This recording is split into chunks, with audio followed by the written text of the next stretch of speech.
Good morning, everyone. That's some great photography there that we just saw.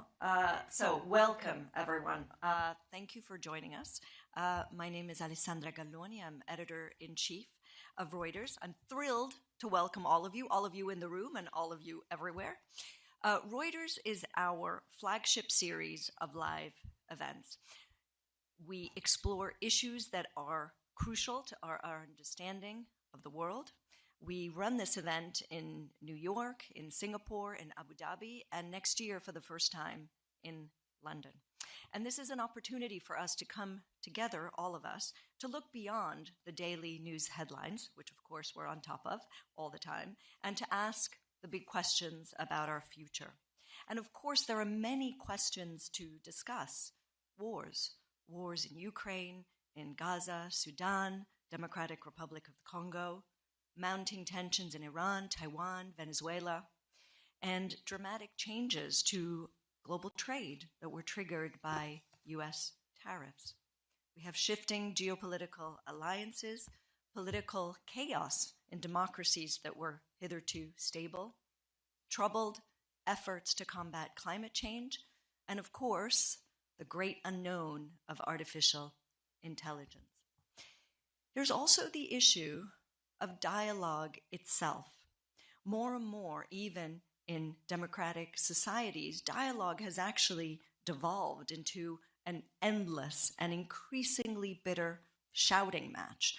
Many governments are targeting press freedoms in a bid to silence or to undermine that reporting that helps people understand the world around them and that we care deeply about. At Reuters, we are very concerned about the state of press freedoms. That said, we've been around for a long time, and we've been covering difficult and dangerous parts of the world for many years. That includes China and Russia, where we have a significant presence. We are not intimidated or swayed, and our brand of independent, reliable, unbiased reporting has served us well for more than 174 years. It is at the heart of what we do every day. Without fear or favor, we report the news, we investigate abuses around the world, while also seeking to encourage that dialogue that we deeply believe helps leaders, organizations, individuals make informed decisions. The discussions on the Reuters Next stage today and tomorrow will address all of these issues and more with policymakers, with CEOs, with thought leaders. In a few minutes, I'm going to be sitting down with UN Secretary General Antonio Guterres. to discuss Ukraine, the Middle East, changing power dynamics in global democracy, climate, and other crises. Also, we're going to hear this morning from Joseph Livornia, the counselor to the U.S. Secretary of Treasury, on the bright spots and the concerns about the U.S. economy. I'll be back this afternoon to sit down with Wikipedia founder Jimmy Wales and also with one of my favorite cultural icons, Sarah Jessica Parker of Sex and the City fame. And we're going to talk about her new documentary about librarians that are fighting book banning in the U.S. Might throw in a few questions about Sex and the City and dating, fashion. We'll see how it goes. The main stage is also going to feature many other great speakers, including Syrian Central Bank Governor Abdelkader al-Srouhi, prominent media executive Shari Redstone, NBC Universal Studios chairperson Perlena Igbokwe, as well as the CEO of Ferrovial, Ignacio Madridejos, and Estée Lauder CEO Stéphane de la Faverie. We have an amazing lineup of speakers on our finance and market stage today also, and on our tech stage tomorrow. And you're also going to see a live production of our Econ World podcast this morning when our podcast Carl Kremens is going to talk with Sally Busby, our editor for the US and Canada, and our Federal Reserve correspondent Howard Schneider. And they'll be talking about the US and the global economy. Every editorial session will be moderated by a Reuters journalist. These are professionals who work tirelessly every day to give people around the world access to reliable information. And I'm hoping they're going to ask some hard questions too. And so, to kick us off, I'd like to invite on the stage the UN, there he is, Secretary General Guterres.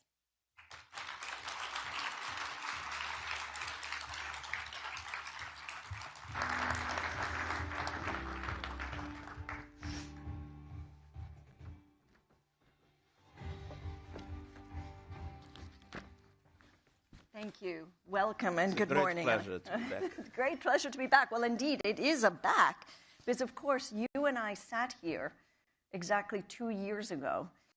And could you have imagined 2 years ago that at least two wars that were waging then, it was the beginning of the war in Gaza, it was nearly 2 years into the war in Ukraine. Could you imagine that those wars would still be waging and that we'd have more? I sincerely hoped that that would not be the case, but I was not very optimistic at the time, and I think I had good reasons not to be optimistic. We see that for the moment negotiations in relation to Ukraine are stuck with a clear difference of position of both sides. And on the other hand, Gaza, we have a ceasefire. Even now, ceasefires are something in which people go on shooting. But, I mean, at least it's much less than what it was. But there are lots of question marks about the future. Now, I think it's important in relation to the Ukraine, in the present moment, not to forget the principles. First, it was Russia that invaded Ukraine, not the other way around. And second, when we look at a conflict, the solution of the conflict should abide by international law, which means the Charter, and which means the respect for the territorial integrity of states. Is it going to be so? Probably not. But this could not be. The violation of these rules is extremely dangerous, because everywhere in the world people will feel that they can do whatever they want, because international law doesn't matter anymore. And so I hope that the way the negotiations end will respect these principles, even if I understand that that will not be easy. And in relation to Gaza, I think it's important to make the ceasefire work. I think it's important that the resolution that the General Assembly, that the Security Council approved, with the proposal of the United States, is implemented. There is the creation of the peace group and then the local, I would say, government of technocrats. And then there is something that is absolutely essential, in my opinion, is to keep a link between Gaza and the West Bank. between Gaza and the Palestinian Authority, and to allow this to be a first step for a two-state solution to become a reality. So people say, if I may just note, people say, well, the two-state solution is impossible, it will not happen. The question is, what is the alternative? A one-state solution in which either 5 million people are expelled, or a one-state solution in which you have 5 million people without any real rights. This is totally unacceptable in the 21st century. So we need to make sure that we have a ceasefire that holds, that humanitarian distribution goes on improving, and it is improving at the present moment, and at the same time that we pave the way for a true peace in the Middle East.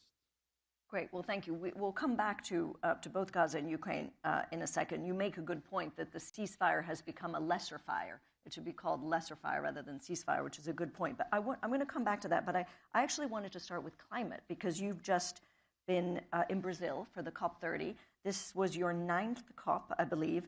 And the deal that was reached has been described as everything from a win to a joke. And many are increasingly skeptical over getting any consensus around climate goals, basically with the harsh geopolitical reality of a disengaged US, a politically weak EU, and powerful BRICS that aren't really persuaded by the argument of industrialized countries. So what's your view? Do you agree? Is consensus dead? No. To be honest, I have mixed feelings about the COP. On one hand, I think it is remarkable that with the United States out and campaigning against, with the fossil fuel industry clearly determined to make sure that things would not move forward, because today it is clear that renewables are cheaper, and it is clear that they are the solution from the point of view of climate. With all these movements against, it was possible to have an agreement. And this shows that multilateralism works. So you have countries, developed countries, emerging economies, small islands, with contradictory interests, but it was possible to come to an agreement, which means the multilateral system is still working. Now, the other side of the mixed feelings. The agreement is, of course, disappointing in many aspects. And what worries me more is that we are at the present moment in a situation in which the scientific community is already unanimous in recognizing that we are going to go above 1.5 degrees. We will be overshooting in the early 2030s, which means that the consequences that climate change has in our lives, you see what has happened in Jamaica, the heat waves that kill so many people, the drought that is largely responsible in some areas for food insecurity. It's a driver of migration, and it's a driver of conflict, namely when farmers and herders dispute water that is no longer there. I mean, this overshoot means that all these things that we are witnessing will get more frequent, more dramatic, and worse impact on people. So it's absolutely essential to have this overshoot as short as possible and with the minimum possible intensity, and to go back to temperatures below 1.5 degrees. And that is possible. But that requires that we peak emissions now, they are still growing. That requires a drastic reduction of emissions in the next few years. That requires net zero in 2050 and net negative after 2050. And the problem is we are not going in that direction. What role, in all of this that you've described, what role does China have? Because, you know, they seem to be a defender of the Paris Agreement, but especially in light of the U.S. being disengaged. But is this climate leadership really, or is China using its green technology to wield soft power that we're going to see in other areas? I think that to a certain extent, both things are true. The Chinese... You are too much of a diplomat. No. The Chinese have presented nationally determined contributions, like all other countries. Or some have not yet, but they will be presenting, which means climate action plans. We would need a reduction of emissions until 2035 of 60%. And the plans that exist lead to 10%, which means we need to dramatically accelerate the reduction of emissions. And that, of course, brings to the center of the stage the question of the phasing out from fossil fuels. Now, if we look at the Chinese, what they present, they presented a reduction of only 10%. In our calculations, to get this average that I mentioned, they should give about 25%. The interesting thing is that when one looks at their commitments in the past, they've always done better than what they asked, what they promised.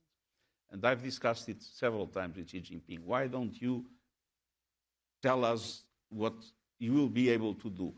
And he always says... What does he say? He always says, we will never we will never be unable to fulfill our promises. So we need to be conservative in the promises to make sure that we are credible on this. The good news is that looking in the projects that exist, China will do better than this 10%. And so it is clear that an acceleration of reduction of emissions is essential in China from the point of view of the world, because they represent 30% of the emissions today. It is clear that they are moving very fast, and it is also clear that because they have invested massively in this new technology, and let's be honest, in Europe and the United States, this was forgotten, they today have a domination of the global market in this area. And of course, that is something that they use. But the response to that is to do a strong investment, not only in this technology, but in the next generation of technologies. Because they started many years ago.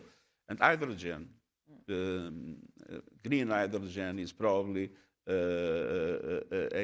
very important bet that Western countries should be doing to gain in relation to the next market dispute about energy. If for nothing else, to attempt to surpass China. But let's turn to the US and President Donald Trump. So you're ending your 10 years as UN Secretary General as you began with Donald Trump as president.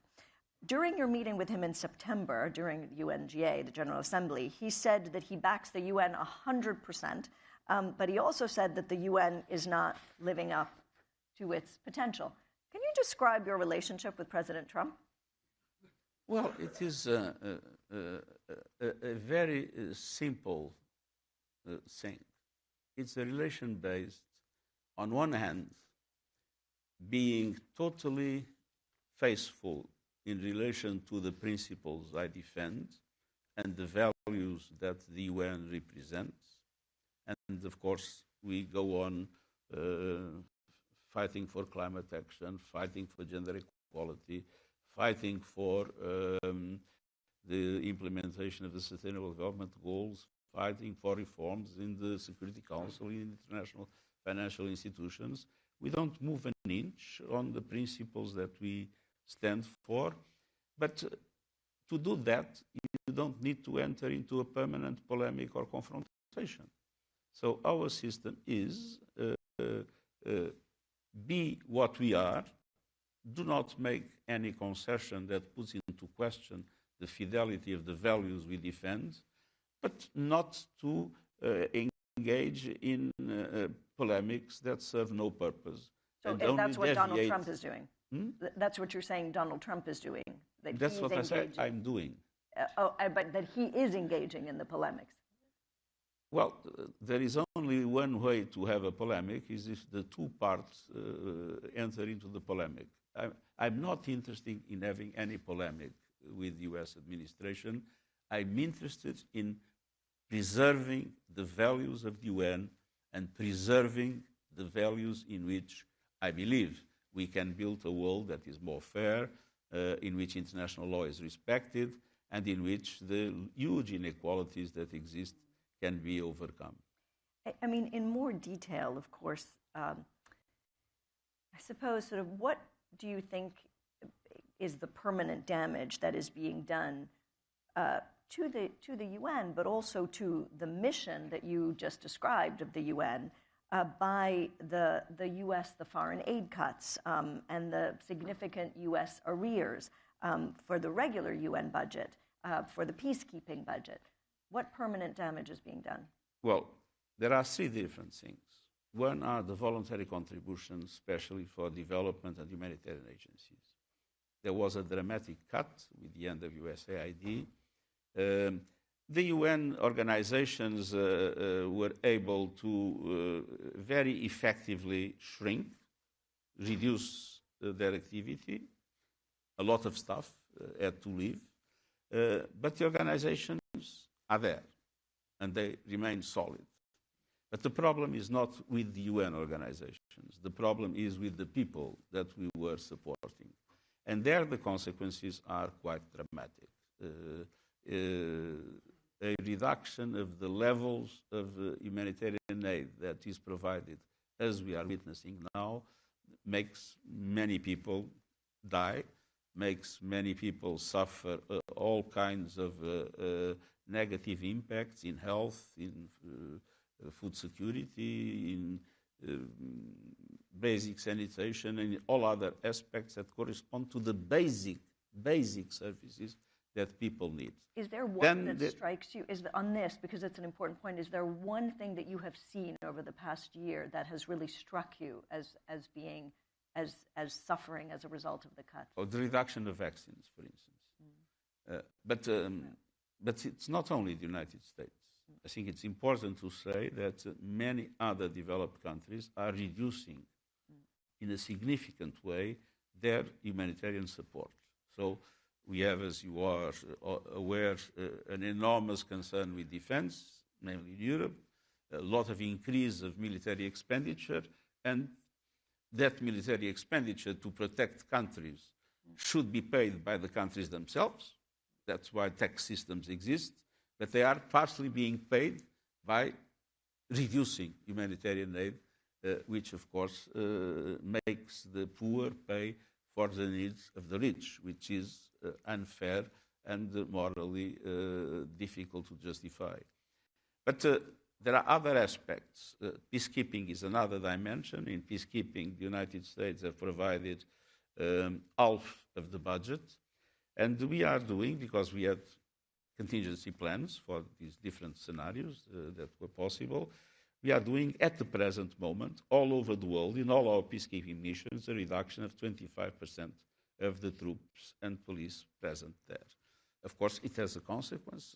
Protection of civilians will inevitably suffer. In relation to the regular budget, it's not yet clear what will be the position of the United States. Last year, there was a loss of about 400 million. So we have been very careful. We have a total control of our expenditure, and we will come to the end of the year, even without the US contribution, but being able, with cuts that were made, to do our work. At the same time, we are doing a number of very important reforms within the system. Some people say that these reforms were a response to the US presence, to US positions. But the truth is that many of these reforms were prepared, many of these reforms I wanted to implement, but there was a huge resistance. Resistance of the system, all bureaucracies resist change, and resistance of member states with their differences. So I took profit of the moment in which there was a dramatic cut in the humanitarian aid that created a sense of panic in both member states and in the agencies. I thought this is the moment to move ahead with a huge package of reforms to make the UN Secretariat and the UN as a whole much more effective, more cost-effective, avoid duplications, make some mergers, make back offices common, supply chains common. I mean, a way to completely transform the way we do business, doing business together instead with the constellation that we presently have with different UN organizations. So in a way, the U.S., this administration prompted you to do something that should have been done anyway. That, I wouldn't say prompted, created an opportunity. Created an opportunity. For resistances that existed to be removed. Got it. Inshallah. Inshallah, exactly. It's not yet finished. And, let's move to Ukraine. We've obviously seen a flurry of talks, of proposals, and counter-proposals. What is the compromise that can bring peace to Ukraine? In very clear and specific detail. As far as I understand the negotiations that are taking place, the Russian position is the request of recognition not only of the territory that they occupy, but also of the rest of Donbass.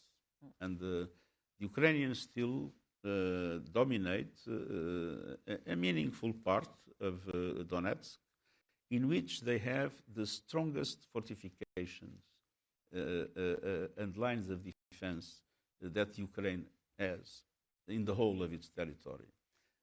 It's Kramatorsk, it's Slavyansk, and another city further south. And obviously, the Russians want an agreement in which the Ukrainians give that to Russia.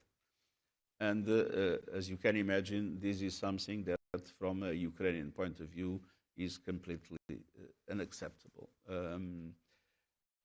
On the other hand, I believe the Ukrainian position at the present moment is to say, okay, let's have a ceasefire, let's freeze the lines where they are, without recognition of the legality of the new situation, and let's negotiate from then on. Which means the principle of territorial integrity would not be put into question because there wouldn't be a recognition. And it's very interesting to see when there was the 26 points that there was a sentence de facto about the Russian occupation, which is rather ambiguous whether it would be a recognition or not. Exactly. But the point is the Russians want to occupy part of Ukraine and want that to be recognized without sanctions, and want then Ukraine to lose But is that inevitably the basis of any compromise? Why would Russia agree to anything else? Why? Because I think that Russia is paying also a huge price with what's happening. If you look at the Russian economy has completely changed. The number of people that died is huge, and I doubt the Russian capacity to take that fortress that I mentioned. But we were saying this 4 years ago when everybody thought it was going to be short-lived. We were saying this 3 years ago, 2 years ago, that the Russian economy was suffering and the Russian position would change.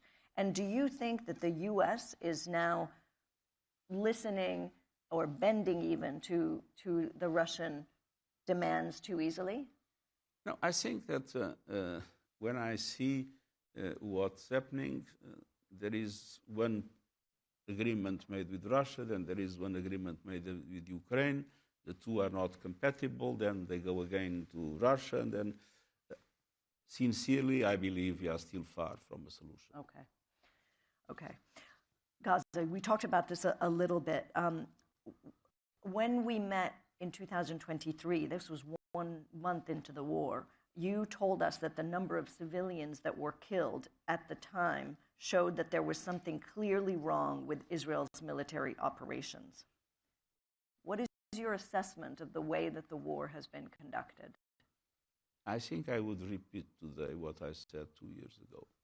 I think there was something fundamentally wrong in the way this operation was conducted, with total neglect in relation to the deaths of civilians and to the destruction of Gaza. There is a kind of a paradox. After this whole period, Gaza, the objective was to destroy Hamas. Gaza is destroyed, but Hamas is not yet destroyed. So there is something fundamentally wrong in the way this is conducted. Have war crimes been committed? There are strong reasons to believe that that possibility might be a reality. What is the right avenue for accountability? I think the right avenue for accountability is, of course, the use of the international justice system. I mean, you have the ICJ, you have the ICC. Not recognized. Not recognized, it's true. But I do believe that it is important that the world has courts that represent the international community as a whole. The ICJ represents the international community as a whole, there is no doubt about it. The ICC has the difficulties that we all know, but I have confidence in what the ICJ is doing. I think they have been very clear in relation to what has happened in Gaza and in relation to what Israel is supposed to do. Now things have changed, and I have to say, by the way, in relation to our relationship with the United States, I have to say that the United States have been very instrumental in order for obstacles to be removed in relation to humanitarian aid in Gaza. It has considerably improved because of the pressure of the US over Israel, because they have leverage that, of course, we do not. I think it's important also to recognize that there is a serious effort to find a political solution. Now we're entering, the phase 2. Do you think that the U.S. president will hold both Israel and Hamas's feet to the fire to get to actual peace as opposed to this? I sincerely hope so. And there is one thing I can guarantee: in everything that has to do with peace, we are ready to fully cooperate with the United States administration. The relationship between Israel and the UN has become somewhat contentious. Has the U.S. signaled to you what the U.S. thinks a future UN role could look like in Gaza, and as you say, in Gaza, but more widely there? According to the resolution of the UN Security Council, the role of the UN is the humanitarian role. And that recognition is very important. Let's not forget that just a few months ago, there was this idea that the UN would not be the right way to do it. It should be a foundation or whatever, and we had all the stories that I'm not going to repeat. The truth is that the role of the UN has now been formally recognized, and more than that, there is an excellent cooperation in the humanitarian aid between the UN and the US.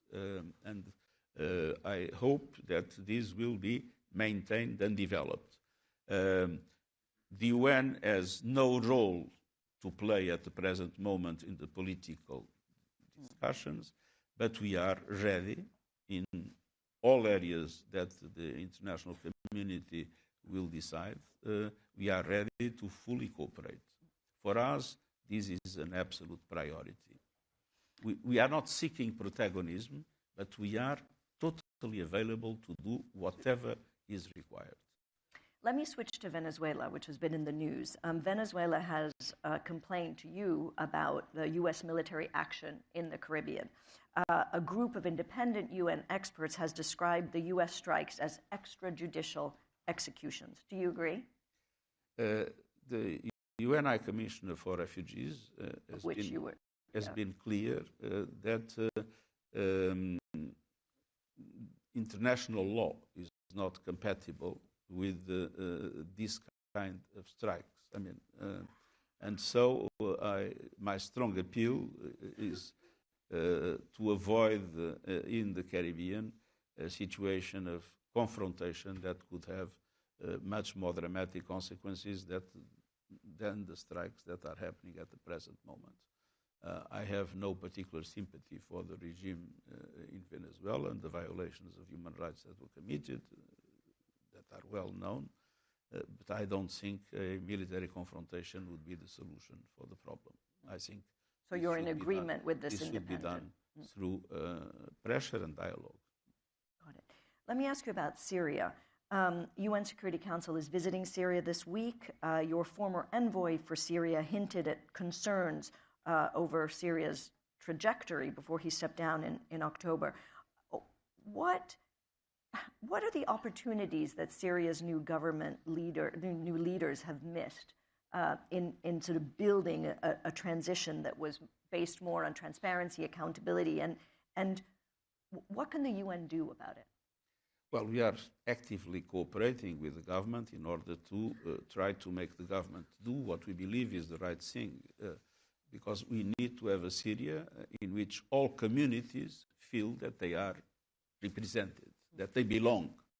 And this must be true for the different groups that until now do not trust the new regime. And obviously the new regime is a complex thing, no? Because it was the group that was in Idlib, with people coming from all parts of the world, that in the past had a trajectory that was not exactly of a group of angels. And I think that we have here the need to combine two things. First, to recognize that a number of things are not happening as they should, namely the capacity to give the Christians, to give the Kurds, to give the Druze confidence in the new regime. Unfortunately, we had the Alawites situation, we had the Druze situations, the Kurdish. So the regime must do much more in order for these communities to feel that they belong, and we need to insist on that. But on the other hand, the solution is not to, be hostile to the new Syria. The solution is to engage, to support them in, namely, the economic development aspects, and I'm glad that the US led the removal of sanctions to support them on this, but at the same time to use our influence, ours, UN, less important than the influence that some countries can have, both in the region and further afield, use our influence to make the new authorities understand that the fragmentation of Syria is still a possibility, and it is absolutely essential to avoid it by accepting to recognize all communities as part of the nation. We have to wrap up, but I just have, you mentioned UNHCR, and so I cannot not ask you about comments that were made by President Trump yesterday, I believe. This was in regard to Somali immigrants in this country. And you said, Trump says, we will go the wrong way if we keep taking garbage into our country. What do you say to that? Well, those words stay with who pronounced them. What I think is important is to recognize that countries have the right to manage their borders, but countries have the obligation to respect international law in relation to refugees and to respect the rights of migrant people. Very clear. And then you asked me before what Reuters is doing with AI, and we talked a little bit about it. And so my question to you is, how should artificial intelligence be regulated globally? It's difficult to give you an answer. I can tell you what we have done in the UN. Very pithily, because we have to close. We managed to get consensus, to create, and we are doing it as we speak, an international independent scientific panel on AI, able to report periodically about what's happening, because we don't know what's happening, and to inform all governments of what's happening and what are the problems that exist. Second, we created a mechanism of dialogue of all stakeholders. Now, the problem of regulation is a problem where we have no competence, and we understand that there are different views about regulation of AI. For me, the most important principle is to preserve human agency. We cannot make artificial intelligence act in a way that human agency disappears, that the humans have not the final control, especially about the most potential dramatic impacts of artificial intelligence. For instance, in wars. In wars, exactly. Well, we'll have to invite you back, every year to see where we're proceeding on that. Last question. This is your 10th final year as Secretary General. What is your biggest regret? My biggest regret?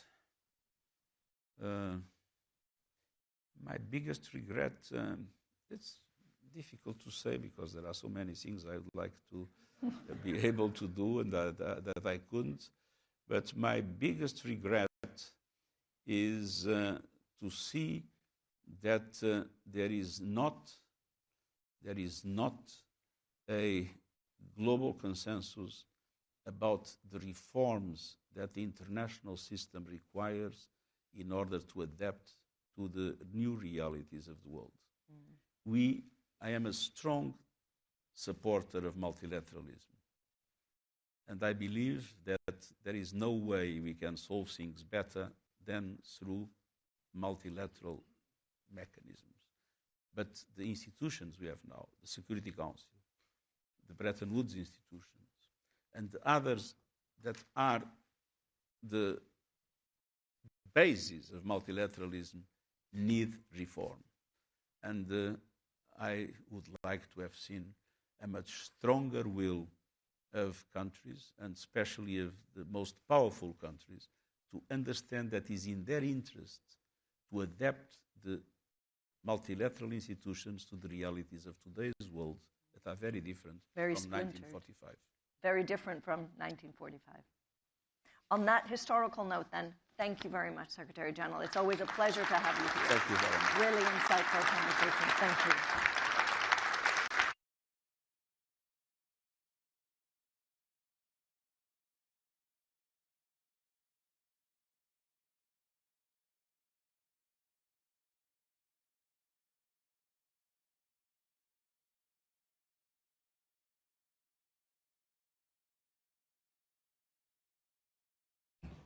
There, if you will. Thank you very much, Secretary General Antonio Guterres, with Alessandro Galloni. Now, the finance and market stage is starting now at 9:30, so if you are interested in that, please head over. It's about to begin. The first session is an interview with Mizuho America's Head of Investment and Corporate Banking, Michael Katz. Sure to be an interesting discussion.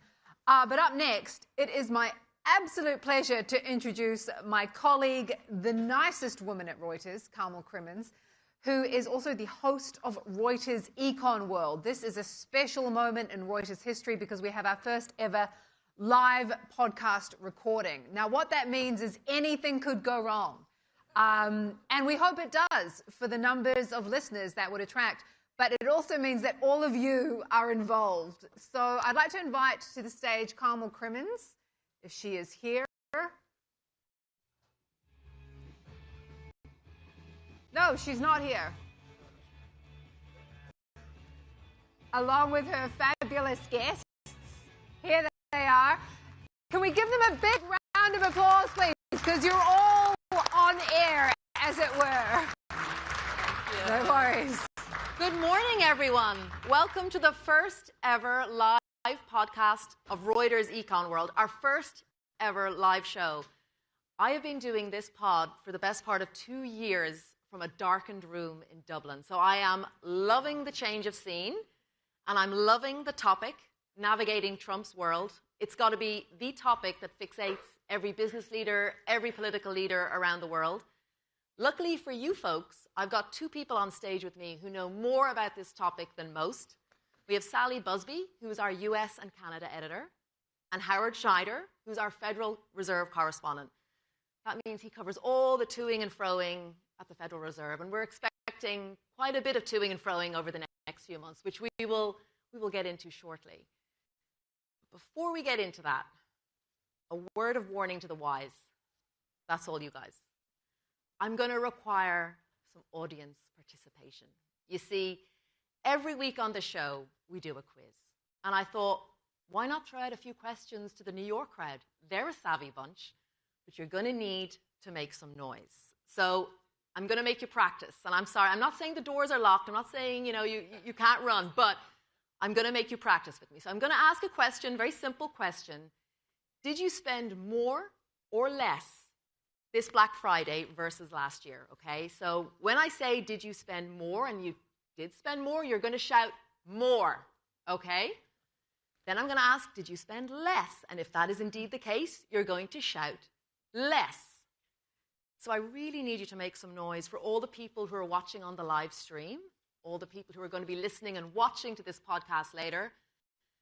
And also, I've got 2 teenage kids watching this live stream right now. And if this room stays silent, okay, my parental power base is going to shrink even further, and it's already minute. So please do me a favor. Okay, so here goes. This year, on Black Friday, did you spend more? More. Ooh, U.S. consumers doing okay. Okay. Or did you spend less? Less. Ooh. That's a very confused picture. That's quite on brand, isn't it, really? We don't know which way the U.S. economy is going. Okay, well, thank you. That was a great volume. We're going to have more quiz questions during the show. But first of all, let's get cracking on our podcast. First of all, Sally and Howard, did you spend more or less on Black Friday? You got teenagers, I got grandkids, so it escalates. Oh, it does? Yeah. Sally, beware of less? Not enough bargain hunters for you? I don't know why I spent less, but I spent less. Okay, well, let's get into the U.S. economy. Okay, so Howard, Yep. Trump obviously swept into power with plans to shake up the U.S. economy, to shake up the global economy. Obviously, one of his signature policies was on trade. What has the actual impact been? Yeah, shaken up, everything. Right. And I had to come on with a cheat sheet because so much is in motion. I mean, we know tariff rates are now averaging about 15%. That's way up from the 2-ish that he inherited, right? This is way beyond what he did in the first term. So the U.S., we know the U.S. is collecting money, $200 billion so far, $40 billion a month or something like that. We don't know if that's going to stick. We know prices are higher. Federal Reserve estimates maybe 0.5 percentage point or so of the current inflation, 4/10 of the current inflation is due to tariffs. We don't know if that's going to be sticky or if it isn't going to be sticky. Right. Maybe it's going to fade away over time. Has manufacturing rebounded? Talk about a manufacturing recession. We lost 50,000 jobs in that sector.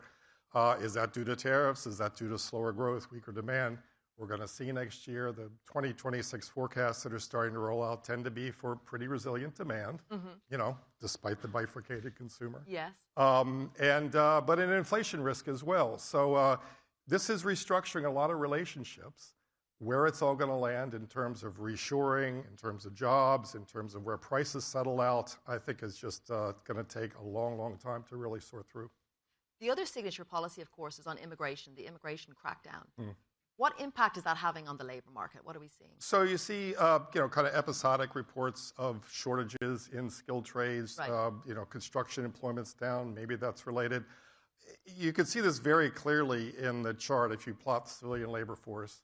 The foreign-born share of that peaked at almost 20% under Biden. It had been in the mid-15s, going back to the Obama years, and been scaling up.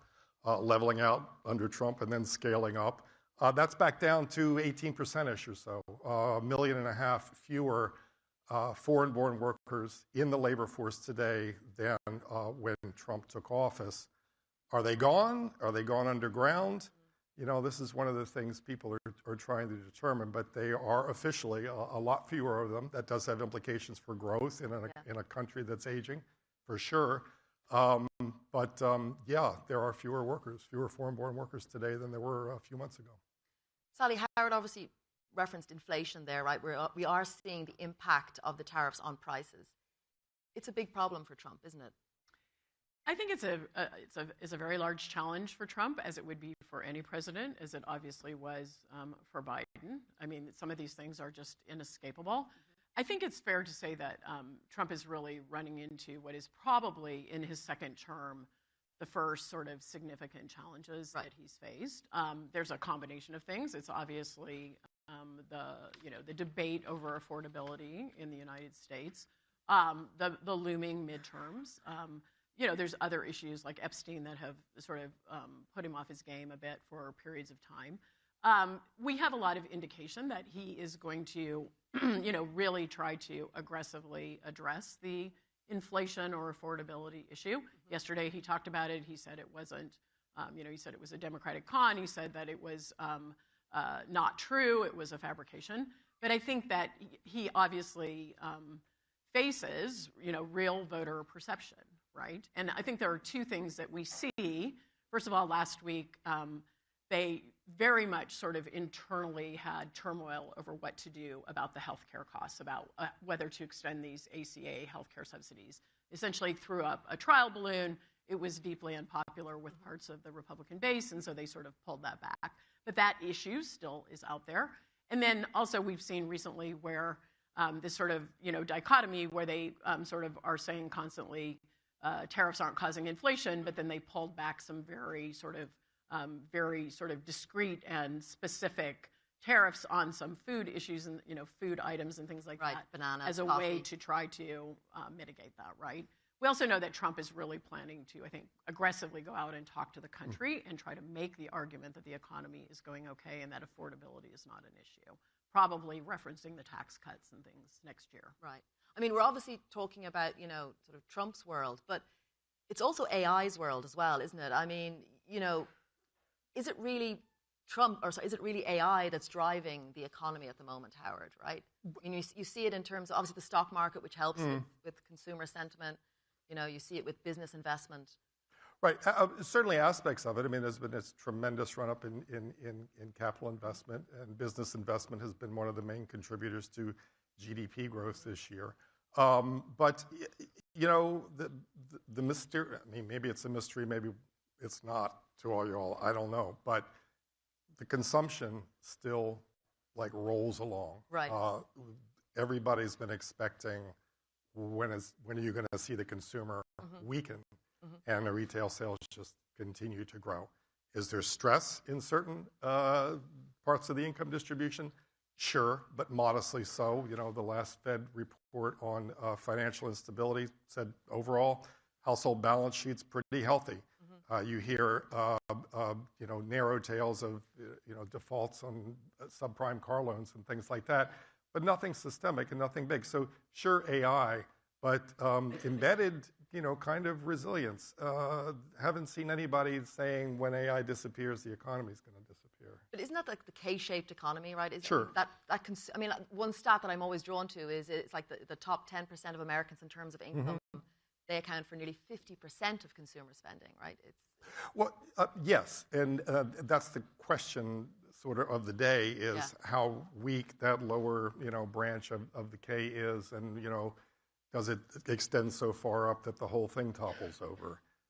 I don't see many people calling for that. Rather, recession odds that I've seen people sort of hover around aren't really out of line with what is normally the case. But I do think there are political implications of that, even if there aren't economic implications. Right. Because I think one of the things that is very important to remember is that when Trump won the presidency the second time, he went well beyond his base, right? I mean, he actually went well beyond his base, and he did attract what we might call, lower middle income voters and things like that. And a lot of the improvement in, certain demographic groups in the United States was very much driven by people having, or at least telling, they said they explained their vote by, we trust Trump on the economy. And so I think there is some vulnerability.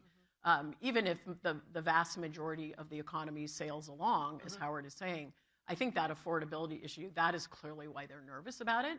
And I think that's an issue for Republicans going forward once you have sort of the intrinsic trust among some people that Trump is good with the economy. For future Republicans, that is a bit of a challenge, I think, in some ways. Right. And you do have, just to close the AI question off, Yeah. the labor market implications of that potentially. Right. Some people think you're starting to see the beginnings of that with the difficulty college graduates are having. Kind of the AI layoff sort of. All of that, does that start to really accelerate in the next year or two, or is this something that's still, long enough down the road that you can conceivably plan a transition of some sort to that world? Yeah. Quiz time, guys. All right, I think we all remember where we were back in April when Trump announced his Liberation Day tariffs. And there was obviously some surprising announcements that day, one of which was a 10% tariff on a frozen island in the Antarctic, largely inhabited by penguins. Can any of you guys remember the name of those islands? Was it either the McDonald Islands or the Mackenzie Islands? Okay, so if you think it's McDonald, shout McDonald now. Was it McDonald? Oh, was it Mackenzie? Are you guys on ChatGPT? Are you? I mean, very well done. Right? This is a clever crowd. Okay, all right. Well, let's leave aside the penguins. They did pretty good. They only got a 10% tariff.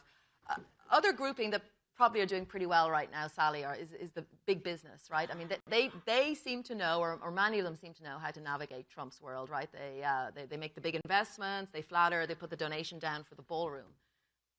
But there is a risk with that, isn't there? Because we're also seeing a much more interventionist approach by Trump in terms of big business, right? We've seen the stake in Intel, the golden share. Right. And this is one of the most fascinating things of the Trump administration is just this, everything is Trump is really a deal maker. He's a deal maker when he's dealing with individual foreign countries. He's really dealing. This is an obvious thing to say, but he's also doing that with individual companies, right? And I think the volatility level for companies because of that is extremely high. We hear that a lot when you're talking to people. Obviously, they're trying to navigate, do we keep our heads down? Do we try to aggressively go in there and cut a deal? Will he notice us? Will he notice our industry? And Trump, obviously, I mean, one of the things about this administration is they have just taken on a lot. They are always constantly juggling 9 or 10 balls on any given week. And I think that there is a lot of, this week we're paying attention to chips. The next week we're paying attention to finance. The next week we're paying attention to agriculture. Then we pop back to this. And so I think even though a lot of companies have figured this out, I also think that there's a lot of people in the country who are like, we didn't have to worry about this as much in the past. And now we have to have sort of a strategy to either try to really be talking with the administration or keeping our heads down. Right. And just that uncertainty about when do we pop into the attention frame of this administration, you hear a lot about that just being something that people really have to pay attention to. Right. It's kind of changed the nature of lobbying in DC. Oh, it has incredibly changed the nature of lobbying in Washington. I mean, there's so many people who have, long-standing lobbying or industry-wide lobbying standards. And at the beginning of this year, you could just see them sort of trying to figure out, like, what do we do? How do we, I mean, obvious things like, do we have people, does anyone we know anyone in Trump's inner circle? Right. And who's making the decisions in Trump's inner circle on this particular issue, right? But I think it's also been, a lot of it is much more Trump deals person to person. And so you might, your CEO might need to now be your primary lobbyist, where maybe in the past that wasn't needed. I think the energy level of this administration is something, and that emanates directly from Trump, is something that is just extraordinary and somewhat historic, I would say, in some ways. No, I want to, like, can I ask a question? Go for it, Howard. It's a live podcast. You can do whatever you want. Okay, so there's my mic.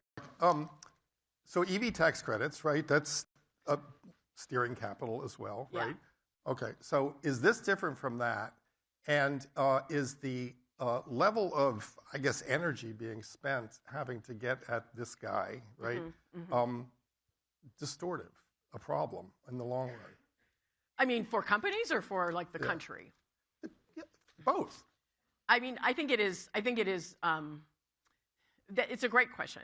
I think there are a lot of people who like the idea that the president is hands-on and is really, really trying to solve problems. I mean, he is talking directly to world leaders. He is trying to, and I think there's an attraction to that, to people. I think the downsides of that are that one of the reasons that we sort of have systems of, inside the government, there's an interagency process. The National Security Council brings all the best minds together, and they come up with 3 options for the president, and you can sort of assume that there's, the best ideas have risen. That process no longer exists in the U.S. government, right? And you can see that in a situation like Russia-Ukraine, where when Witkoff and Kushner are talking to Russia, the conversation is here. And when Rubio is talking to Russia, the conversation is here. And I just think that the volatility between where the actual, where it lands is the risk in that is immense. Let's put it that way. And I think every individual company faces essentially that same sort of, how does the administration make decisions?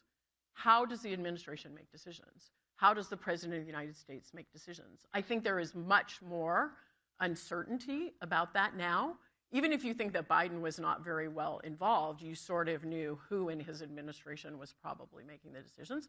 And I just think the volatility factor with this administration is, I'm not saying it's unprecedented. I think it is quite unique in the last several decades in the country. Right. So some people like that hands-on approach. Does the Fed, Howard, certainly get his hands on there? Yeah, I got to give a big no on that one. I think this has been, there have been times when the economics going on inside the Fed have been, more interesting. Certainly the COVID program, standing up things at a moment's notice to fix the crisis, or back during the, the Bernanke years. But in terms of the sort of politics, the institutional threat, what's going to happen, down to the point of, is the White House going to make a play to start firing Reserve Bank presidents? No sign of that yet, but certainly within the kind of possibility. So in terms of the politics and the institutional issues like that, yeah, pretty interesting. It's like Succession with Excel spreadsheets, right? Well, and not, and there aren't as many potential successors, but thank goodness. Let's talk about the successors, because obviously Kevin Hassett is considered to be the guy. Right. Maybe we'll get an announcement on it, I don't know, in the new year.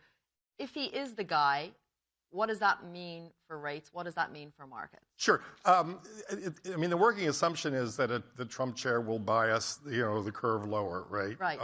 The question is how far and how fast. And got to keep in mind, this is 12 people voting, right? 19 people sitting around the table. You have to get a consensus. There may be some leeway. There may be some grace given to a new chair to make those first couple of rate calls. But at some point, if the policy gets too far out of line with economy, inflation, prices, etc., there's going to be a market reaction. And as we all know, when things start to react, they can escalate and move really quickly. So I think you still have, there's been no sign of market discipline yet around this decision. But I think the world seems to be saying, let's wait. If there's a policy mistake, that's when the reaction comes. So I think there are limits. So what you're saying effectively is the markets will put manners on you when you're in the Fed, right? He keeps you. The Fed chair does not have carte blanche to go in and declare the zero lower bound when there isn't a crisis. Right. But we are staring into the prospect of a divided Fed, though, right? Which we haven't had in a long time. I mean, that's going to create volatility, right? That's volatile. That's the discipline itself. There is nothing to say that the 5 Reserve Bank presidents, including the vice chair, who is the president of the New York Fed, can't say, you know what, this is the wrong. It's happened before. It happened under Volcker. A group of them pushed back and, basically overturned the chair's wishes in a meeting. We'll see where that heads. And remember, you've got 3 Biden appointees on there right now who will remain, presumably, depending on the outcome of Lisa Cook's case in the Supreme Court. But legal minds seem to think that's more likely going to break in her direction than not. So are they going to go along with, overly aggressive cutting program? I don't think so. What's your take on, though? Do you think if it is Kevin Hassett, will Jay Powell leave? Will he? There is a question mark over that, whether he might actually stay on as a governor. Sure. He has his option, just to be clear. His term as chair expires in May. He has another year or so left on his term as governor, so he could stay around. Only one other person did this, Mariner Eccles, back in the day. Would he stay on? Listen, he's an institutionalist. He's, one of sort of last man standing in terms of the old Washington, right? The way it used to work. He's a bipartisan figure. He's been appointed by both Democrats and Republicans. So I don't think he's going to walk out the door if he thinks there's a real serious threat to the institution. Right. What would that look like? That would look like him being skeptical that there would not be an effort to start firing Reserve Bank presidents if his seat was filled with somebody else. That would be skepticism over how internal communications, internal staffing levels, the research freedoms of that the reserve banks now enjoy, the budgets that the reserve banks now have set centrally. If he thought they were going to get starved out of their ability to, conduct the research they felt they needed to, I could fully see him sticking around if he wasn't assured that the institution, as he knows it today, was going to, sustain itself. That's a signal for us all to watch out for then. Sure. Beginning of next year. Yeah. Okay, quick quiz time. We're making it rapidly through. So, back in August, a US tech boss gifted Trump a plaque with a 24-karat gold base. Do you know who it was? Was it Mark Zuckerberg of Facebook, or was it Tim Cook of Apple? Okay, so I'm going to roar out Mark Zuckerberg's name. Was it Mark Zuckerberg? Was it Tim Cook? Yeah. You guys read the news. This is super impressive. Follow the news. Thank you. All right, we're in the final part of our show. Let's scoot back to the global economy. So, in theory, Howard, right, America's trading partners were meant to be big losers from this trade war. And obviously China was a big driving force, I think, of what President Trump was doing. Here we are now in December. Who's winning in that US-China tensions? Can we say, or is it just too early? I mean, I know we're kind of in year zero of this. I know. It feels like we're just seriously in year zero because here's what I wonder. I wonder if we're going to look back 20 years from now and really see this as the moment when, the U.S. kind of lost the plot in a sense of innovation, science, research. I had friends over for dinner on Thanksgiving, an Indian couple. They're research physicians. We came here, they say, because this was the place in the world where you could follow the evidence and conduct your line of research and see where it ended and hopefully end up and, contribute to knowledge, to human knowledge. They don't feel that's happening, to the same degree or that it's at risk, right? So down the road, maybe AI tools become, with protein folding and all the things that can do, that becomes the engine of productivity and we don't need doctors, people from all the world to come and do their research here anymore. I don't know. But you do wonder if we haven't hit kind of a turning point, if this continues on the current path where this sort of raw inquisitiveness and knowledge is as valued as it has been. What's your take on that, Sally? I mean, I think there is a short-term, a medium-term, and a long-term question of the impact of the Trump administration. And I do think that I agree with Howard that some of the, pullbacks on research, some of the issues in terms of rule of law, executive power, those things have potential to impact the country, obviously, for years and years to come. And I think that is not also protectionism, trade, obviously, is a massive thing. I mean, you hear a lot of people, specifically in Europe, but also I think all across the globe, private companies and also other sorts of people saying we're sitting here and just watching to see what will happen, right? And many private companies obviously are sort of hedging their bets. They're certainly not leaving the U.S. market because it remains incredibly the most, safe economy still is. And growth. But they are hedging a little bit, right? And so I think the question for the U.S. is whether this enormous sort of, breaking of precedent, breaking of norms, which is across we could talk about, 9 different areas where that has happened. Whether that has any unintended long-term consequences. I think it's also a question of whether it lasts. I mean, the volatility in U.S. politics is real. That is one of the things to just kind of keep in mind. Right now, the Democrats are obviously, very much at a low point in their fortunes. But that doesn't mean that there isn't this continual swing back and forth between, between the politics of this country. And so I think long-term uncertainty, I think, is quite high, in my view, right now in the United States. As we head into, and this is a question for both of you, maybe and the final question, as we head into 2026, what are the key things that you were looking out for to sort of signpost how this evolves? Yeah, I mean, I think there's a couple. There's obviously, Howard referenced the Supreme Court ruling on, Lisa Cook and the Fed. I think that's a critically important one. There's the tariffs ruling, which could potentially still happen this year into next year. Epstein and what happens with that, whether it continues to be an issue, maybe not as big of a deal, but still has some real staying power to it. What happens to the economy, how the Democrats react to that, how Trump reacts to that, whether he is defensive or whether he actually, goes out and talks to the country about affordability, the midterms. I'm sure I'm forgetting things. Yeah, no, I would say, look, this is going to sound very old-fashioned and very simplistic, but I would say, the unemployment rate. Absolutely. Right. Keep an eye on that, and particularly some of the spreads within the unemployment rate. The black unemployment went from 6% a few months ago to 7.5% now, and it seems to be staying up there. That's often an indicator, sort of a precursor to other problems in the labor market. So are we going to see a demand-driven rise in fading demand finally from the consumer and a rise in unemployment about that? Are you going to see larger job displacement or much slower hiring as a result of AI investments, et cetera? 4.4, not so bad historically. Right. When you start edging towards 5 and above, that usually causes, starts to be a problem for whoever's in office. So I would say just one other thing, which is the president right now is spending an enormous amount of time on actually foreign entanglements, right? And his base wants him to pay attention to the United States of America. And I think that balance is really, really interesting for the future of his presidency. I think, and it's been surprising to me, this is one of the things that has really surprised me about this administration, is how much time he has spent on, we know he wants to end wars, and that's obviously a good thing. Well, he wants the Nobel Peace Prize. You've got to work for it. But I mean, I do think that the aggressiveness toward Latin America has taken a lot of people by surprise. And, presidents, one of the big risks for presidencies is whether they become distracted from the core things that they need to do. And I think that is one of the risks for this presidency.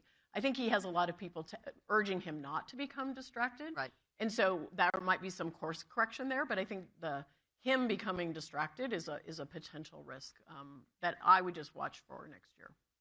Sally, Howard, thank you so much. Audience, thank you so much. You have been wonderful. Let's take the show on the road. Thank you. Thanks. All right, you can move. Thank you very much.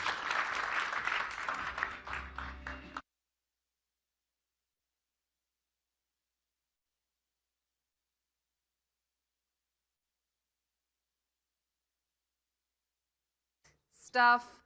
Well done to all of you. That was wonderful. That podcast will actually be out later today. That's how speedy we can do things around here.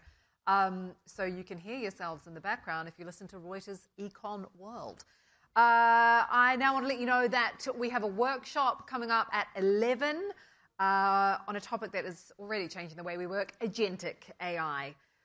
All about using low or no code AI to do the grunt work so you can focus on the big ideas. That is being presented by the CFA Institute at 11. But up next, and in the same vein, our next session is with the LSEG Group Head of Analytics and AI, Emily Prince, all looking at how trusted financial data empowers safe and accurate AI. So this is going to be moderated by Melissa Martani. So let's invite Melissa onto the stage alongside Emily Prince.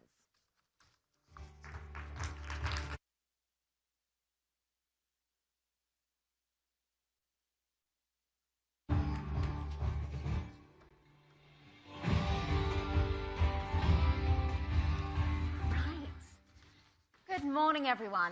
Well, I'm delighted to be joined by Emily, whose job is literally at the intersection of finance and AI. Emily, LSEG provides over 200 billion daily data updates. And essentially, it's your job to make sure that this data is AI ready. What does this actually mean? What is AI ready data? How is it different to the traditional market feeds?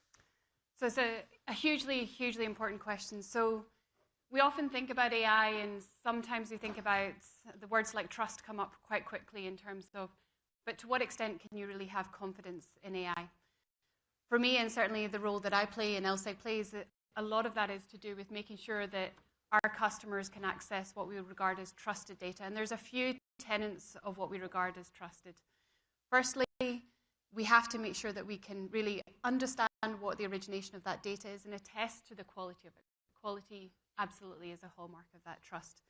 The second thing is there's actually a really interesting science around how you present data together in a way that actually brings broader context into the question that someone was asking as part of something like a chat experience. And we'll talk about things like semantics and ontology and those type of things in that context. But what it gives is the ability for you to ask multi-layered questions and still retain the robustness and quality of that answer. Alongside that also sits things like citations, which I mentioned part of that quality piece. The third piece, and I think we'll talk about this a little bit later, is it doesn't mean just because something exists that is accessible. And so there's things like Model Context Protocol or MCP, which you might have heard about. For those who haven't, really think about this as a way for the model to be able to discover and use, with the right controls in place, underlying data in the context of that AI experience. Hugely, hugely important. There are many people who maybe don't feel particularly comfortable with random data being used and surfaced to make critical decisions. Not many people are, certainly in financial services. So making sure that you have the right controls, but accessibility into that data is what we regard as truly AI ready, but also hallmark trusted as well. So for people in this room who aren't very tech savvy, so in its simplest form, this MCP is like a model context protocol that essentially is allowing AI assistants to connect with LSEG's verified data. Yeah.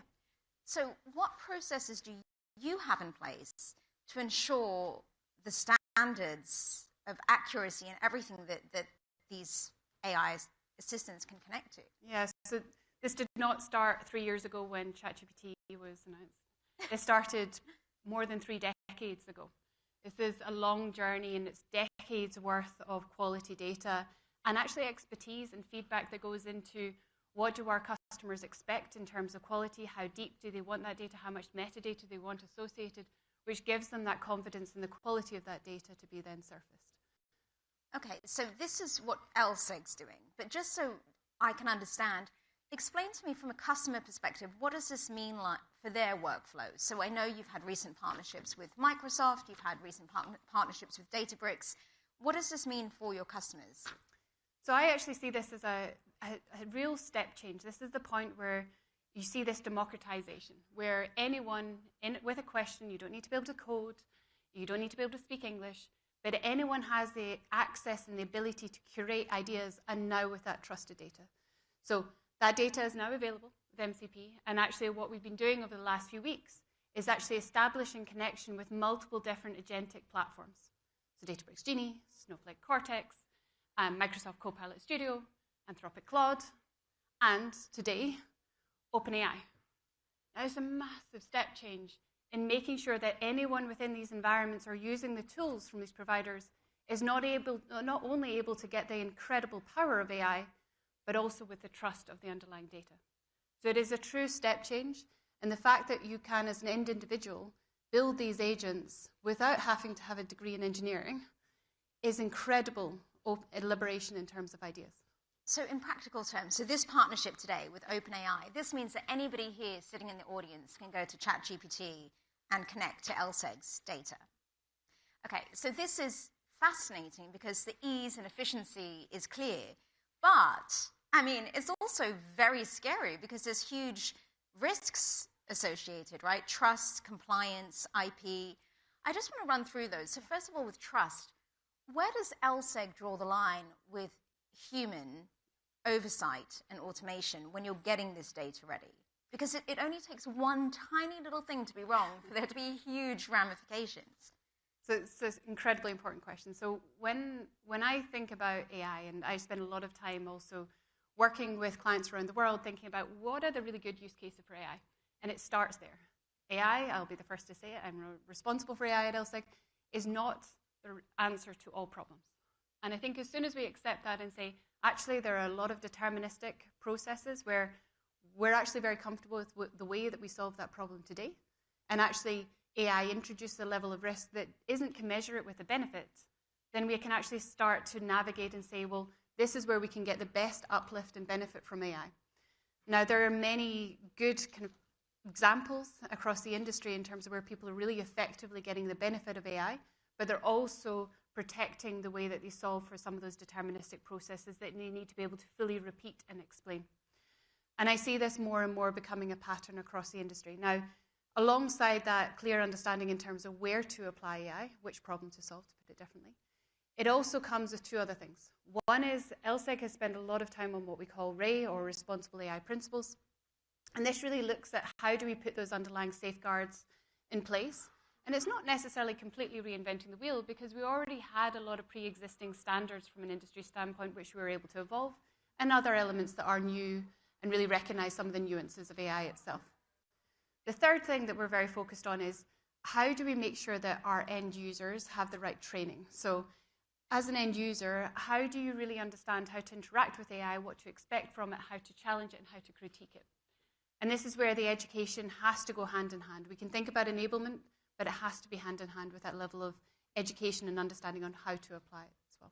So, again, this sounds amazing, but from a compliance point of view, if one of your clients, customers, or somebody in this room is using OpenAI to access your data and making a financial decision off the back of it, if something goes wrong, is that person to blame? Is OpenAI to blame? Or is it fundamentally you with the data set that you're providing? So another great question. So there's a little bit of nuance to this, and this actually speaks very much to what problem someone is actually trying to solve for. So there are what you'll call closed experiences, where actually it's a complete experience that someone is providing, and then there's other instances where a customer is going to be orchestrating, and we will connect our data directly into those experiences. Now, that isn't actually, you can strip away AI at this point and say that's actually how the industry has always worked, and that's true. So that perception in terms of control has always been a decision that the industry and industries have made in terms of what problem they're solving, how much control, proprietary control they want in that stack, and how they want to build. Then we can layer in AI and say the only thing that really changed there was arguably that it's so new. We're learning how it works, and we need to put in the safeguards in terms of the operation and controls that go with it.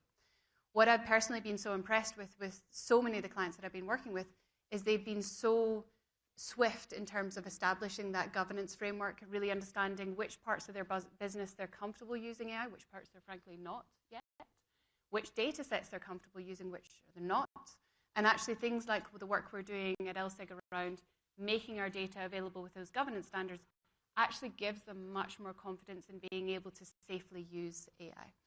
So it's a balance, it's an evolution, it's a training.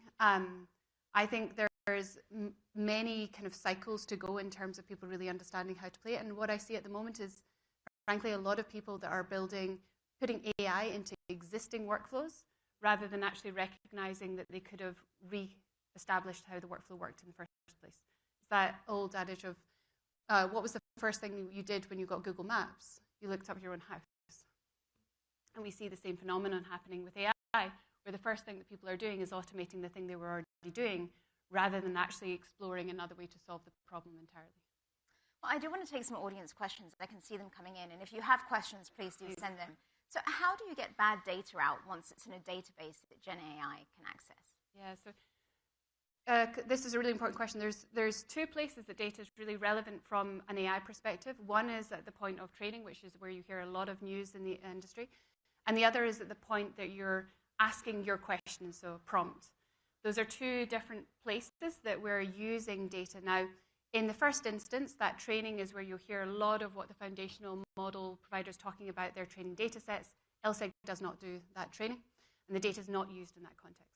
The second piece is much more akin to how we interact with data today, which is how accurate is the underlying data. It's what we just talked about. How accurate is the underlying data? If there's an issue with the data, how do we then have the right governance and controls in terms of running a correction? But that is truly no different to how it works in a standard ETL today.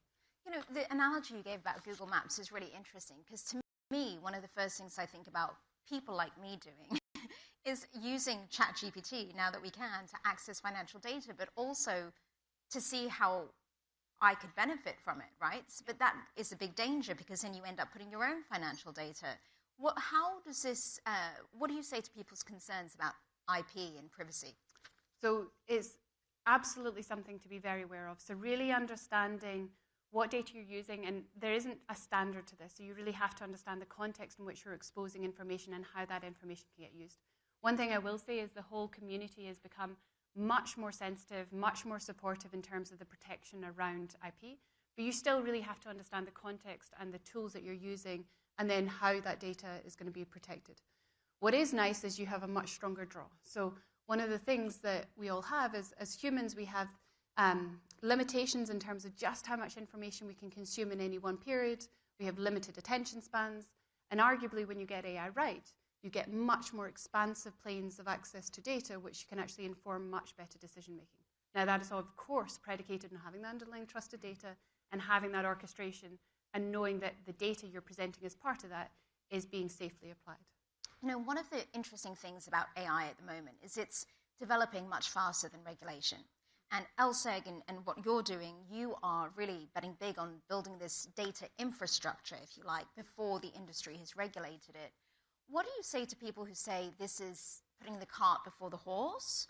Is that true? Or is it more of a case of if we build it, they will come?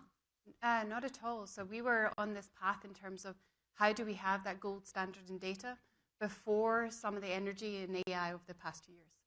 Data has always been really important to us as a whole industry, as a community, in terms of having the most informed decision making. Arguably, with AI, it became even more important. So it's less of a change of strategy to us and more a question of how do we make sure we're doing it in the most powerful way from an AI perspective, because that last point I introduced earlier, where I mentioned about accessibility, is extremely important. We want to encourage this really easy, democratized, safe use of AI, but what we don't want you to have to do is build a lot of ETL associated with that, a lot of processes to be able to use that data first. So it's trying to strike that balance between ease and safety at the same time. And so I've asked you about a lot of the risks, trust, compliance, all the rest of it. But tell me about some of the best use cases you're seeing of how your customers, clients are actually using this. I have the privilege of seeing some extraordinary things actually at the moment. And yes, you get what you will expect me to say in terms of some of those kind of operational pieces around. I was able to generate that report. I was able to run multiple changes through a report that I was generating, a presentation that I was creating or something of that nature, or through the extraction of something like unstructured data. Those are quite expected types of use cases where we're seeing very good examples in terms of ROI for a lot of different customers. Some of the more emerging types of examples that I'm seeing are actually where people are able to build signals and actually find relationships in data that they didn't expect. It's an interesting thing where with AI we often think about some of the dangers around bias, but it's also true with humans. And actually based on our education, our how tired we feel in a particular day, how creative we feel, that might all inform what information we use when we're trying to build and see different insights. So what's really interesting about this, and I've seen a few great examples from customers, is they're actually starting to see new types of information, which is allowing for them to make much more accountable and better decision making in real time. Now, when you think about the practical consequences of that, is that it's actually opening up access to financial services to more people, which is an extremely powerful step change where we actually can make sure that more people have access to that trusted information where and when they need it, which allows for the best decision making. And to that point, another audience question here for people, when and where they need it, how do you address regulatory requirements across geographies when applying AI to financial data? So I'll speak more from person. I spend a lot of time with the regulators. The regulators have been actually extraordinary in terms of really trying to encourage the kind of safe, scaled use of AI. So it is very much a partnership in terms of how we think about that. One of the things that I think about, and I serve a lot of global customers and I work with global policymakers, is how do we think about making sure we've got the right sensitivities from a global perspective across different countries, the right openness as well in terms of use of different types of foundational models as part of these stacks, but then also the right accountability for end users. So I see it in multiple layers, geography, one, but I actually see another layer in terms of the types of roles that we have in any given organization. one of the things that I see very commonly is, particularly with larger organizations, they tend to be quite siloed in terms of how they operate. And one of the things what you're seeing with AI is it's starting to bring together communities that aren't used to actually working so closely together, because they're actually starting to become dependent on similar components, which is allowing a new form of collaboration and synergies to actually emerge across the community. And that's actually one of the more interesting things that is starting to emerge. You see the same trend across industry. If I take financial services has been very focused on optimization within financial services. Arguably now, we're actually starting to see a lot of very interesting innovations that we can learn from other fields, like science, that are actually very relevant into the likes of financial services and beyond. And we have never really explored that in the same magnitude that's happening today. Final question for you. Sure. What is on LSEG's agenda for next year? What are you hoping that we'll be sitting here talking about at Reuters Next 2026? So my goal for this group is that we have truly fulfilled that ambition, first of all, making sure we've got trusted data in your hands. And you're able to apply that trusted data in the context of your AI ambitions. And different people's AI ambitions looks like different things. For some people, it's a chat interface, and there's variations on that. The thing that I'm really hoping we've really solved for is we've got that fantastic framework around scaled use of agents in a way that actually people can safely adopt and use to be able to do task execution alongside individuals. And I think that can actually be extraordinarily powerful in terms of scaling knowledge and actually access to information for global society, actually. Well, it's going to be really interesting to see how this plays out in the next year. It'll be a busy year. Definitely. Well, thank you very much, Emily. I know that there were some questions that we didn't get to, but Emily will be around. So find her in the break, and I'm sure she can answer all of them. Thank you very much. Thank you so much.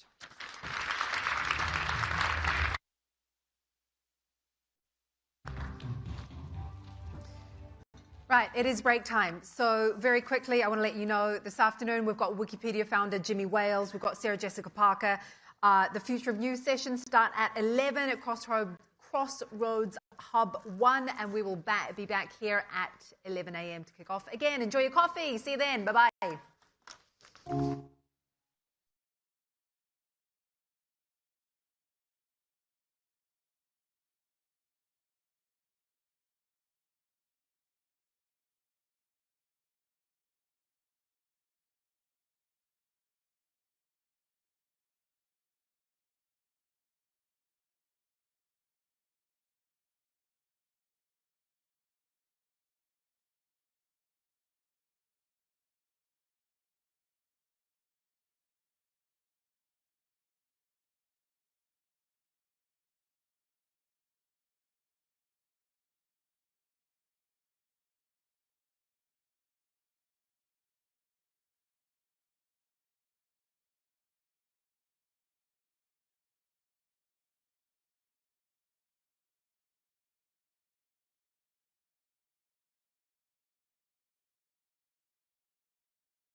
counselor to the US Treasury Secretary.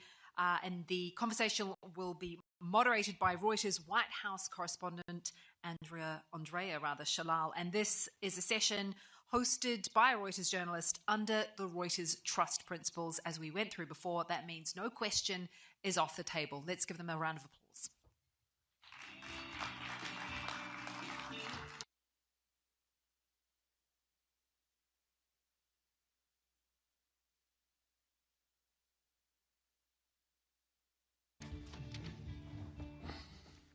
Well, hello. Thank you so much for joining us. Thank you. Thank you.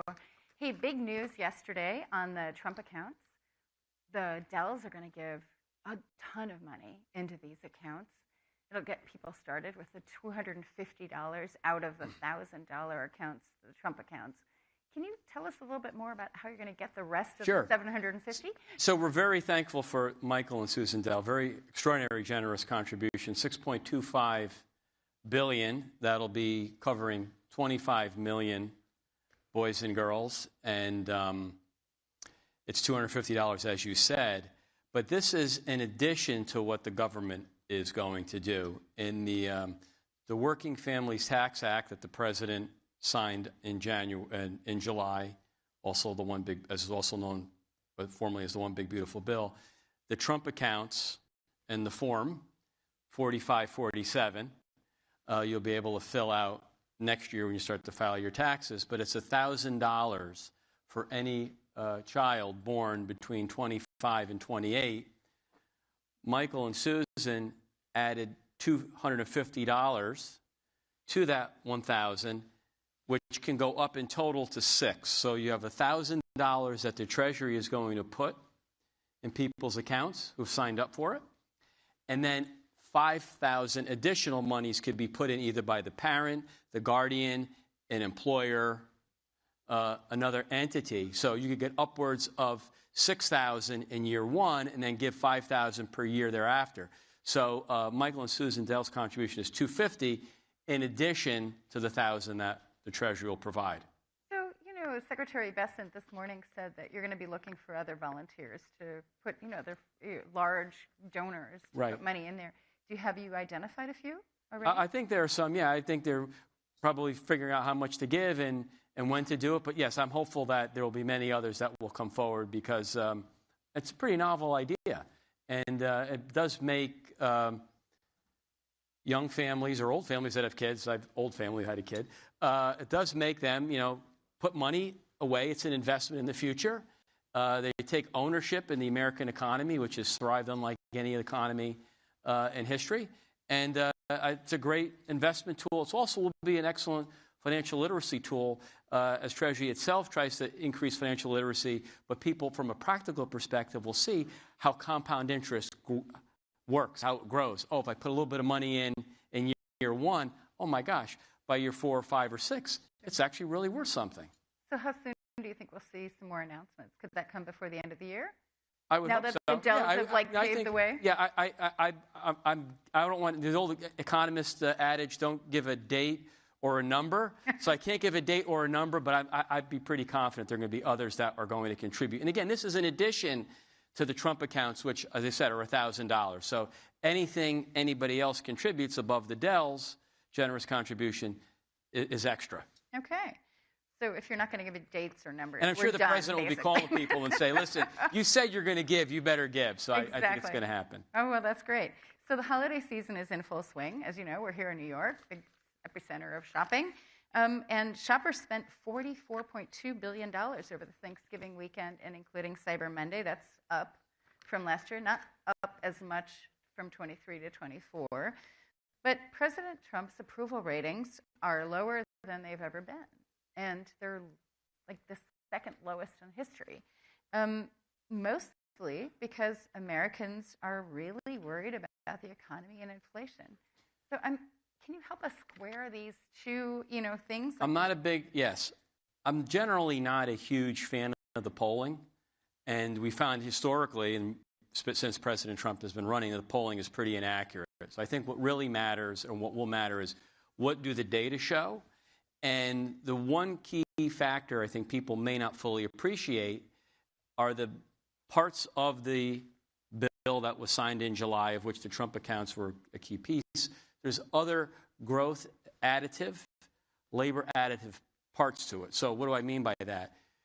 We need to design policies that will lift worker wages, lower the inflation rate, and increase after-tax incomes. And in the bill, the full expensing of capital, to me, is very powerful, because when we had that back in the first Trump administration, you had increasing productivity, capital formation led to faster growth and very high wages.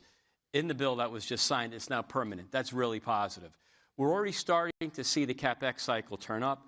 And as Treasury Secretary has mentioned, you look historically, when CapEx turns up, hiring always follows. This time will be no different. We'll start to see that next year. The second piece, and even more important, and the rules are almost out, they will be out by the end of the year, is the full expensing to build a factory. That's not a data center. That's a factory. That's a factory that's going to employ Americans, be built by Americans, and the factory sector pays higher than average wage rates. That will come, and because it's only a 3-year phenomenon, where the full factory can be expensed, which is really a big deal, because historically it's almost 40-year depreciation cycle. So you're taking nearly 40 years and you're compacting it into only 3. That's really positive for growth.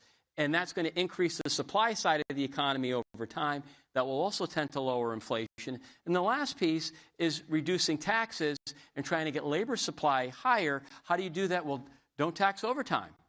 No tax on tips. So those are things for everyday working Americans. They're going to see the benefit of that in their paycheck. They're going to see it in the first quarter. And I can, because that's when they'll get refunds. That's when they're going to change their withholding allowances. And then we can come back to some of these polls, and you're going to see things turn. So that sounds very familiar to what I heard during the Biden administration. It's not that bad. Things will get better. We're going to have all these bills, and then there'll be all this investment. I mean, what's different this time from your point of view? So the key thing, well, I would say I guess I'd say I'm an anti-Keynesian, but as a more supply side, focusing on the supply side, I say President Trump's policies are very, very different than the Biden administration policies, which were focused much more on the demand side, giving stimulus to people that they could use and spend. And the Trump's approach is, no, we need to have a bigger pie that creates more depth and growth at the middle and lower income levels, as we've had on the first side. How do you do that? You've got to encourage the private sector to create and build. Because when they create and build, they're using American workers to do that. So I'd say that the focus really is on the supply side, not the demand side. And I'd also say, one of the things that's hard to quantify, but certainly is very positive, is the deregulation side of business. And I think it's very clear, whatever one's politics in the room are, the Trump administration has a much different view on business regulation, which we believe has meaningfully hurt, than the prior administration, which really was, we'd say, regulatory overkill, onslaught of regulation. Sure. I think I'm very concerned, though, about an issue, which is that the president now is saying that affordability is a con job invented by the Democrats. Americans, when I go out in the field and I talk to people out in the middle of the country, they're telling me that affordability is a critical issue, and you saw a little bit of that reflected in the elections in New Jersey and Virginia, here in New York City. You're a New Yorker. I mean, how do you get Americans to understand that the future is better when they're obviously viscerally concerned? Absolutely, and the president takes it very seriously. And I guess what I would say to you, as we were talking before we walked out, is that we've got this bill in place, and the president knew, I've got to get this done early, because I don't think what I realized, and I was in the first administration, you have to write all this tax law. And companies want to wait to see what the law looks like before they start to invest. And you had to do it early, because if you do it in July, you can get all the Office of Tax Policy and IRS can write it by the end of the year, so you get the benefit of it. So if I'm correct, and I'm confident that I am, I mean, as a professional private sector forecaster, I'd have to make bets, and I'd be predicting 3% growth next year with low and falling inflation, in part because of lower rents, lower energy costs, especially for gas and things of that sort, that we're going to have a boom. So let's talk a year and see what happens. So we're going to get there. It just might take us a little bit longer. The president has a couple of ideas. He's floated the idea of a 50-year mortgage. Is that officially off the table? I don't know if it's officially off the table. That was an FHFA FHFA. I'm old. I used to know when it was FAO, when it was called the FAO. But anyway, I can't say it's officially off the table. I think the president just really was going to look everywhere he possibly can as tools to raise affordability, to raise living standards. The 50-year mortgage, I don't. They're good. I'm not. I don't want to say much more on it. But what I can say is that interest rates are high. This is why the president, in his unique way, has been very critical of the Fed. From an academic, intellectual perspective, I think he's exactly right. Monetary policy has been too tight. There are sectors of the economy that have suffered because rates are high. We know rates are high because we know inflation expectations are low and falling, which is why I would say just let our policies get into place, and you're going to see different results from the prior administration. The yield curve is very flat. The real broad trade weighted dollar is very high. I mean, these are all factors that would suggest monetary policy is tight, and the Fed itself has admitted. So if the Fed can actually lower rates and get rates to neutral, if not somewhat stimulative, as my former colleague Stephen Myron had said, then you're going to get mortgage rates down. And mortgage rates fall, you're going to help lift affordability. We won't need a 50-year mortgage if the Fed was lowering its rates, which I think it will, but it's been, I think, very slow and uneven on that score. So another idea that he's raised is giving Americans the $2,000 rebate.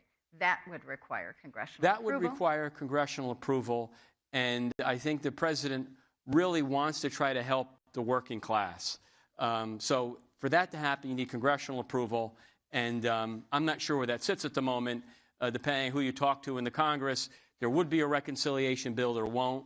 We'll see what happens. But I think as the year unfolds, as the year concludes and we go into 2026, I don't necessarily think we'll need that if the growth backdrop is as strong and robust as I believe it will be. I mean, the president has also talked about the revenues from tariffs coming in, trillions coming in, which is a lot more than you've reported. But and he's saying that we could eventually do away with the income tax. Is that another idea that is maybe a little ahead of its time? I would say it's innovative. On the trillions, he's correct in that if you look, even CBO had scored the tariffs as lowering the deficit roughly $4 trillion over a 10-year period. And by the way, I'm not a huge CBO fan, but the numbers actually so far have been a little bit better than what CBO's numbers would imply. About a $300 billion tariff jolt this year, $400 billion next year. Then if you have lower debt, you lower interest costs. I mean, it would be nice, again, focusing on the supply side, reducing taxes on capital and labor, removing anti-growth business regulations, having cheap and abundant energy. These are all things to galvanize and rejuvenate the private sector, to hire people, to create value, and to pay them high-paying jobs, which is why the U.S. economy post-COVID has thrived. And it was thriving prior to the pandemic. I believe if you look at the GDP numbers, this is why I'm saying just be a little patient here. GDP numbers look really good. What are the numbers that you're looking at? So GDP in the second quarter grew 3.8%. If you take out the federal side, which fell over 5%, we grew at 4.5%. It appears that we grew close to 4% in the third quarter. Again, private sector led. So that's a combination of consumption, which you were mentioning. And that's just goods. If you look at services, which is the bulk of consumption, that's been strong. But also on the CapEx side, we're seeing really good growth in capital spending. And that, to me, makes me very positive in the outlook. And we're seeing that in the stock market with very strong earnings growth in the last quarter.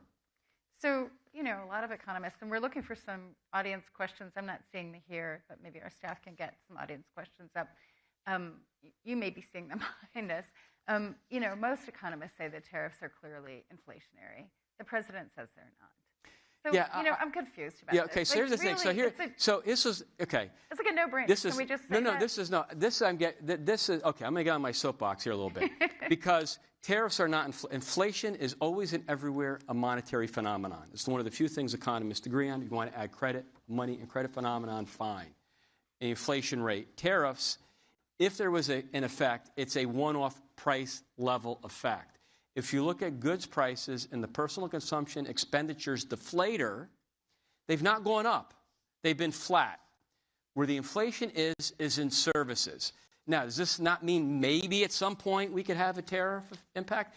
I've been hearing that since March. And it happened in March, and it happened in April, May, June, July, August, September. Like, no, I don't see tariffs as being inflationary. I think that's economic malpractice. I don't think people understand how the inflation process works.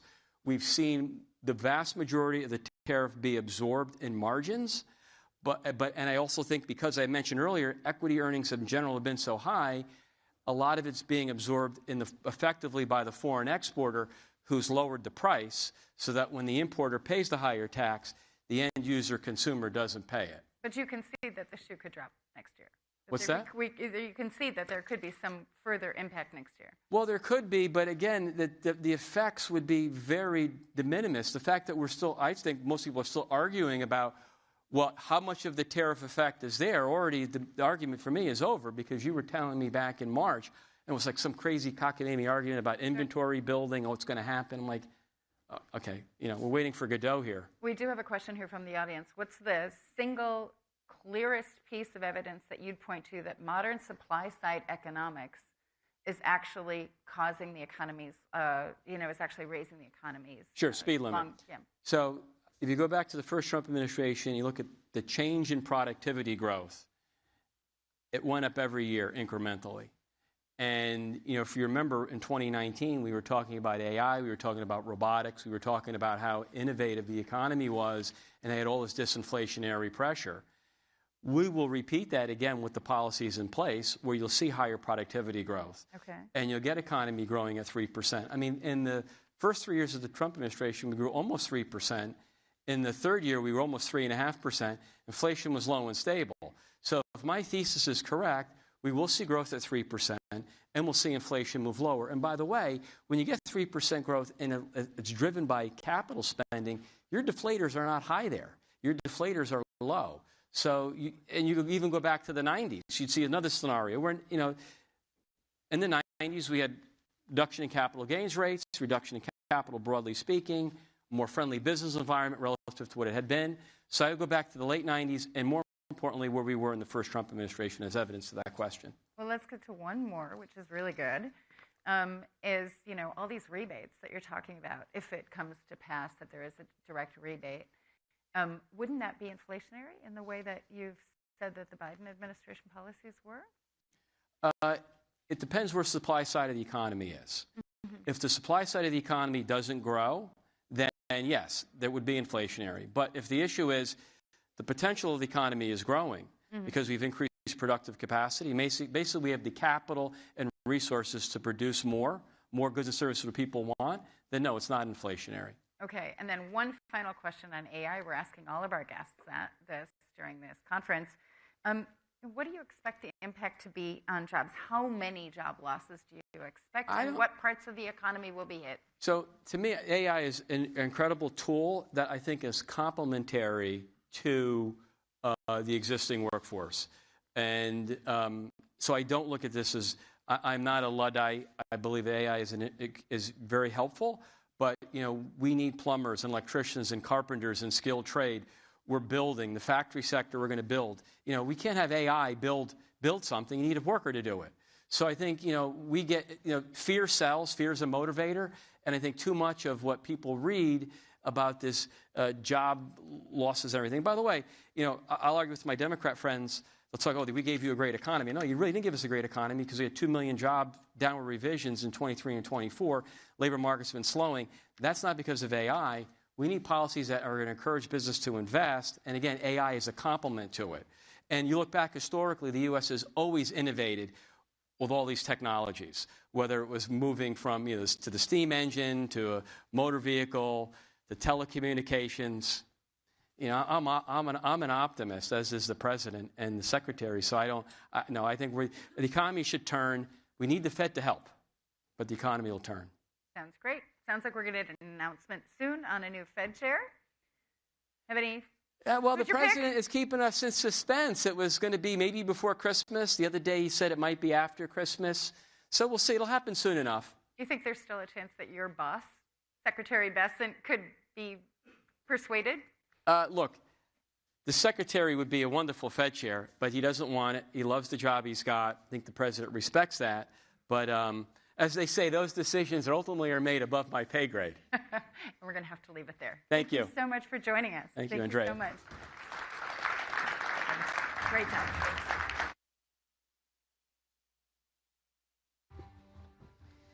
All right, I want to take this moment to encourage everybody with the standing room at the back, come on forward. We've got spaces. If your bag is next to you, maybe pick that up. Give some room for someone to take a seat. We love to see that there are people standing at the back where that full, but get comfortable. Take a seat if you can. Okay, we are going back now to AI, but very much looking ahead, talking about 5 trends to watch in 2026, everything from agentic enterprises to physical AI. So next, we have a session in partnership with EY. We have EY Global Chief Innovation Officer Joe Depper, with an illustrious moderator who also happens to be my boss, Thomson Reuters President and Chief Executive Officer, Steve Hasker. Give him a round of applause.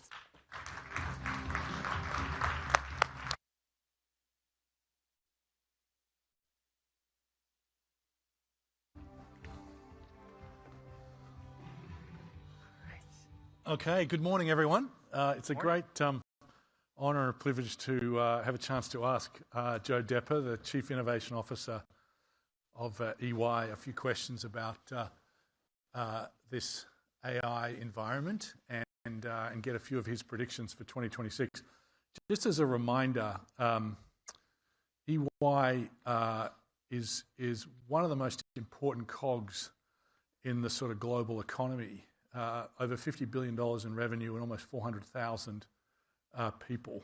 And I think it's worth sort of reminding everyone as just what a behemoth the organisation is, obviously one of the biggest of the big 4. But before we jump into the questions, Joe, Chief Innovation Officer, what does that mean, day to day, year to year at EY? Well, first of all, thanks for having us, Steve, and thanks to the Reuters team. For Chief Innovation Officer, I've got 3 main components of my role. First is I've got the data office. So at EY, people sometimes don't realize we process over 50% of the Fortune 500 companies' data sets. So that's a massive amount of data. One of the largest data producers, data consumption in the world sits within our EY databases. The second is around AI. So I run our AI program globally, and that's 400,000 people, 150 countries. And so when you think about AI, what we're seeing now, and we'll talk about this a little bit later, is sovereign AI and how that's going to impact the way that we run our business. Right. And we'll talk about that. And the third is what we call next frontier. This is the fun stuff. This is physical AI, quantum, blockchain. We just announced today that we launched a new physical AI lab, and we're going to go invest in physical AI because we think that's the next big trend to come. And does that lab have a particular location? It's actually in Alpharetta, Georgia. Is it? And, okay. It's actually where I'm from.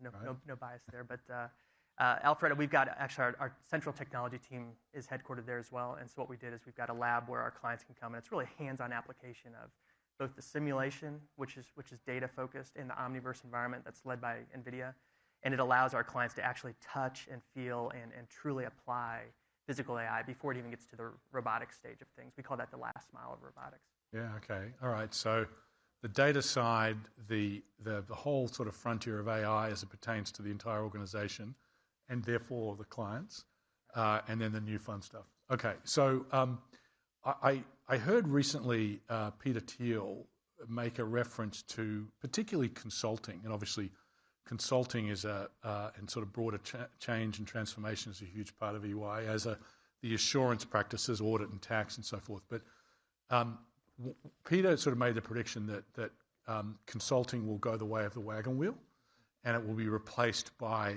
the sort of Palantir type data and analytics offerings.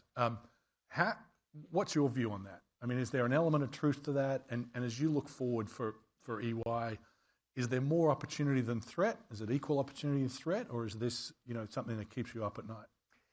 So absolutely, the world is going to change very, very quickly, and consulting in particular will also change. I think we're seeing that. If you think about it, ChatGPT's only been around for not even just now 3 years as of Sunday. It was his birthday. Sunday, okay. Yeah, that's right. ChatGPT was just 3 years ago, and it's amazing how fast things are evolving. Now we're talking about agentic AI. We're talking about physical AI. So when you think about our consulting business, we have something we call EY Client Zero. And the idea is that we have 400,000 people. We have 150 countries. Let's leverage and use AI on our own business first before we bring it to our clients. And what that does is it helps us filter through the noise. So the way we're thinking about our consulting business is absolutely AI is going to help assist and enable our consulting teams. And we're going to use agentic AI in some of those situations where we can actually drive better margins for our clients. But we don't expect a net job loss in consulting. We actually you don't. We don't expect a net. So the same or more consultants going forward. Same or more. The jobs are 100% going to change very, very quickly and already have. And I think the companies that actually adapt quicker, I call it the innovation muscle. So the ones that have the right training, the right assets in place, and the right data. The data is really important. Are going to be the ones that absolutely take advantage of this market over the next 2, 3, 4, 5, 10 years. The ones that don't are going to fall behind very, very quickly. And I think that's the difference that's going to happen over the next few years. And do you think about sort of the recruiting, the next year's intake and the following in terms of humans versus agents? And is there a way to think about, EY will have for every one human 3 or 4 agents? I've heard other, sort of heads of consulting practices talk. Do you think in those terms or not? I think that you're going to see the job descriptions are absolutely going to change. So I often say to our teams, adaptability is the new job security, meaning your job is going to change, it's going to change again, it's going to change even faster than it has in the past. And so when you think about agents, the expectation is that you're going to manage agents in the future. Humans are going to manage agents. You're not going to manage just team members. You're going to be managing other agents. That means you need to onboard them, you have to recruit them, you have to train them, you have to certify them, you have to attest to what they're doing, it's the right thing to do. And then you retire them and you bring in new agents. Same thing for physical AI and robotics. That's now becoming mainstream, right?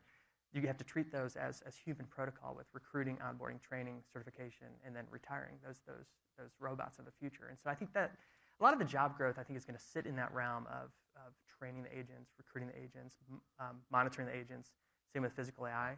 And with physical AI, you've got a whole job space there around manufacturing, configuration, maintenance, that nobody's quite understood yet either. Yeah, it's interesting. I mean, your sort of sense of optimism and projection of growth, I think, is a compelling one. I'm a big believer in the sort of history of these disruptive technologies, whether it's back to the steam engine, the combustion engine, the railroad, the internet, in that ultimately it creates tremendous upticks in economic activity and therefore wealth creation and standards of living. The intermediate disruption can be, is the sort of hard part, right? And so with that in mind, Joe, based on what you've been doing over the last 12 months or so, or since the advent of ChatGPT, what's working at EY and what's not working? Yeah, and I agree with you. So if you think about the history of technology evolution, I think it's a great, great point. There's always been job growth out of every industrial evolution that we've had in technology, whether it was manufacturing or to the internet, to iPhone, to ChatGPT. Now we're in that point where we're like, maybe not this time, but again, every time we've been proven wrong. I think the difference this time is that the disruption is going to occur faster, right? And the speed is faster. Okay. And so there is going to be some temporary disruption that's going to occur, and you're going to see some companies that invest in the right tools, the right training, the right technologies exceed at a rapid pace. Some governments that do that as well. Some that don't will continue to fall behind. I think that's what we have to watch when we think about the future. In terms of what we've learned over the years, in terms of AI, I think there's a lot of hype out there. We've all seen that. Is there a bubble? So the question around the bubble is, I think AI is here to stay, and I think it's going to massively, hopefully, positive impact on society. That's my belief that it's going to help. It's going to help society when it comes to job growth. I think in the future, it may be a little painful now, but it's going to help in the future. When it comes to medical outcomes and precision medicine in particular, robotic surgeries are already seeing great success in certain geographies. And also when we think about water supply and some other areas of growth, I think that AI is going to help improve the quality of life for people in the future, and that's hopefully what we all believe too. Yeah, and so as you think about, you've got in the audience here many people who lead their own companies, who work for other enterprises and government agencies. What's your advice in terms of where they should start? So in other words, do you start with sort of trying to automate tasks today? Do you start with things that cut across the organization? Do you start with sort of the highly specialized professional roles? Do you start with the back office? Where should people get started? So when you think about, again, the speed of generative AI is moving to agentic AI, moving to physical AI in a matter of a year or two. Right. And so when you want to focus in on, okay, where do I get started? There's really, in my view, 4 key elements that we focused on at EY and with our clients too that are important. First is you've got to get your data right. Yep. Whether it's generative AI or it's agentic AI or it's physical AI, it's even more important to have that strong, high-quality data. Right. A study we did at EY this last year shows that 83% of clients say they still don't have the right data infrastructure. So therefore, they can't leverage all the latest and greatest AI. So that's going to be really, really critical. The second key that we believe is important is you have to embed responsible AI into everything you do now. Right. So that's from the data, the models, to the algorithms, to the way that you're training your employees. Responsible AI has to be embedded. And what we've seen now, another study that we did recently, the companies that have embedded responsible AI, not just like a PowerPoint, right? Not just a motto, but truly putting it into your algorithms. They've seen less compliance risk from a penalty perspective, but also better job growth and better revenue. And the reason for that is when you talk to these companies that are truly taking responsible AI and embedding it into their organization, people, the processes, is that it gives people guardrails to experiment. Right? So instead of saying, I don't know what to do with AI, they say, okay, as long as I play in this sandbox with this technology and I don't do these certain things, I can experiment with AI. And so you're seeing that's showing up in revenue growth. So that's important when we talk about trust. The third is value.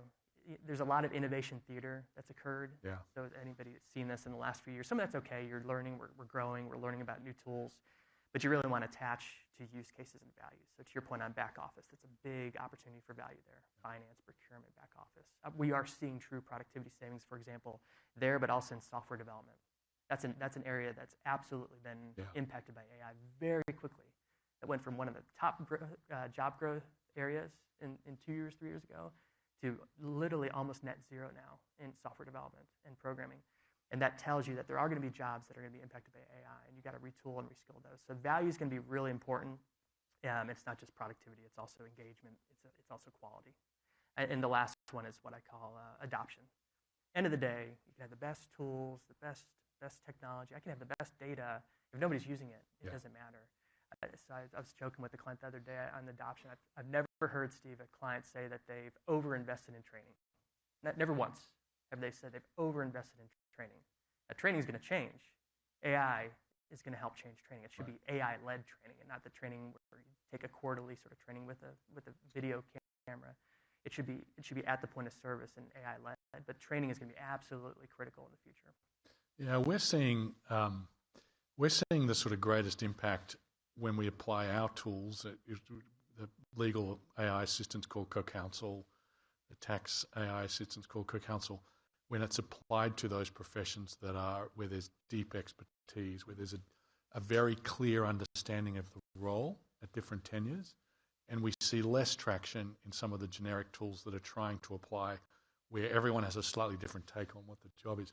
And interesting, your point about the sort of importance of humans to guide the AI. I was reading about a study recently where they had the agent run the sales team, not the other way around. And essentially what the agent did was figure out that extortion was one of the best ways to incent the sales team. And so you actually need the human being to apply some values and some guardrails. Yeah, that's right. That's fairly obvious point, but I think it was well made by this particular study. Okay, so as Kim said, we're going to get Joe's take on 5. Feel free to have more or less predictions for AI in the year 2026. So okay. Over to you, Joe. What do you think we're going to see? Well, so I think, again, the world is moving so quickly. There's the 5 key trends that I would see happening. One is data is both the lifeblood and the bottleneck. Can AI help on the data front? It absolutely can. Okay. So when you talk about data, master data management now can be automated with AI. Okay. Right. So there's ways that you can use AI to help improve your data quality. I'd actually see some industries, like financial services in particular, have invested in data over decades. Right. And so they are actually more equipped right now to take advantage of some of these next generation technologies than other industries that haven't. Right. So again, about 83% of clients still say their data is not in the right state, but it's not just the quality, it's also the access. So can I use the data? How do I use the data? What do I have consent to use the data? Right. You have new tools like synthetic data that actually Gartner is expecting by 2030 that it's going to be about 50% of the data in the world. It could be higher. It's synthetic, right? Basically fake data that's mimicking real data. At Thomson Reuters, we prefer the real to this, in case anyone's worried. You like the real data. Well, there's actually a whole, there's some, when you think about synthetic data, the issue is if you have too much synthetic data, you have model collapse. Right. Then you don't know what's real or what's not anymore, right? Yep. So synthetic data it's good because you can actually do some things that you can't do today from a regulatory standpoint, not using real data. Clinical trials is a great example of precision medicine, where you can actually use it to predict how a patient will respond before they get the treatment. But there's also some downside as well. So data is going to be important, I think, in 2026 and beyond, right? I think that's a standard that's going to continue to happen. Self-driving enterprise is the second component.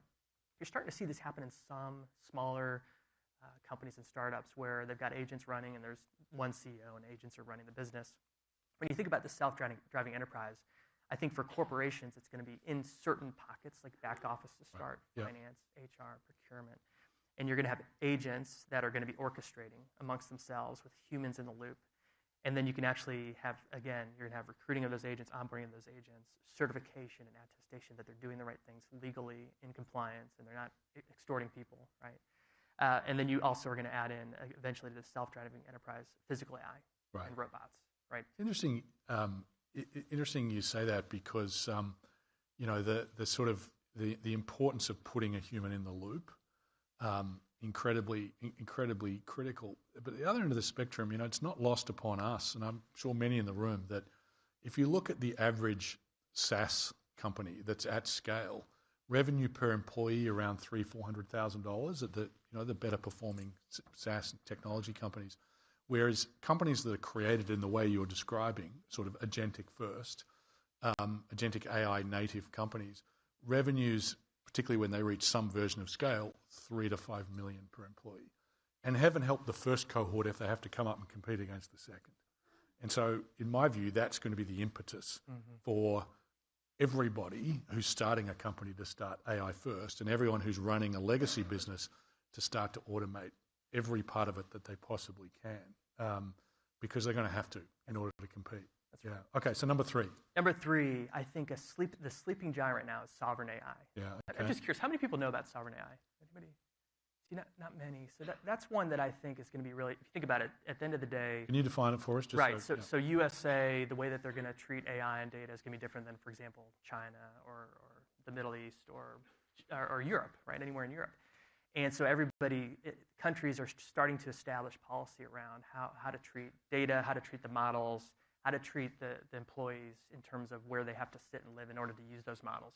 So sovereign AI is the concept that you may have situations where countries say or dictate that in order to have AI in your company, you have to have the team, the data, the infrastructure, the technology layer sit within that country or that geography. And you think about what that does, it creates, I call it AI islands. You would have, if you're a multinational company like us, you would have AI infrastructure, technology, data in 150 countries. Right. If we use the extreme example, around the world. And so that to me is what I call the sleeping giant, because if that starts to happen, then what you would then create is a compliance layer that doesn't currently exist. Good news, it's net new jobs, right? But you're also going to need to deal with the technology and the infrastructure challenges that would occur as a result of that. It also would help improve privacy and safety and security in some areas. So there's pros and cons on sovereign AI, but we're seeing more and more discussions with our clients around how to enable that. It's interesting, isn't it, that this sort of AI era is coinciding with a pretty significant pullback in globalization. That's right. Which I think leads you to that conclusion. I mean, we're in the middle of some vigorous debates on a version of this question, which is, you know, the way AI has been characterized. It's a race between the US and China, okay, which is sort of a version of what you're describing. And then the extension to sort of fair use and copyright, which is relevant to us, is that, well, China does not respect copyright. And if it's a race with the US, ergo the US shouldn't either. And we would argue the opposite, which is, you know, China has cheaper power, has more engineers, doesn't have better chips but might. You know, and so you sort of layer on what are the differentiators. The thing that the US has better than any other country on the planet is great content. Great filmmakers and musicians and recorded music artists and in our case, journalists and lawyers who are capturing, IP. And if you erode the incentives to those creators, then the world will be flat. And in fact, it will be a race with China. Anyway, enough of that rant. Number 4. Number 4, work reimagined, right? So the whole discussion we had earlier around jobs, I think that's going to be a continued discussion. You're starting to see, what I would say is that, again, adaptability is the new job security, right? So the ability to adapt is going to make the difference in your job growth, and you're going to see some people that really adapt well, and they're going to continue to grow in their careers. They're going to adopt AI, and they're going to continue to see success, and others that don't. Some of that is the middle management layer. We're seeing some crisis, I call it, because the middle management layer, if you're in finance, procurement, if you've done governance and PMO operations, what can often happen is AI can do that better now. So those jobs are starting to see displacement in some areas. Entry level is also seeing, I would consider, some displacement. But entry level, what's happening is most of the graduates that are coming in are well equipped with the tools in AI, and so I feel like they're a little bit better equipped to handle some of the challenges. I am more worried about that middle management layer and how fast they can evolve and be adopted into. Yeah, it's sort of the adage that I think we've all started to hear or use. You won't be replaced by AI, but you might be replaced by someone who uses AI. And the wrinkle could be middle management, which is use it all you like, but if ultimately fewer middle managers are required, we may move to a bit of an hourglass type model. Yeah, okay. Last and final. Last and final, just trust is the new currency. Okay. Right. So if you think about, and everybody can look online now and see there's deep fakes and there's issues with trust, and consumers are starting to recognize. You mentioned the events in the U.S. I saw a stat the other day that concerts and live sporting events are actually the attendance is up. Right. And I think part of me is believing that people are getting somewhat tired of the AI and the fake AI and the deep fakes, and they're saying, I just want to talk to a human. I want to see humans. I want to interact with humans. So trust is the new currency, and I think the organizations that embed responsible AI into everything they do, that are trusted brands, trusted with consumers, trusted with their employers, are going to see much greater success. The ones that don't or make mistakes along the way, I think, are going to see rapid decline. Thank you, Joe. That's I hope everyone agrees with me. I think that is in 15 or so minutes as clear and coherent a view on the state of AI and the immediate future of AI as I've ever heard. And I've listened to a lot of these kinds of conversations. So thank you, Joe. Appreciate it, Steve. Cheers. Thank you. Thanks, everyone.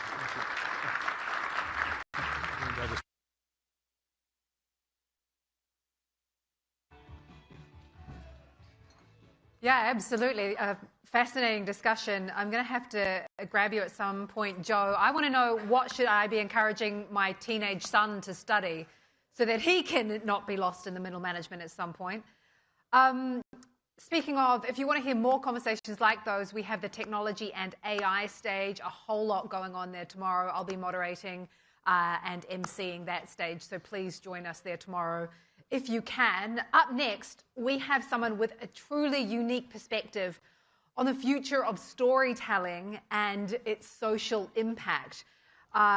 This is a discussion moderated by Reuters US entertainment business correspondent and podcast favorite Dawn Chmielewski, who is speaking to Cherie Redstone, who leads the Redstone Family Foundation and chairs Sipor Studios. Let's give them a round of applause.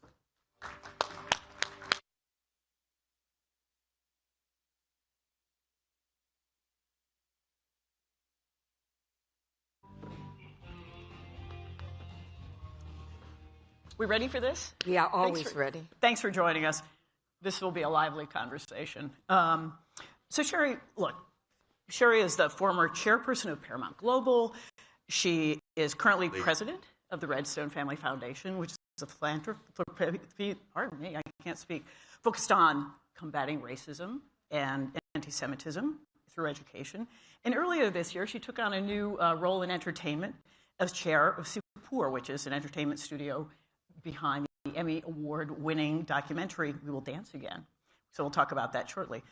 Let's start the conversation with the industry you know so well, the entertainment industry, which is undergoing this rapid consolidation. You, of course, sold your family's stake in Paramount to the Ellison family over the summer, and in recent days, we've seen that another major Hollywood studio, Warner Brothers Discovery, is in discussion, contemplating a sale. So what are the factors contributing to this consolidation? And what do you think the industry looks like over the next few years? Well, I do think there will continue to be consolidation in the industry. I think, as we were talking off stage, consolidation is hard. It's very hard to integrate new companies into old companies. So I think we're going to see a lot of successful integrations and also ones that become more challenged. I think one thing that will stay the same, as my dad always said, is content is king. So for me, the entertainment industry has always been about creating great content. I don't know how it will end up with Warner Brothers, who will get it. But what's interesting, you see those of us who have traditionally been in the content creating business, and then companies like Netflix, who are a great distribution company, but now realizing the importance of creating content and creating content that people want to see. So I think it's going to continue to evolve. I think you'll see more AI, which will be opportunities for the industry, as well as challenges that we need to think very seriously about. And change. Change is the one constant, I guess, other than death and taxes. Well, let's dig into the AI question, because you know, because you've seen the sort of existential moment that the industry has had. There are moments more recently in time where we've had the introduction of an AI-generated actress, that caused all of Hollywood to have a breakdown. Where do you see the applications of that technology, and who will be displaced in this process? Well, if we're not careful, I think everybody will be displaced. I don't want to be the voice of doom, because I do think there's an opportunity to manage this. The problem is that it happens so quickly, it doesn't give you enough time to plan. So in real time, we're going to have to sort this out. But I think there are a lot of opportunities using AI that are going to make our business more efficient, more cost-effective, and that we're going to have to be able to find a way to take advantage of that. And some of those people who have been involved in those positions will be displaced. I think when it comes to talent, yeah, there was a lot of controversy, whether it's acting, whether it's music, et cetera. And that's where I think we really need to be very aggressive in protecting the creative talent and making sure that they are not replaced. There's nothing like the real person. There's nothing like the real thing. I think that was Coke. But the reality is, I think it's going to continue to evolve. I don't have an easy answer for you. I think there are going to be places for it in every aspect of it. I mean, you look at the legal field now and all of these, law associates who are coming in, and you look at how discovery is done. All of these people are going to be displaced. We're going to have to find other opportunities within the fields to create jobs, and not enough jobs are going to be created. So I think it's a challenge. Yeah, totally. So talk with me, a related challenge, as we're talking about sort of the disruption of the entertainment industry, is another part of the business that you know really well, theatrical. I mean, the theatrical business has been in decline since COVID. We're at something like close to $8 billion in domestic box office gross this year, which is well off of the $11 billion it was in 2019. Are we going through a structural change? Is there any coming back from this? And how might eliminating one of the major Hollywood studios from the equation impact theatrical? Talk to me about that. This is something you know so well. Well, first of all, I think there's nothing like the movie-going experience. But you have to create the experience around the movie if you want to get people out of their homes going to the movie theaters. So we used to do cocktails. We used to have concierge. We used to, have pre-show performances. We used to really make it about a night out. And I still think that nothing will replace that. But that being said, I think it's not so much the consolidation that is going to have an impact on the industry going forward. It's more about streaming. It's more about the quality of home theaters, about changing consumer habits. And I think even with consolidation, if you have more limited content being created, at the end of the day, right now in movie theaters, people only go to see the hits. It's much harder. You used to get them to go see a C movie. And I said, if we give them a drink, we can get them to see a C movie.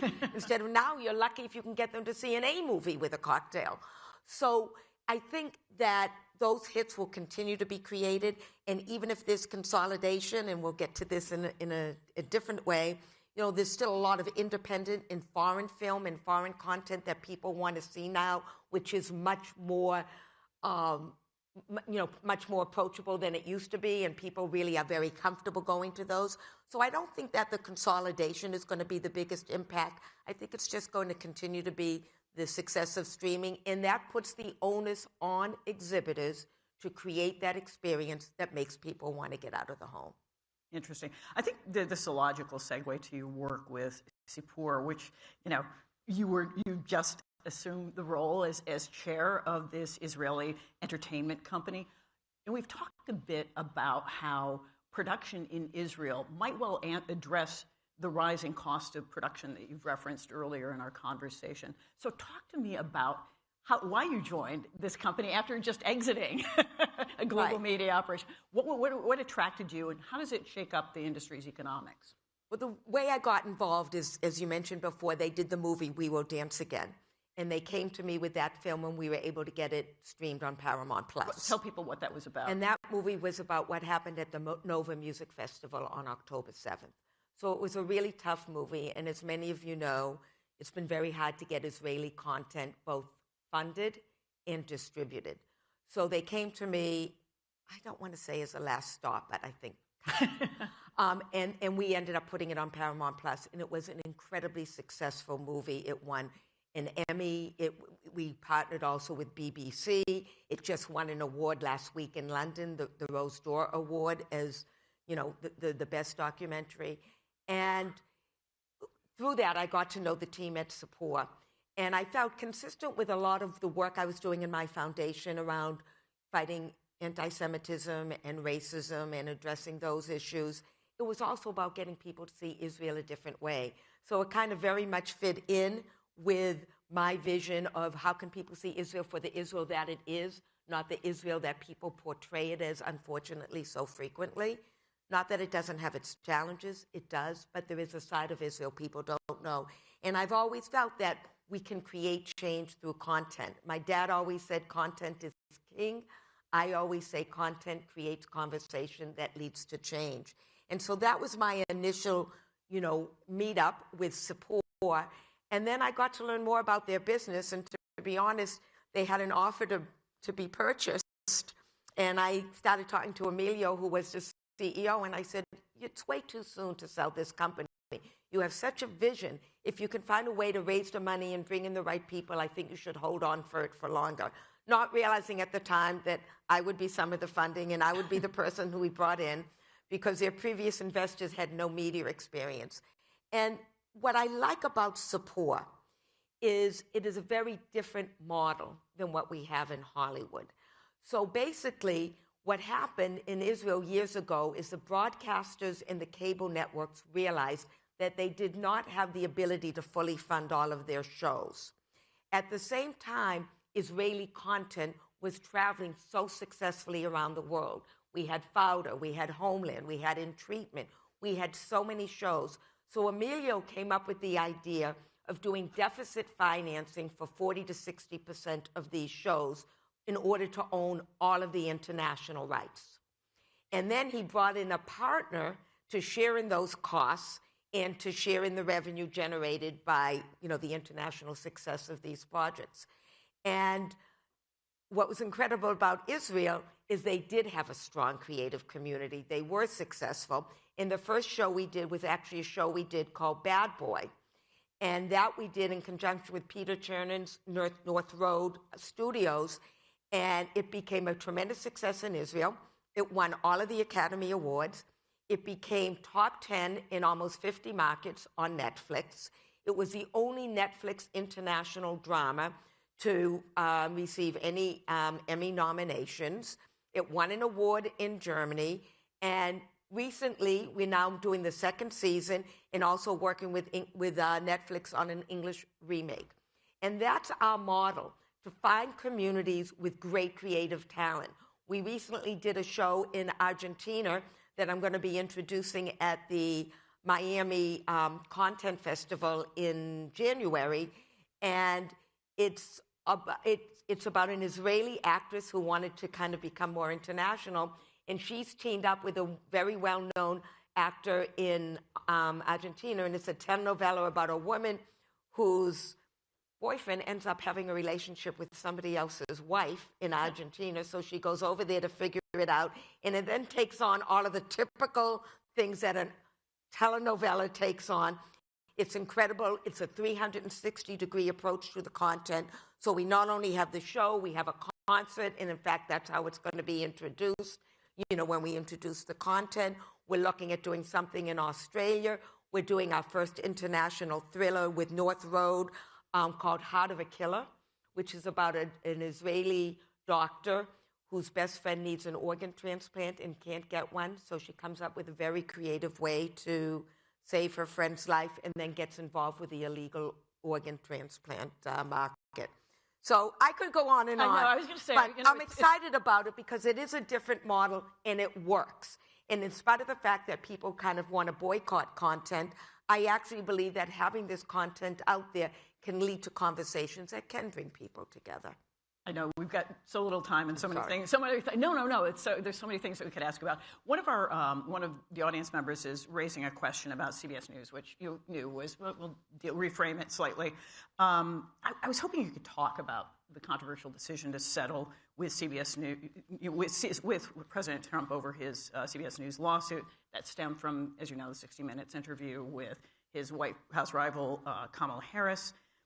Did you worry about the settlement being potentially precedent-setting, maybe emboldening powerful people to use lawsuits to pressure news organizations? How did you come to a decision here? Because it wasn't an easy one.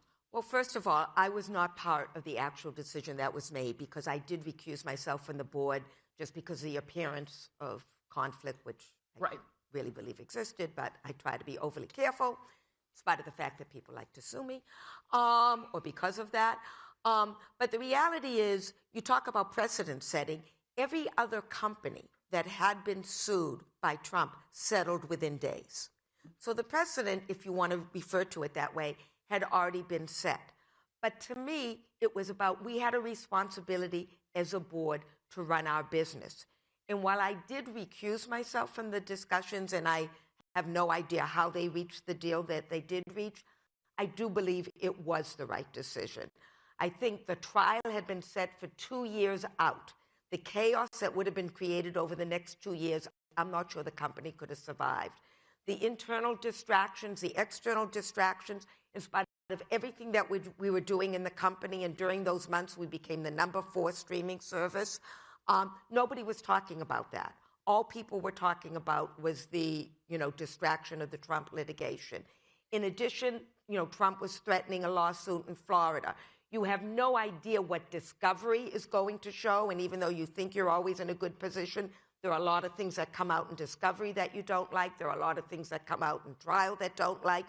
The responsibility of the board is to do whatever they have to do to ensure the effective functioning of the company. So I do believe it was the right decision. I do believe we have to continue to fight for fairness in news, fairness in broadcasting. I think we have an obligation to do a better job than we've done to remove bias, but the reality is I think it was the right decision, even though it wasn't one that I was involved with.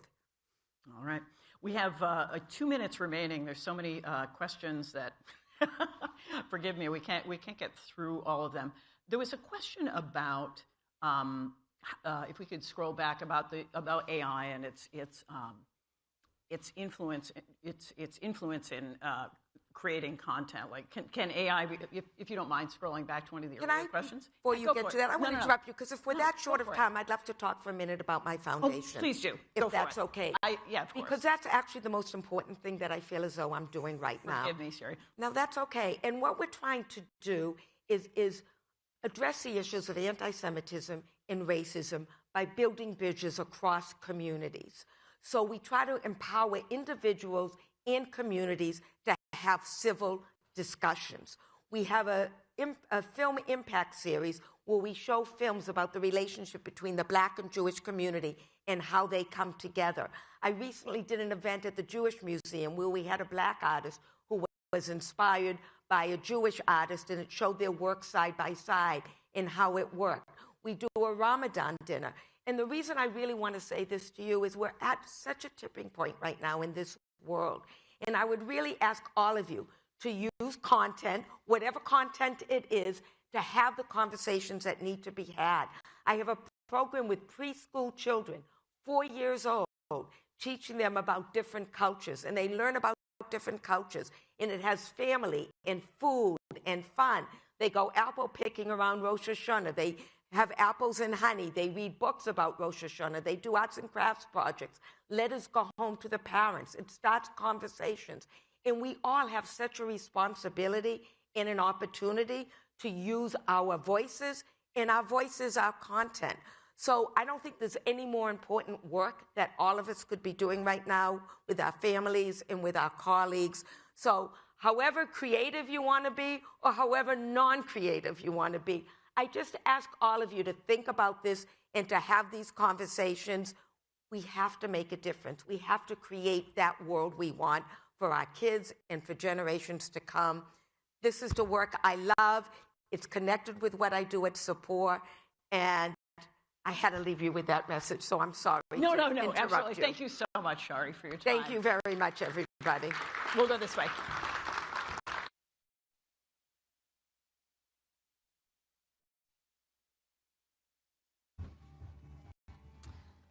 Okay, up next, we have one more session before lunch, and it promises to be a good one. We are, again, switching our focus to AI, technology. We've got sessions on humanoids after lunch, the AI workforce, and the 2026 AI dilemma. But before that, we're talking about fast-changing markets and how they're prompting institutional investors to shift their strategies. So how are they doing it? We have a panel up next, moderated by Pavni Mittal, who I will invite to the stage to introduce her guests.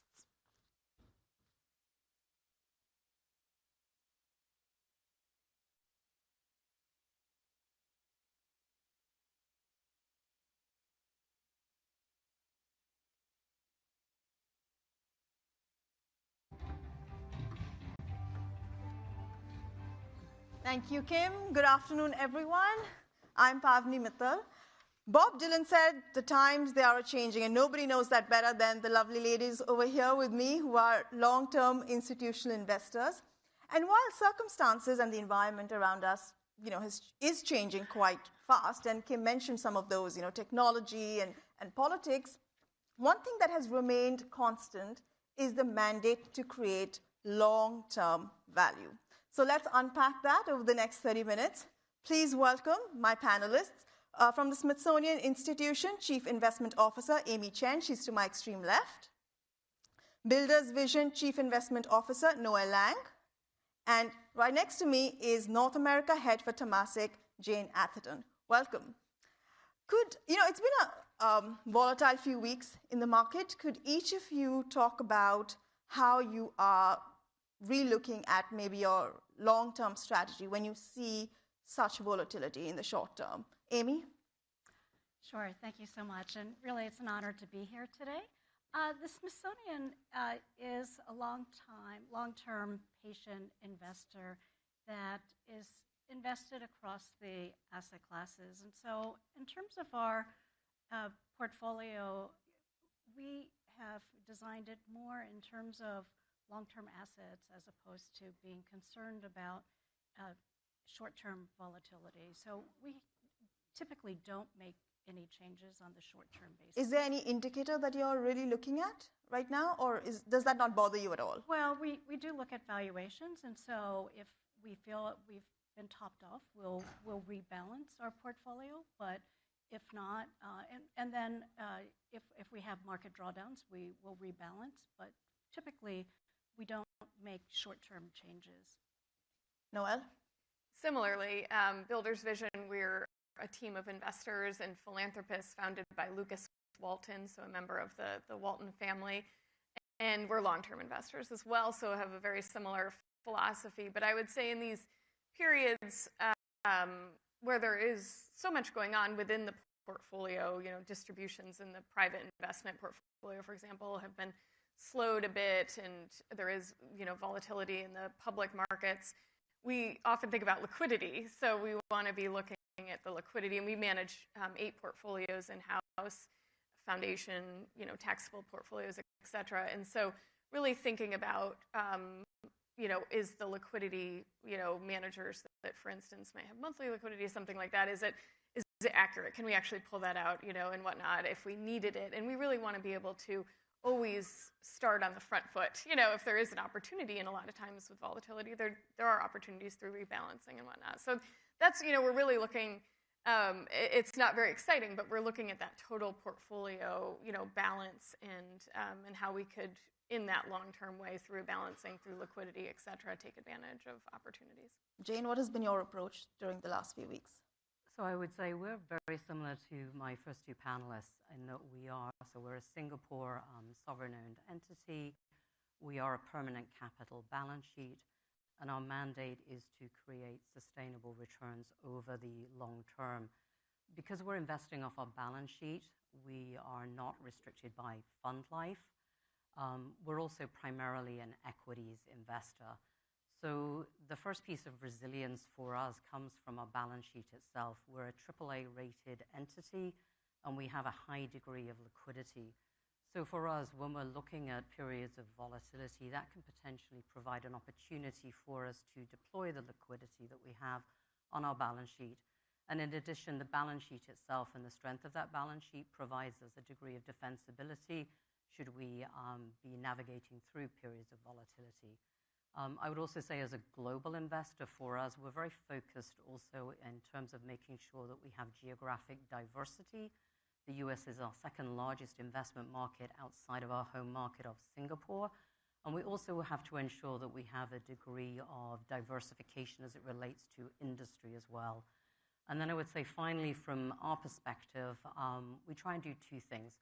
We try and acknowledge and understand what our portfolio companies are seeing and telling us about the environment that we're operating in, and also the broader ecosystem. We are a large participant in the market. We are also a large LP in a number of GPs, and we benefit from their insights as it relates to making sure that at the end of the day, we're looking at short-term volatility, but we have our eye on what are those long-term trends that we should be investing in for the future. Speaking of opportunities, AI has opened up this whole world, and depending on where you are, it's either an opportunity or, a time for a lot of anxiety. Noel, for you, because, there's a lot of focus on climate for you. So what kind of opportunities has this AI wave created in climate-focused sectors? Yeah, I think this is, AI is really transforming everything in every sector, and climate is no different. And I think it's important to recognize that a lot of people have a narrow idea of climate and climate investing. Sometimes it can be, it's renewable energy, very, very, very focused on that. But I think it's important to remember that it is that. It's renewable energy production and whatnot, but it's also energy efficiency, decarbonization strategies, food and agriculture, sustainable agriculture, water, wastewater management, so many different things. And so just like everything else, AI is absolutely transforming these sectors and subsectors.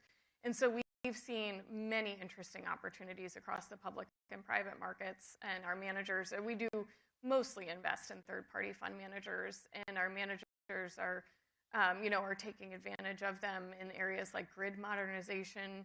You think we have to move away from, centralized utilities to grids that can, have a two-way flow of data and energy and whatnot. Other areas like predictive maintenance on equipment, transmission lines, transformers, siting and permitting of new energy infrastructure projects, and the list goes on. And I'll just say, as I mentioned, it's both the public and the private markets, and it's really interesting in the public markets because, I think a lot of focus this year is on the new administration in the U.S., and it's actually been a wonderful year for the clean energy markets and public markets. And we don't invest in this index, but there's an S&P Clean Energy Index, and we tend to use active managers in this space for lots of reasons. But the S&P Clean Energy Index is up 41-ish% or something year to date. The S&P is up 18, which I would take any day of the week. But it just shows a lot of this outperformance is driven by energy demand increasing and just the opportunities that the underlying companies are taking advantage of. So I would just say it's a very interesting time. And again, to really expand maybe definitions of what, climate investing is, and you get a lot of really interesting AI exposure.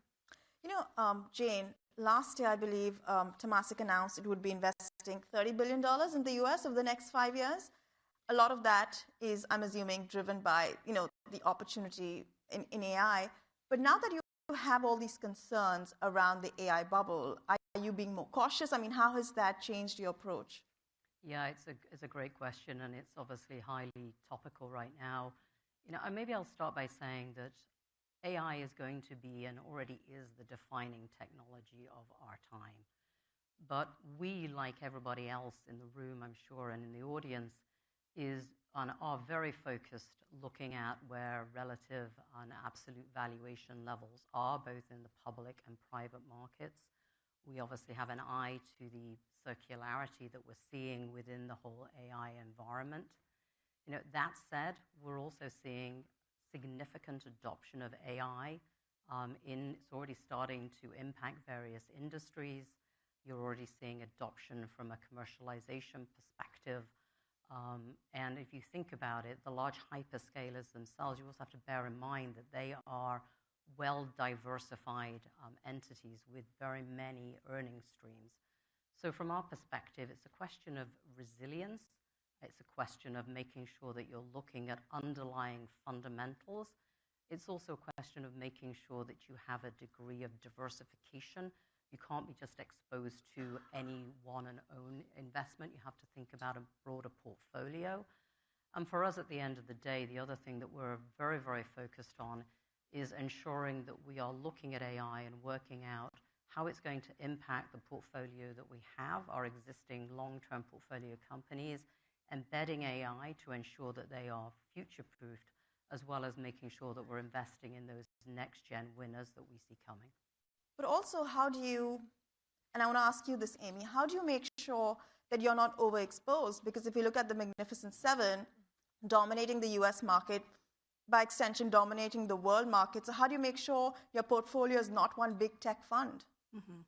Yeah, that's a good question. We actively monitor our private and public investments in terms of the underlying holdings. And so we're able to review our geographic, our sector, individual holdings on a monthly basis and really see where we could either exploit certain either geographies or sectors and or be able to hedge out some of the risks. And I think in our case, I think in terms of any new themes, we really probably favor growth, dislocations, and change today, whether it's specifically related to AI, whether it's related to the reshoring, whether it's related to all these different sort of discontinuous changes that have been happening. And I think that, we feel that we're actually well-positioned to be able to take advantage of those areas. I want to pivot to mission-driven investing. Noel, a lot of the headlines about Builder's Vision is about the investment in climate, but you're also trying to make money. Mm-hmm. So how do you balance those? Yeah, we absolutely do not sacrifice, returns for with our to focus on investing in a sustainable future. We do have sector focuses in food and agriculture, energy, and oceans, but we manage over $15 billion in assets, so it's not limited to those sectors. We just acknowledge that those sustainable transitions are in those sustainable transitions in those sectors are an amazing investment opportunity, and they are happening. No matter what political climate it is, they are occurring, and so we think about integrating, environmental, social, and governance factors and climate, and especially these three sectors into almost everything that we do. But that takes a lot of different forms, depending on the asset class and the portfolio that we're managing. And so when we think about investment returns, our principal, he doesn't want to sacrifice anything, and we actually have a 13-year track record of outperforming our policy benchmark on the portfolio that is the biggest that we manage.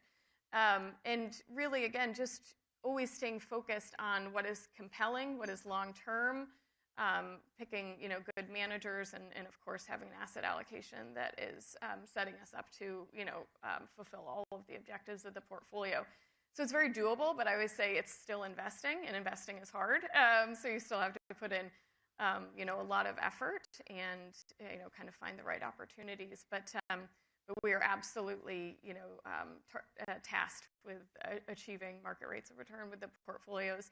We do have, and if you follow us on LinkedIn, you'll see we do actually have a catalytic investment portfolio where we are able to take quite a bit of risk in the name of kind of building the markets in food and agriculture, energy, and oceans.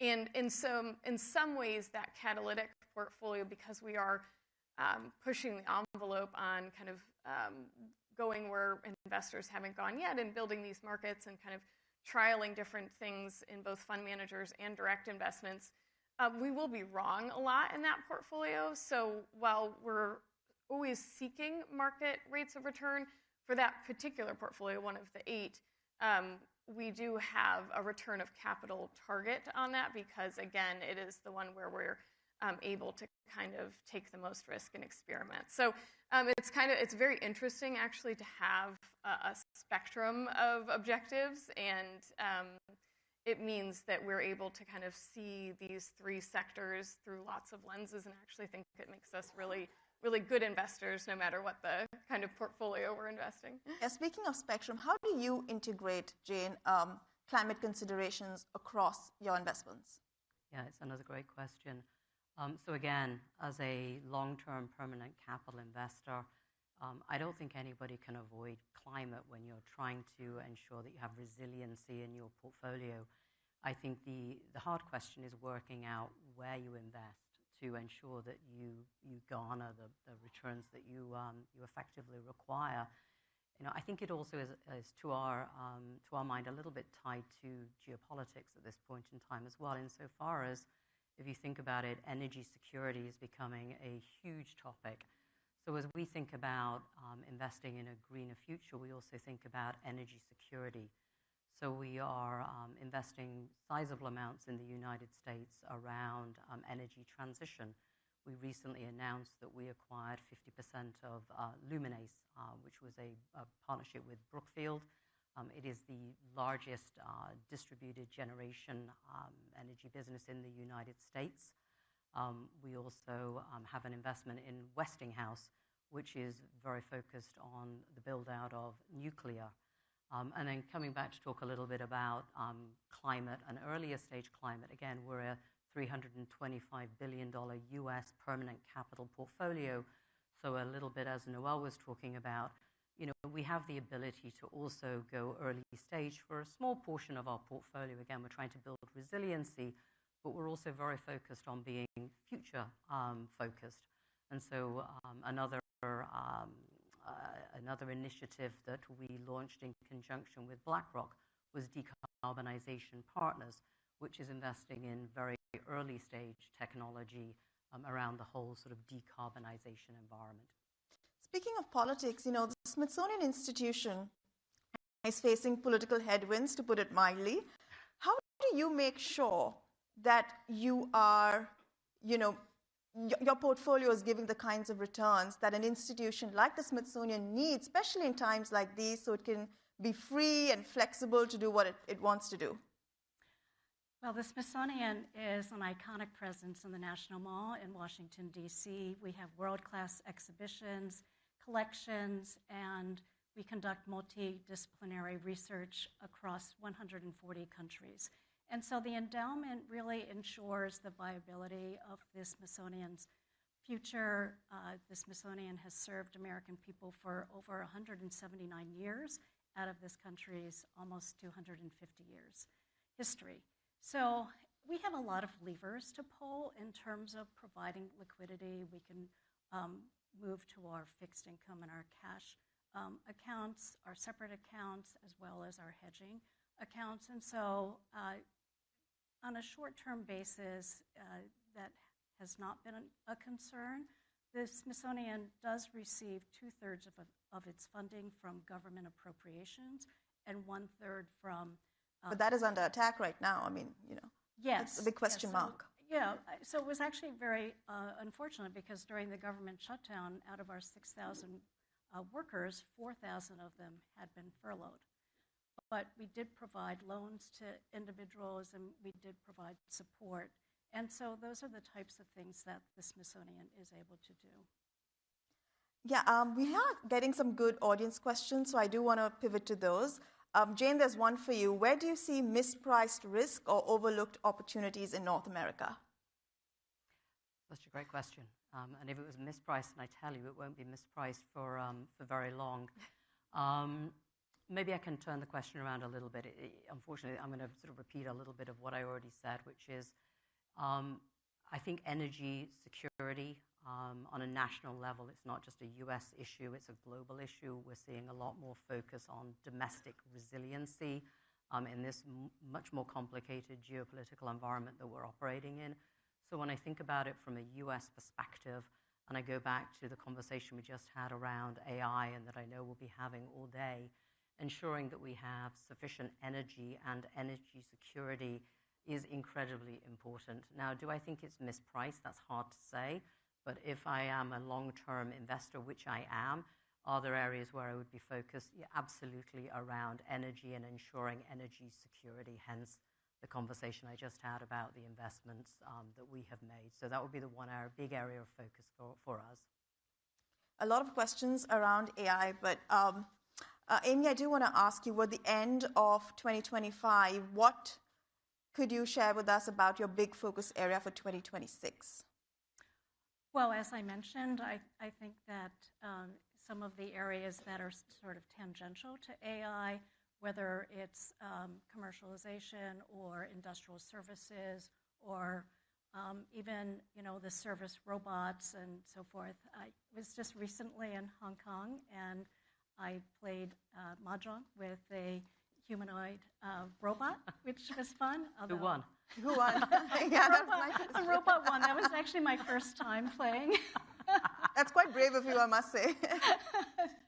So at any rate, I think that there are a lot of great opportunities in those areas, but also in terms of, as I mentioned before, just the discontinuity in terms of our trade and so forth that has required corporations to make many changes. And I think that those are areas more on the edges. We don't like to, I think actually industrial services and healthcare are areas that we think are going to be beneficiaries of these changes, but there's also many tangential areas, including the energy and power that we're also interested in. Noelle, for you? For 2026, what's the focus? Yeah, one big focus area. I think it's it's kind of addressing one of these questions. It's how to think about AI in our investment processes. I think as long-term investors, sometimes, what we focus on isn't always the most exciting, to talk about. It is about governance and processes and monitoring the investments and whatnot. But I'm very excited about continuing to think about how AI will improve and enhance our processes and therefore decision making. And so we've been goal setting this year at the end of this year about that. And we're already using Gemini and Notebook LM and teaching each other kind of how we're all best using these new technologies and new and exciting ways to think about how we write a memo or how we assess an opportunity, so many things. So far, I think a lot of it has been around the edges, for example, preparing for panels. I really like to be able to put a whole bunch of different manager letters or, capital markets write-ups and, into something like Notebook LM and then ask it questions. And, really it's so efficient for things like that. But I know that we can really expand upon that and enhance, how we actually do our work. Jane, what about you? And there's also a question about biggest career regret for all of you, but let's rephrase that and look at maybe investment decision. Gosh, so again, it does come back to AI. We've obviously seen all the enablers of AI, and we've had the conversation around where we see valuations there. They've obviously been a huge beneficiary in terms of where they've been going from a valuation perspective. But I think for me, it's very much focusing on where's AI going to be implemented and where are the areas where you're going to see the most impact, both positive and obviously also negative. And then ensuring that you are future-proofing your portfolio if it is in fact going to be impacted by AI. What are you doing to effectively shift your portfolio to address that?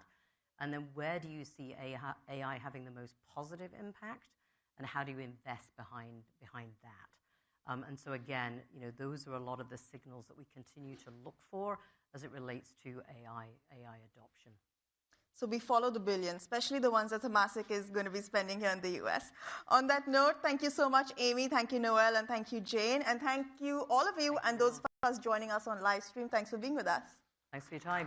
Enjoy lunch.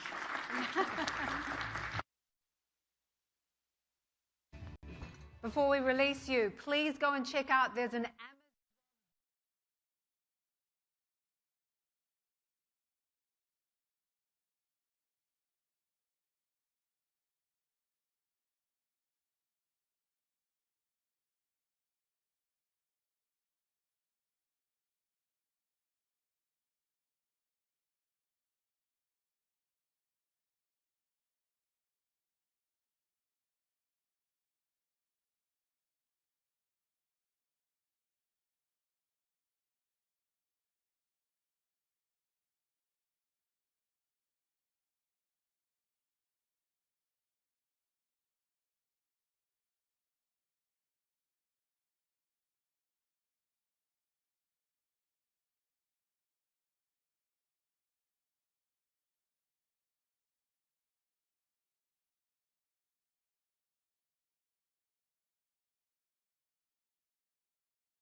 everyone.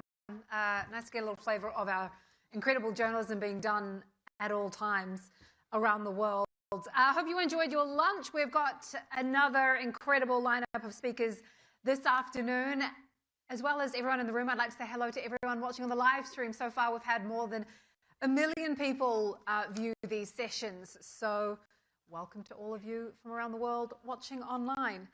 Now, a quick little reminder that we have a mix of sessions that are moderated by our Reuters journalism team from our Reuters newsroom. They come under the Reuters Trust Principles.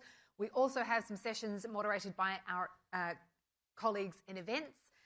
So there's a lot to get through this afternoon. I'd also like to mention that we want to get your feedback on these sessions. In order to give feedback, if you go to the Reuters Events app, excuse me, if you make sure that you add the session to your agenda, then you'll have the ability to give feedback when the session is over. But up next is a session that I am very much looking forward to. We're talking about humanoids and does the reality match the hype? This session is hosted by Reuters journalist, Reuters tech correspondent, Crystal Hu. Let's give them a round of applause.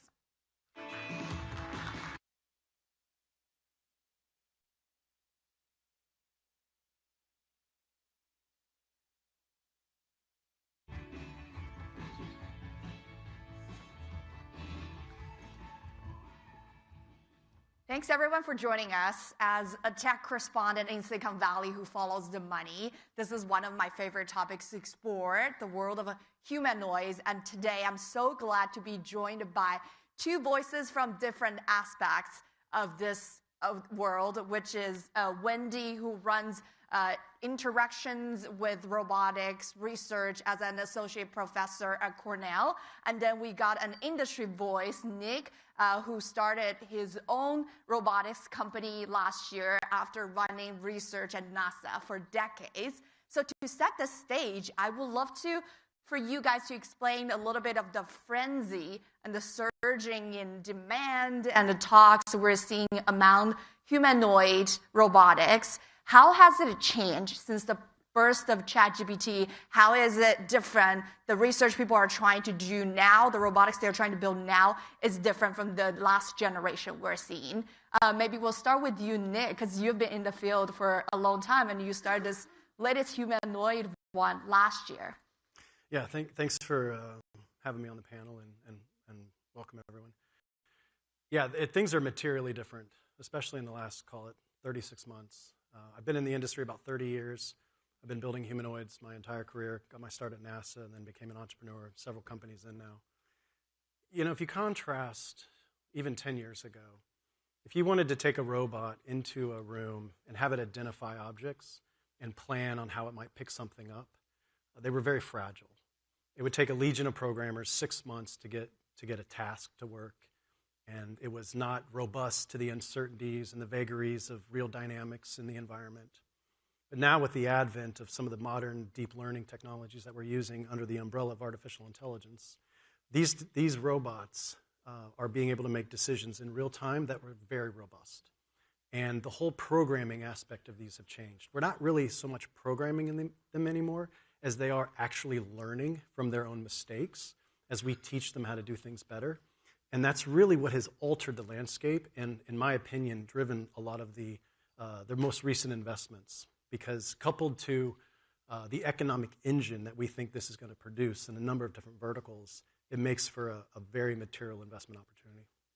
Wendy, in your research on how people interact with robots, and now obviously we all get a taste of the intelligence of things like ChatGPT, how does that impact the way people thinking about build and potentially inserting depth intelligence into a physical body like a robotics or humanoids? Yeah, I thank you for asking that. I mean, I think, the thing that is different about this, dare I say hype, cycle for robotics from any previous hype cycle we've had is that this time around people are really excited about interaction. And I think one of the reasons why they're excited about interaction is that the demand is not so much to replace human labor or to automate systems or get increased workplace efficiency. The goal is actually to have more data about the real world. I think earlier in this conference, people have talked about physical AI, and really we're facing the situation that the LLMs, as amazing as they are, they're very data hungry, and they've used most of the data that is legally and some not so legally available. And so robotics is actually the way that we're going to be able to get kind of the next terabytes of information that we need to kind of feed this hungry engine. And the skills that the robots need to have are a little bit less about the ability to do physical manipulation or to do tasks, but to interact with people, because that's the way the LMs are the most useful, talking to people. And so I think there's a way in which the chat-based AI has really driven like this generation of robotics, and it has a different focus than previous ones. But to build on that, let's talk about the form factor of humanoid. Like, we can talk to robotics in different shapes and forms. Why do we need a humanoid, and where do we actually need them? Maybe we'll start with you, Nick. Yeah, it was like, I think that question's to me, with the guy with the humanoid company. So this is controversial, obviously, and an anthropomorphic form or a robot that takes the shape of somebody that looks like a person, it's not needed everywhere.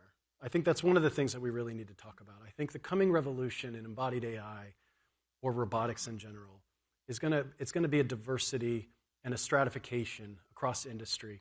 Even in some of the industries that we're focused on, the humanoid is only one aspect of an overarching strategy of automation. The reason you need a humanoid is because this entire world has been built around the form factor of you and I. The door handle height on that door was designed for the 80th percentile human being. The table height, everything that you want a robot to interact with, you start deriving a form that looks very similar to us. And then the next question is, well, why would you need legs? Legs are an incredible way to locomote. And it's not just that they deal with uneven terrain really well, but they also deal with really crowded and cluttered spaces. Imagine if you had a Segway or a wheeled device and you were trying to take it down through one of these rows of chairs. You'd be moving the chairs out of the way. But the ambulation form of bipedal locomotion allows you a whole lot of ways to locomote. And so you can kind of shuffle your way through the rows. You can kind of scoot by. And so I think sometimes we get caught up in that, oh, why do you need legs? That just doesn't make any sense to us. But I wouldn't even be able to walk off the stage with a wheeled platform.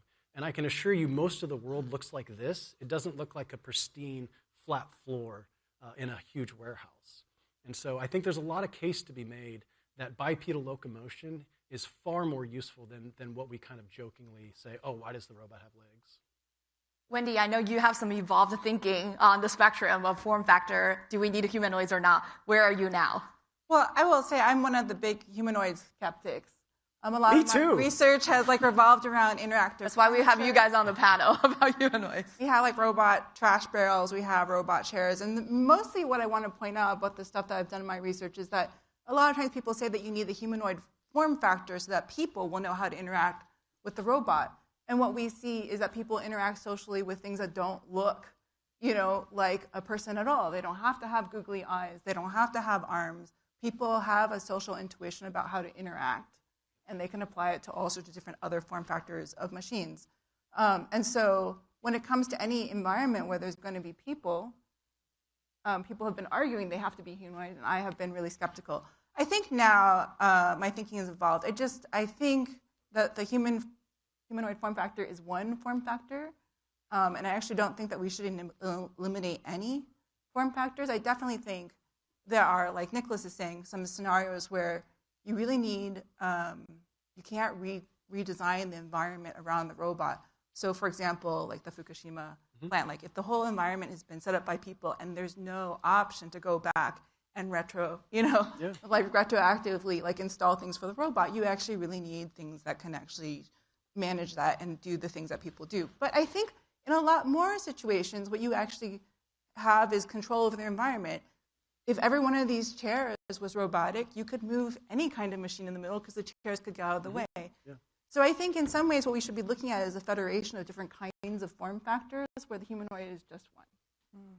And Nick, you obviously have picked your bets by building a humanoid robotics companies, and we have talked about the advantage and why you chose that form factor. What are the real world difficulties and challenges of building a humanoid that actually have the dexterity and flexibility as a human?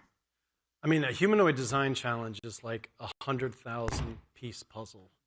And sometimes some of those pieces have fallen onto the ground, and you hope there's not a little spot missing in your puzzle of an Eiffel Tower, right? So it's an enormous challenge. It's a full software stack problem. It's a full hardware stack problem. It's an integration problem. Running a company is an execution problem. Constantly dealing with funding and hiring and clients and pressures of adoption and trying to get a pilot to work and actually close a business case. It's a very complicated thing. So on the design side, we live in a very physical world. The promise of humanoids isn't that they look like a person or that they're going to be this romantic evolution of someday folding your laundry in your home. It's that the last 50 years has been characterized by the ubiquitous manipulation of the virtual world, and we've conquered that. The next 50 is going to be the ubiquitous manipulation of the physical world. And we are looking forward to a day where being able to move things in the environment, manipulate objects at will, on demand, is going to become the status quo. And unfortunately, or fortunately, we live in a world that has been designed with interfaces for people. And so you have a human hand with 5 fingers that governs the entire infrastructure of the planet. And you're not going to go through and rebuild and redesign $1 trillion or $10 trillion worth of infrastructure to then put in an overfit, bespoke robotic system. You're going to put something in place that has the capability to interface with those interfaces. Unfortunately, for a lot of design engineers, it's going to require something that looks a lot like this. Now, that in and of itself is an exceptional challenge. There is an ecosystem of companies that are working on replicating the human hand or the functioning of the human hand. And it's a very, very large design challenge. There's as much engineering that goes into the hand of a humanoid as the entire rest of the humanoid by itself. It's its own robot attached to a walking robot. In fact, at Persona, we have a whole separate design team just dedicated to the hand, completely separate from the rest of the robot, because it's its own problem. But whoever unlocks that wins, period. I've heard that actually collecting the data and knows like detailed things that we don't even think about as a human is the grip of how you hold something. Like if it's something lighter, you use a different grip than how you would pull the door, is actually a very difficult, technically difficult challenge. Yeah, I mean, the human hand is fascinating. I mean, depending on what literature you're reading, it's between 18 and 20 degrees of freedom. It's got its muscles in the forearm. It's extrinsically actuated. It's got tendons that run through the carpal tunnel. There's actually really no muscles in your hand. The tendons terminate into your fingers, and you've got this antagonistic drive where you can almost extend and then flex with equal force in your fingers. Extremely difficult to replicate electromechanically. The packaging, the thermal considerations, the strength, the feeling, it's an enormous challenge. And then couple that to data aggregation collection techniques that allow us to use machine learning technologies to come up with grasping strategies in order to move objects around. I mean, it is an enormous challenge. And unlike LLMs, we can't scrape the internet for the entire corpus of human knowledge. We have to generate this data ourselves, then train the robots, teach them how to do it, then modify some foundation model that approaches grasping an object that has some utility in the business world. So some investor will give me $1 so someday I can fly a private jet. I mean, that's literally how all this thing is trying to go down. A reminder to the audience that we can scan the QR code here to ask the panelists any questions, but also to kind of move to the adoption side where the money is going to coming from. I'm curious in your conversations with a lot of the industrial use cases and other companies, where do you see maybe the first adopters for humanoids, and where do you guys think the adoption curve for humanoid will look like in general in the real world? Maybe we'll start with you. I mean, I think that, I'm not saying that I think this is wise, but there's going to be a real market for humanoids kind of as a, thing that you have in your home, something to talk to. And I don't think that it's going to actually fold laundry better than a person would. I mean, in the time that you're waiting for the laundry to be folded, you'll just get angry and start folding it yourself. But I think there's a way in which having a humanoid robot is a kind of performance of futurosity. It's like having a cuckoo clock, back when, like, the kind of thing that canonized what like Swiss ingenuity was that you could actually make this machine happen this way. So I think there's a way in which, for fun, and to show that we're kind of forward-looking, we might have humanoids, but I just don't know if they're going to be useful. I think they'll be fun to talk to. It'll be fun to show off to your friends. It will make you look like a really fancy, rich person. But I think for a lot of the things that you want a robot to do, there's form factors that are better than what humans do. Like the human hand is so cool. I definitely think I'm a nerd and I want to see the human hand replicated. And one of the things that's cool is when we try to make the technology, we actually understand, the natural hand better. But what I see is that you see these robot companies with these really cool hand demos, and then they have the videos that they show to the manufacturing, and they have these giant suction cup plates, because giant suction cup plates lift things much better than any hand can. And in fact, like a humanoid hand, like no one's demonstrated that you can do things with the 5 fingers better than you can do with 3 fingers. And so there's this way in which we can do cool things because they're moonshot things, but I think what's going to be useful, and what people are going to want in the home, that's actually something else. It's fascinating that laundry and moonshot is in one sentence. And you'll be surprised at how many audience questions we're getting is about robotics doing laundry for them. So I think you just crushed their hopes, Wendy. But to build on that, can you explain why something like laundry, which is so mundane and simple for a human to do, but actually very hard for? Yeah, I mean, so laundry is, first of all, it's heterogeneous. You have lots of different kinds of laundry, all these different kinds of shapes. It's soft, and things like flop around. It actually, over the course of the time that you're folding, it goes from like warm to cold, and actually the dynamics of the material change when you're doing that. And then there's these other things like the laundry machines, if you don't move them because you're trying to use the environment as it's set up for a person, they tend to have the dryers up high, and like you have to lean in. And for a robot, it needs to look like a person to do that, doesn't it? To like lean in and grab something, like that's super hard. I mean, it's literally, laundry service is very cheap. The cost of perspective. Yeah, and then you can just like buy clothes that don't wrinkle, and you can just have everything in a pile. But it will be really cool when we have it.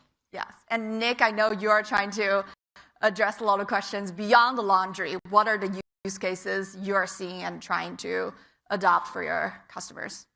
I think we need to have a tempered outlook, like Wendy has been so generously conveying, and I do agree with that. I don't think the home or laundry is going to be a viable use case to save money. Whatever, in 10 years. I firmly believe that. Now, the home market might be the market.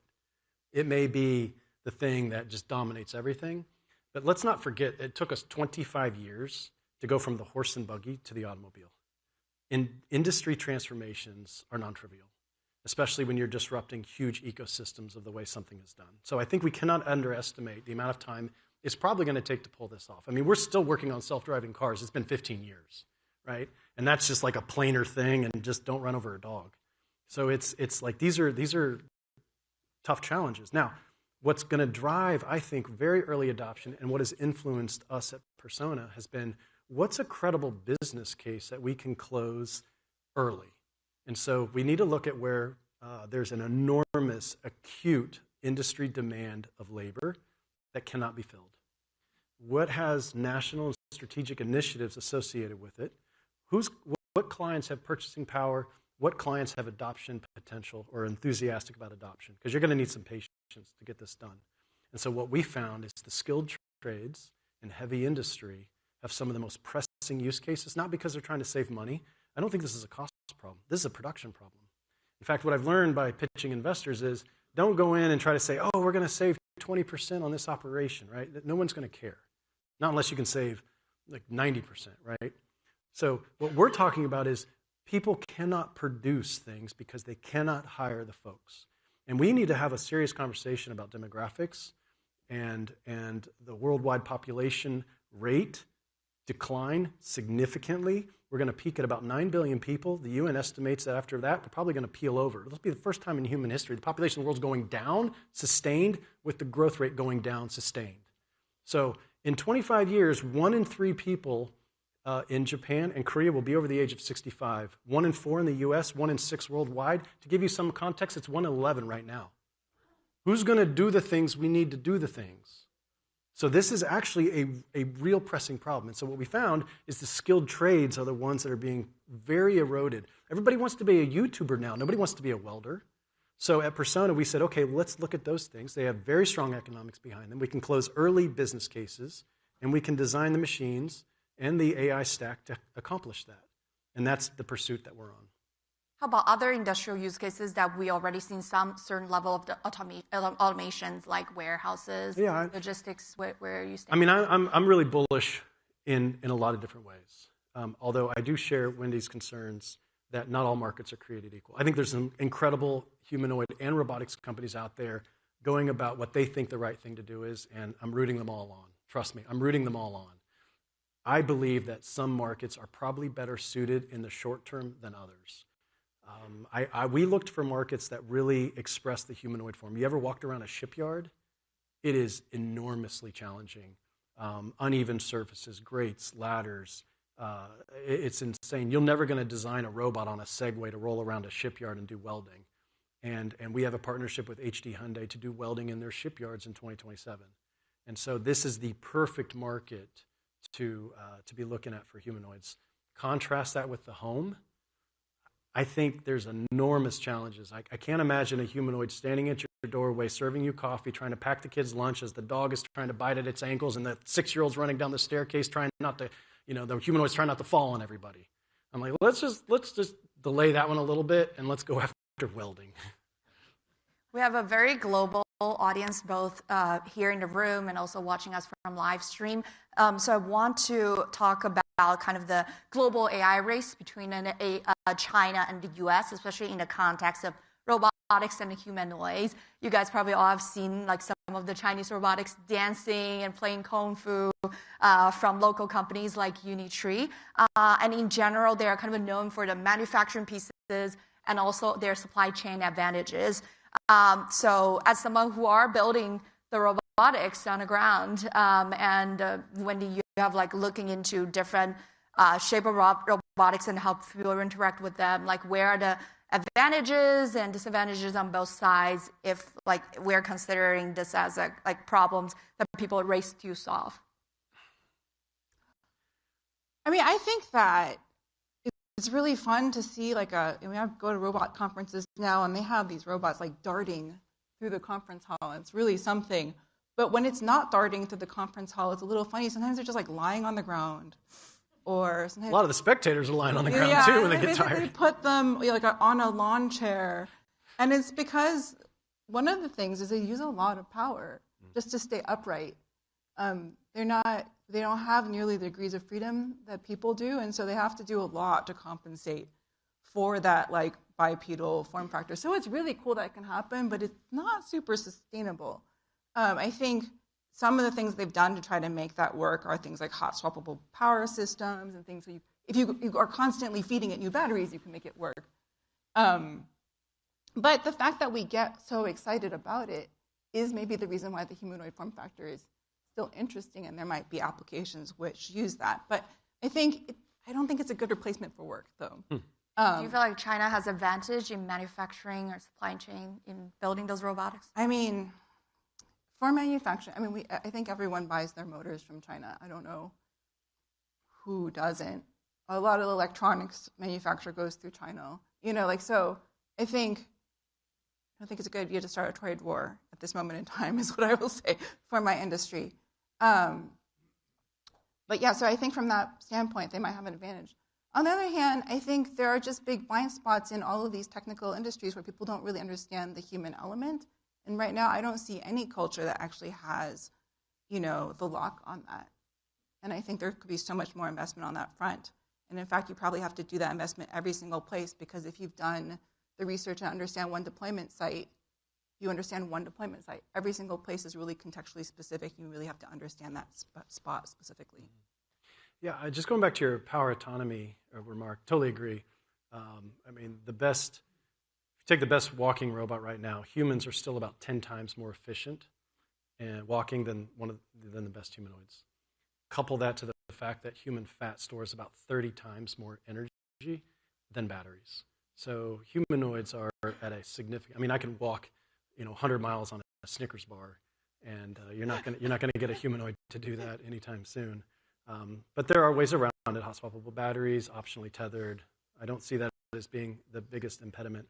But as far as China is concerned, there are some exceptional companies demonstrating some things that we all watch on YouTube and we huddle around our computer and we look at it and we say, how are they doing that? Like, this is insane stuff.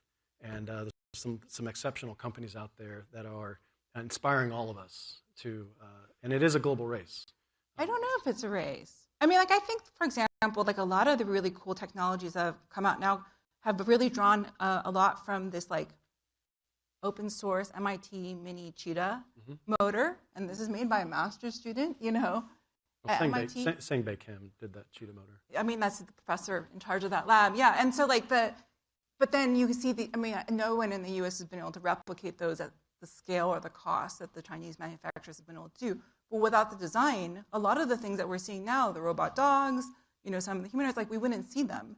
And so it's not, I don't think it's to the advantage of this field for anybody to be framing it as a race. Heaven forbid we start locking things up or stop sharing, because I think you will just see everything stop very suddenly.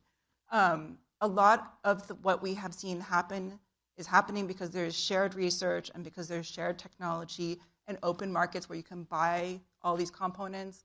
And one of the first things that will keep automation from happening is a trade war. Have you seen any impact from trade war, from what you guys are trying to build? Yeah, some costs have gone up, for sure. It hasn't affected us too much. We have a lot of domestic and Western countries suppliers.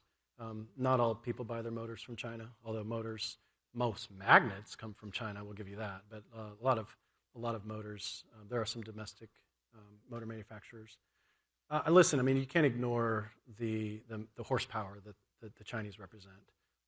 I do disagree with you, though. It is absolutely a race, and there's a point in time that no one can see beyond. I don't want to call it the singularity or anything crazy like that, but there is absolutely a point in time to whoever figures some of these seminal challenges out, where those use cases are going to exist, how that's going to change the power dynamics worldwide, and it is going to be on the undercurrent of embodied AI. I can assure you of that.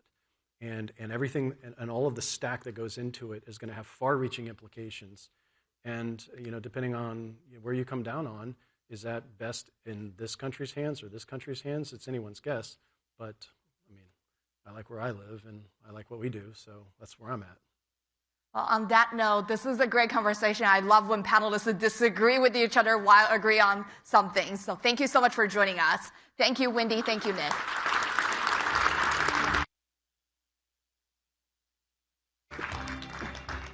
Wow, super thought-provoking conversation. Really appreciate it, guys.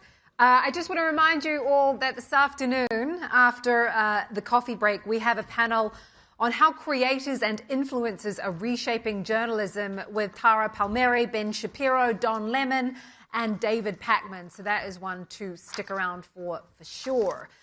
Up next, we have a session that we hope will challenge the way that you think about people, potential, and the future of work. This session is hosted in partnership with WorkHuman.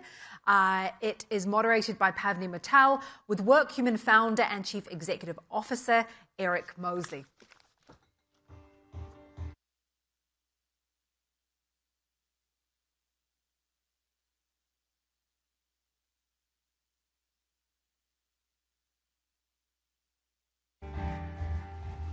Thank you, and good afternoon to everyone here. Hi, Eric. Good to have you here. Great to see you. So we've been talking a lot about the perils and promise of AI.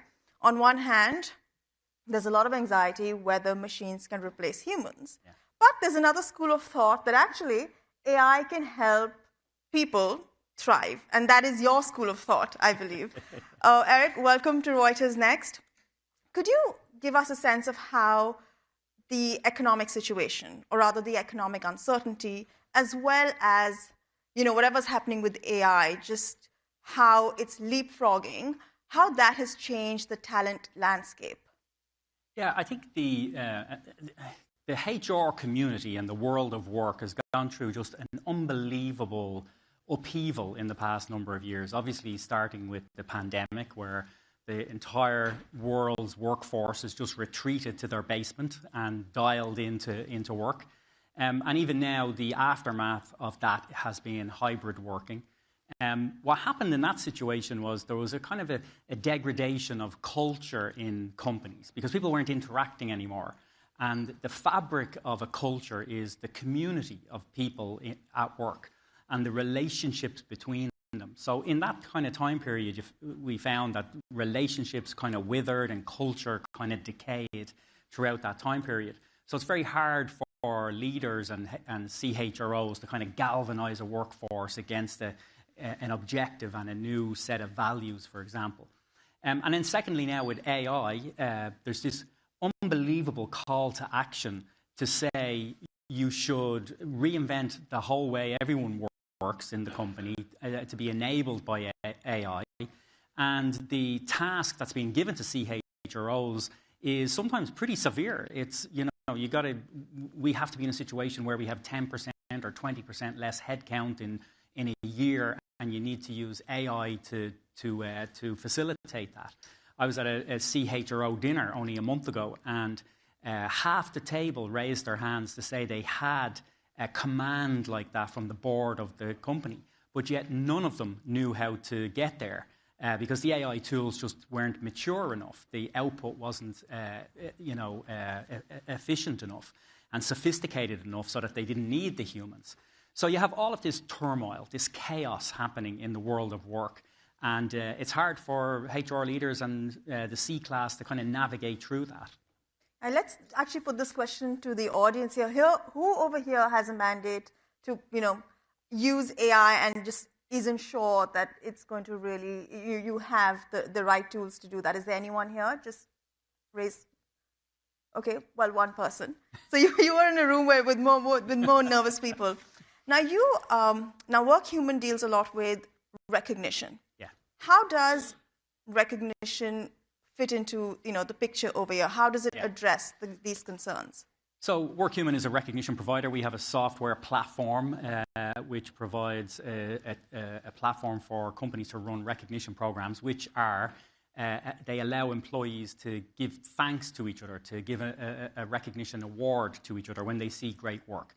So it's almost like the leadership of the company delegates to the employees to have reinforcement for a job well done. So whenever any employee sees great work, they should thank them and show gratitude. And that's a core human need that we all have, is to feel that when we do great work, that somebody sees it. There's a witness, that you feel that you're appreciated. It's kind of one of the central tenets of Maslow's hierarchy of human needs.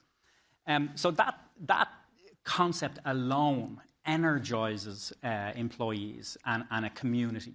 And the fact when one person says thank you to another and writes a kind of paragraph of text describing the work that they witnessed, that also makes the giver actually more connected to the recipient and more connected to their company. So both the giver and the receiver of the recognition have closer relationships, they feel more tied to the community, and their kind of performance and engagement goes up. There's energy in the workforce goes up. But the second derivative of that is that those text descriptions of the work, cumulatively, they are like a narrative about competencies and work and achievement and everything that goes on in the company. We've worked with some major Fortune 500 companies, the Ciscos and Dells and Johnson & Johnson and Pfizer and all of these incredible companies. And the recognition program is the entire workforce documenting everybody else's work in that kind of positive light. And so that's incredible data. And what does AI need to flourish? It needs data. Data is the critical factor to make AI systems powerful and intelligent. So recognition data is just laden with these kind of insights. So, you mentioned that managers are grappling with having their employees adopt AI. So how does recognition help with that very specific goal? So a great example of that is a customer of ours called Sanofi, global pharmaceutical company. They used their recognition program to concentrate the minds of the employee base on AI adoption. So that when somebody was giving an award or they were saying thank you, they asked the employee base to be on the lookout for AI adoption achievement and to say thank you for that. And so they were able to bend the will and the minds of the employee base to think about AI adoption and to document when it happened. We were so inspired by their use of that, we actually created a feature called Corporate Topics, and it allows customers to actually create a topic like AI adoption or safety in the workplace or Six Sigma, whatever it happens to be, but create a corporate topic and monitor the work that goes on all across the company associated with that topic, so managers then can see whether it's going up or going down, the volume of work, and whether the employees have really taken it to their heart that this is a corporate strategic initiative. And so Sanofi did that, and what they found was that, yes, the employees were more engaged, the productivity was higher, but also this concept of AI adoption was more crystal clear in the minds of the organization. There's a question that's come in that's actually about data privacy. It says, how do you strike the balance between collecting data on employees and not being too creepy? So basically, data privacy, how do you strike that balance? Well, we try and err on the side of not being too creepy. So ultimately, most recognition programs, and certainly with WorkHuman, there is a central public feed of these moments. So you can, when you're saying thank you to somebody on a recognition platform, you can mark it as private. And if it's marked as private, then nobody sees it other than you and the recipient. But the majority, I would say 90+% of recognition moments are marked as public, and they go up on the corporate awards feed. So they are public in nature within the company. And in fact, one of the fastest growing, I would say, aspects of recognition is being able to push that kind of communication outside the company, to LinkedIn, to other areas. So yeah, people have the choice of making it private if it is private, but most of the time, to get the benefit of somebody feeling rewarded and that there's a witness to the great work that they do, it's good for it to be shared. Because that's what gives them that proof that people noticed. How do you, speaking of sharing, how do you implement this when you have, especially for big companies, employees around the world, and then, there's also remote work. Yeah. So how do you make sure that someone sitting in the basement is, being recognized aptly as someone who's coming to the office 4 times a week? Well, it is a great point because, again, the people sitting at home can be very isolated. This is one of the things that happens with work from home. It feels good at the start, but then over time it starts to wither in terms of your connections and your relationships with other people. So recognition where you're receiving recognition from your colleagues or you're giving recognition to your colleagues, it deepens the relationship, so it brings people who are remote, it brings them into the kind of central community of the company. We're a global organization. We, as I mentioned, those customers. A good example would be British Airways. They've 38,000 people across the whole world, as you can imagine. A company that came through the pandemic and had to rebuild the culture of the company because travel organization really impacted. And they launched a recognition program everywhere. Their NPS, eNPS, so that's Employee Net Promoter Score, went up 60 points after they implemented the recognition program. And employees were 2x less likely to leave the company. So they recreated that culture and kind of galvanized the employees and made them feel like they belong. Another example would be Eaton. Eaton is 88,000 employees all over the world, big oil and gas services company. So they have employees on oil rigs and just in far-flung places in the world. And again, they were able to increase, 80% of their employees said that they felt connected and valued by the company. And they had a half the turnover level for those people who were rewarded. So yeah, you can bring everybody together, no matter what languages they speak or where they live, and what they'll feel more connected to is the community at work. So we have all this data, and then we have, a way to improve working culture. Yeah. How does this relate to a stronger bottom line, especially at a time when companies are really struggling to, juggle all these uncertainties? Yeah. I think ROI is the ultimate measure of all initiatives.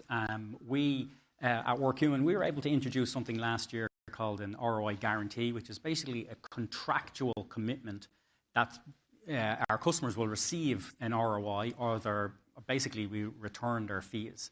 And people often say, well, how could you do that? It's so dangerous and so risky. Well, the reason is that we have 20 years of data around the outcomes of this activity. We know exactly what's going to happen. And we know that the return on investment will be there when the programs launch. So we have case studies, as I mentioned a few there, but there's so many more where you can show the linkage between recognition activity and pure productivity. And it kind of stands to reason. People feel, when they feel connected, when they feel part of a team, when they feel an emotional commitment to their company, they do work harder. And then if you take that across 10,000 employees, that's meaningful. We have a customer who is a consultancy, and they were able to show higher billable hours per consultant for the people who received more recognition moments. And then we've seen things like higher plant safety for manufacturing plants around the world. So there's all manner of ROI that can be proven. But the main issue is you've got to look at it from a data perspective. You have to look at a recognition program that it's going to churn out data. That data is going to tell you all sorts of things, all about the ROI, but also all about your people. You know, the skills that they have, the talents they have, the work that they do, and you're going to be able to make better talent decisions because of that. So when you say ROI guarantee, is that like a number that you give them, or how do you qualify it? It's basically based on the ROI that they want to achieve, whether that's, for example, safety in the plant, or productivity, or retention. Retention is a huge one. A lot of companies want to maintain a certain retention for their very best employees, so it manifests itself in that way. As I mentioned in the introduction, there's a lot of anxiety also around AI. One is whether machines will replace us, but also in many companies, you're working alongside machines. You know, you have, well, not robots necessarily, but, computers doing a lot of the work. So how does recognition plug, or address the anxiety, the emotional part of it? Well, I think certainly the churn and the chaos that we're seeing, there's a lot of anxiety about will we all be working with robots, basically. And I saw the question went up there, how do you recognize employees who actually aren't employees, they're humanoids or AI? I would have answered that question differently maybe a year ago. I would have said, well, you don't need to recognize an agent, an AI agent. But actually, I've come round to think that there's actually a real benefit in allowing that, because essentially AI systems are made more intelligent through reinforcement learning. And reinforcement learning is where you tell the agent that it got something right when it got something right. That's RL, reinforcement learning. And recognition is the ultimate reinforcement learning. So in a system where you do have agents and humans, allowing the recognition to flourish and allow humans to say, you were right with that answer, will help the agents become more intelligent. But again, it's incredible, it's enjoyable to think about these kind of edge cases and how everything is going to change. But I would be pretty much an optimist in terms of how it's going to affect employment in general in society. I think, lots of individual companies may have less employees, but society as a whole will have more employees because there just will be so much more work to do and different types of work. The famous anthropologist Claude Levi-Strauss said, a real scientist doesn't have the right answer, they have the right questions. And I think that has a good connection with AI and AI agents in the future. It's the AI agents may have the correct answers, and right at the moment, I wouldn't say it's 100% correct, but it's getting better and better, but they might have to.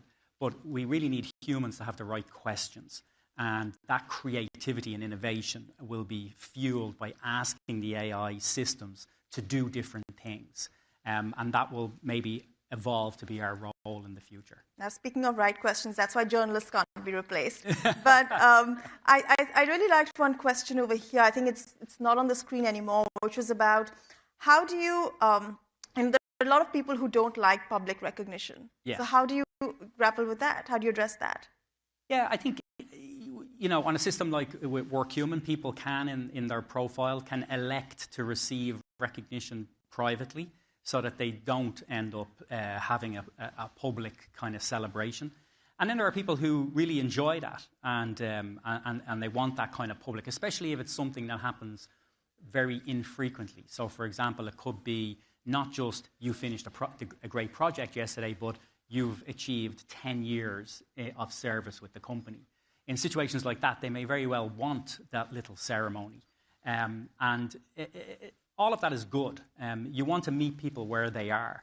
And there are slight cultural differences around the world, and that's why allowing people to self-elect how they want to receive is the right way forward. There's also generational differences, right? Like there's a great question on how do Gen Z employees differ from millennials or older? Yeah. Again, it is different. And their ease with technology, where recognition moments originate from. So, for example, if you have a mobile application or a web-based application, you'll find that younger generations, a higher proportion of their nominations and their shopping will happen on the mobile as they're moving rather than sitting at a desk. So I think the key is that when employees receive value, so in a recognition program, normally they receive points, and points have actual currency value. When they go shopping, you need an enormous variety of things because you have, in every workforce, you have different generations, different nationalities. So you need that kind of breadth to meet everybody where they are. Great, thank you so much. We have a lot of great questions coming in, but we do only have time for that. Thank you so much, Eric. It was great having you. Thank you. And yes, after you, please. Thank you.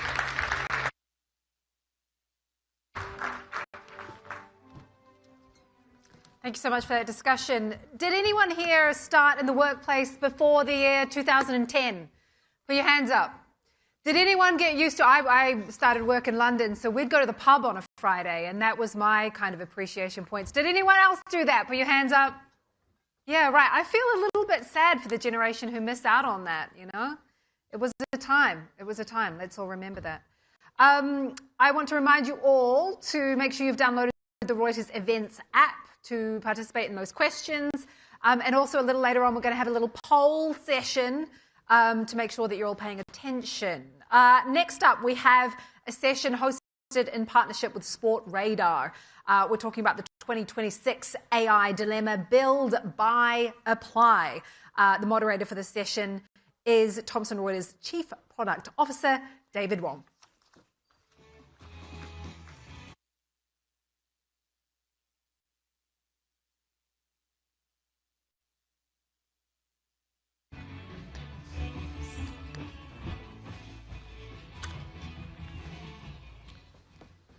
All right. Thank you so much for joining us today.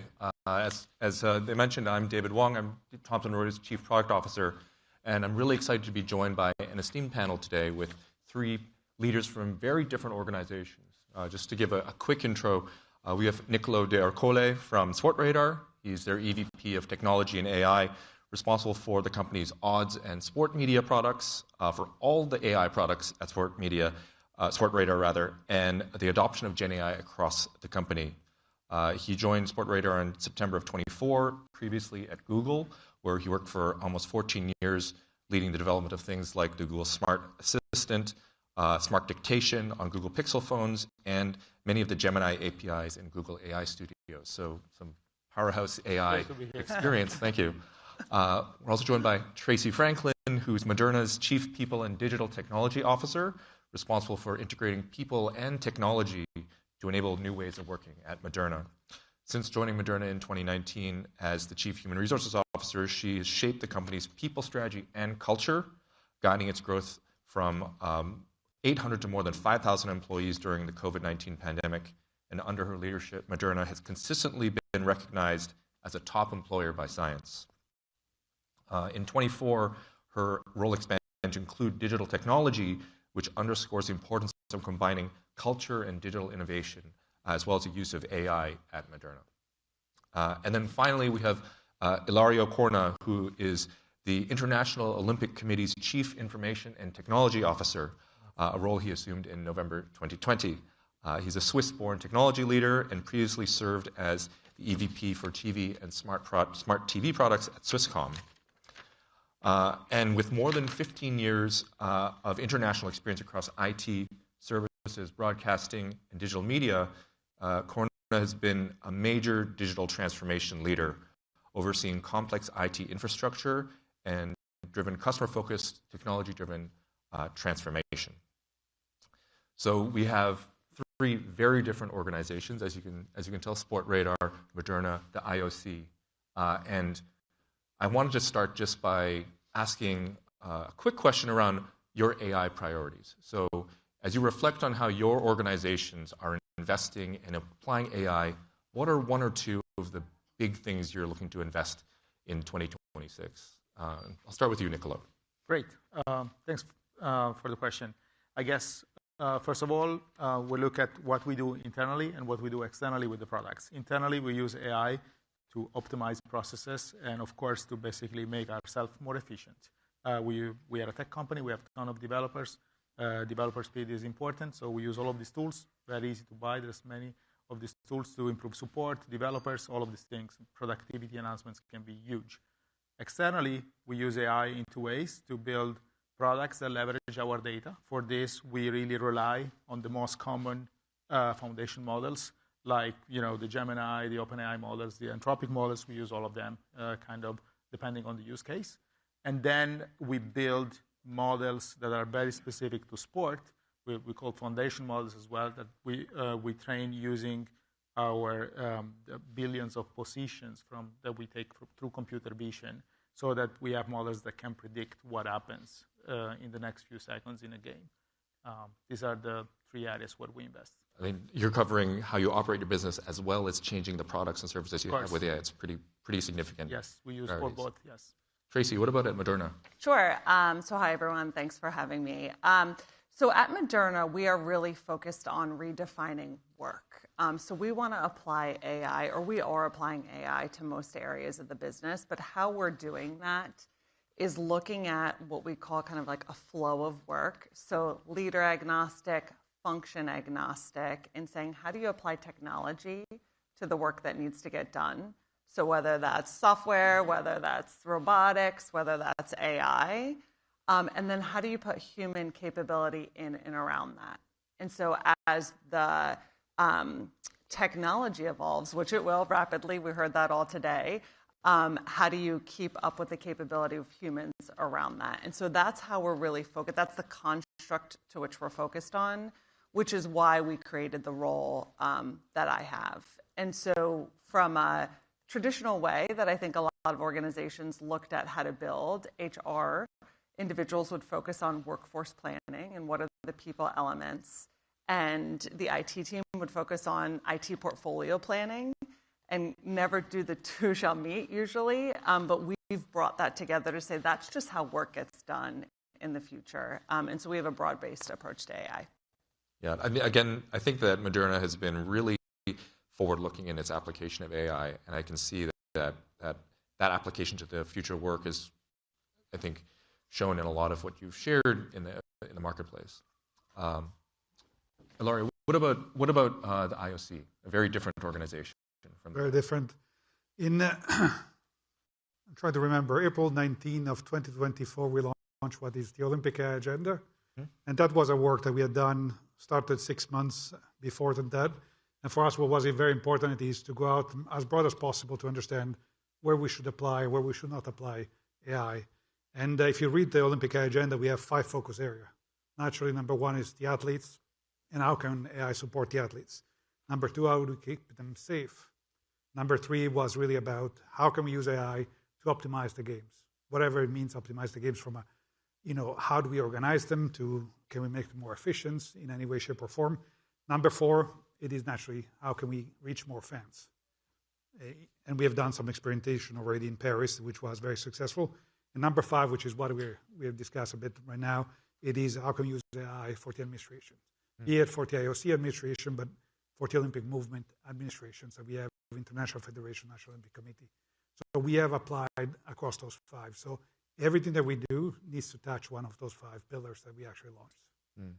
Well, I want to go back to the sort of the original question for this panel, which is the dilemma of building and buying to apply AI. And so maybe I'll stay with you, Ilario, because I think this is a question on a lot of technology leaders' minds, which is, do I build it myself? Do I create something which is bespoke to my organization? Or do I try to find someone and buy or license a solution?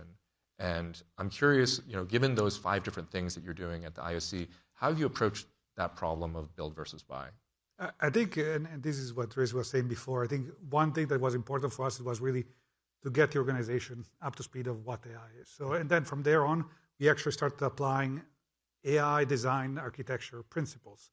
Very, very important. And there is stuff that we buy off the shelf. So we have a collaboration suite, as anybody of the organization that you guys have, and we take that off the shelf and we buy it.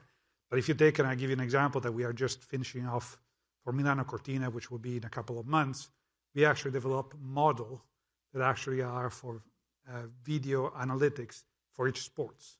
And why is that? It is because each sport is different, and actually they have different methodologies. I think hopefully I will not say something wrong, but I think it's judo, which actually the names of the kick are based in South Korean names. And actually, there is no model off the shelf that actually can give you those names. They would say, okay, you kick to a head, and that's pretty much it. So there it is where we apply and we build our own stuff. And then there is a middle of the way where you can say, okay, well, you can use off the shelf or not, but it becomes like for data, and I know we have Sports Radar there here with us, but it is for certain data you want, for example, all the media right holders, they will come back to us. And there is just a decision to say, we are the source of truth for our own event. I think it's really fascinating, the choice to build your own models for that use case, for video processing. I'll come back to you on that. But Tracy, same question, that this build versus buy dilemma. How does Moderna approach this question? So we were an early adopter of AI. We have a partnership with OpenAI, and we moved quickly to democratize that across the organization. And so every single employee started to use AI, and there's a lot of building that was happening, is continuing to happen. We've refined our strategy, though, to say the answer is both, right? So we're looking at what are the big software, so SAP, Workday, et cetera, that we have in the company, and what's their AI roadmap. And so we work with those companies to understand what's coming and what we're able to leverage that's already existing that would be lower value for us to build. And then we're identifying what's unique to our company and where can we focus our effort and our time and our engineers to really have that unique advantage. I think that's a common thing that we're hearing from a lot of our customers and from others in the marketplace, which is trying to find what's special about your organization and then building for that. So I absolutely hear that. Niccolo, sport writer, you mentioned applications of AI across the entire business. Again, how do you approach the build versus buy question? I guess I will just confirm what we already heard. I think if I want to make like a more specific point, it's very hard, or unless you're a company completely dedicated to it, to compete with the large language model builders for the generic use case. You might even succeed today, but they keep moving, and they will continue to invest in very huge numbers. And so it's just very hard and non-convenient, in my opinion, to do it for that. So I would just discourage anyone to do that. But for specific use cases with your data, for something that you need very specific, and for very specific use cases, then it's worth building if you can make a difference. And this is what we do with our foundation models to predict sports, and is what we're also hearing from the IOC and Moderna.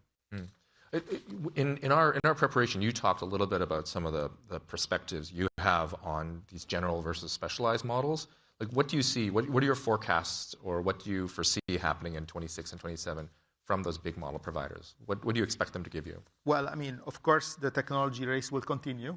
We see improvements in pre-training, in reasoning, in post-training, everywhere. So what we see is that these models will become better. What is maybe more interesting is that the smaller model, the Gemini Flash, the GPT Nano, and the Claude IQ, all of them will become good enough to be applied in day-to-day applications in technology. And that's where we will probably see more adoption and more scale. Basically, we'll see good quality at a much lower cost of inference. And that can make a huge difference. We're looking forward to really being able to do a lot more with cheaper models. Besides, fancy advancements and AGI achievements, I think that will continue to work, and we will need more years and more breakthrough. But I think for industry adoptions everywhere, the smaller models are going to be making a big difference in 2026. So just to play that back, it sounds like you're saying that as that cost of per token or the cost of inference goes down, then you just open up a broad set of use cases because it becomes cheap and easy to Correct. do that. There is almost every company offers 2 layers, a good and expensive one and a cheaper one. The cheaper one is becoming good enough for many use cases. That's what's going to happen in 2026. Yeah. Ilario, just to maybe reflect on some of the use cases you talked about, do you see the same kind of expectations? What do you see as being some of the future expectations from the big model providers? I totally agree. I'm not going to disagree with that statement. I think that's what we are seeing ourselves as well. I think you saw it already in 2025. I think it will accelerate in 2026, but that's pretty much also what we see ourselves as well. I think maybe the only thing that I will add it is the open source models are really picking up. And I think that's maybe the one additional thing that I will say. It'll be interesting to see what will happen in 2026. And they're also very, very cheap. Yeah. Maybe let's shift a little bit towards this future of work question. So Tracy, you had mentioned redefining work. You've had some great success rolling out AI tools at Moderna. What lessons learned can you share with the audience around what's worked, what's not worked?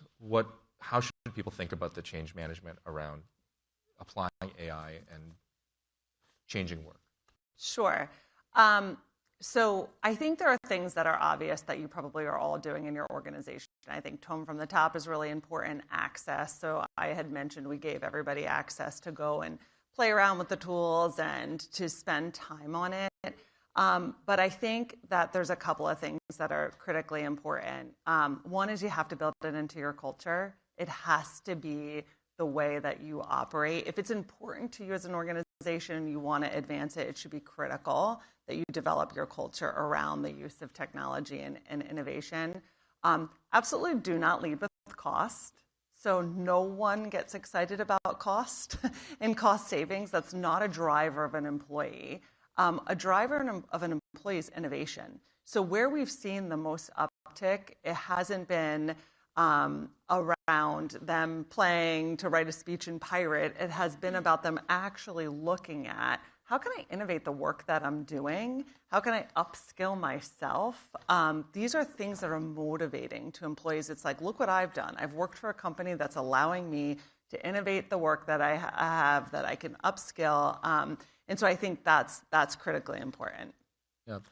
I'm curious, though. I mean, I think CFOs in the audience might disagree and say that, hey, those cost benefits are real. And we're hearing a lot of pressure going into 26 that you've got to do both. You've got to innovate and you've got to hit the cost targets. So what does that look like, inside an organization when they start to hear that from Wall Street? We have that, right? So we have cost targets from a company perspective. We're working to rebuild our organization.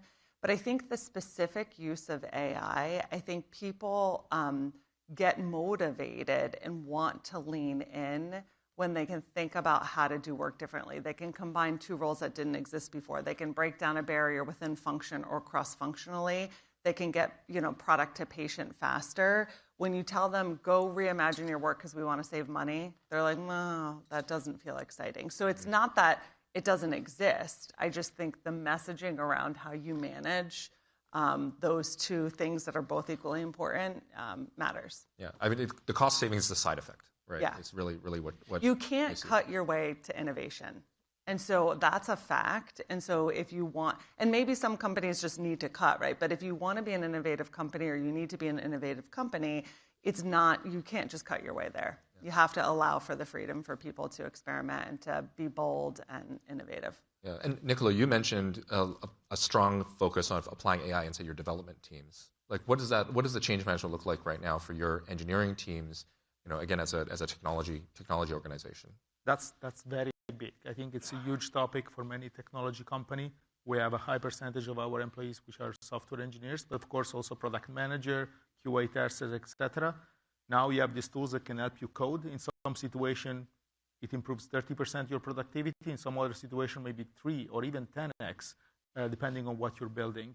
And you need to change your processes completely, even the way you think about it.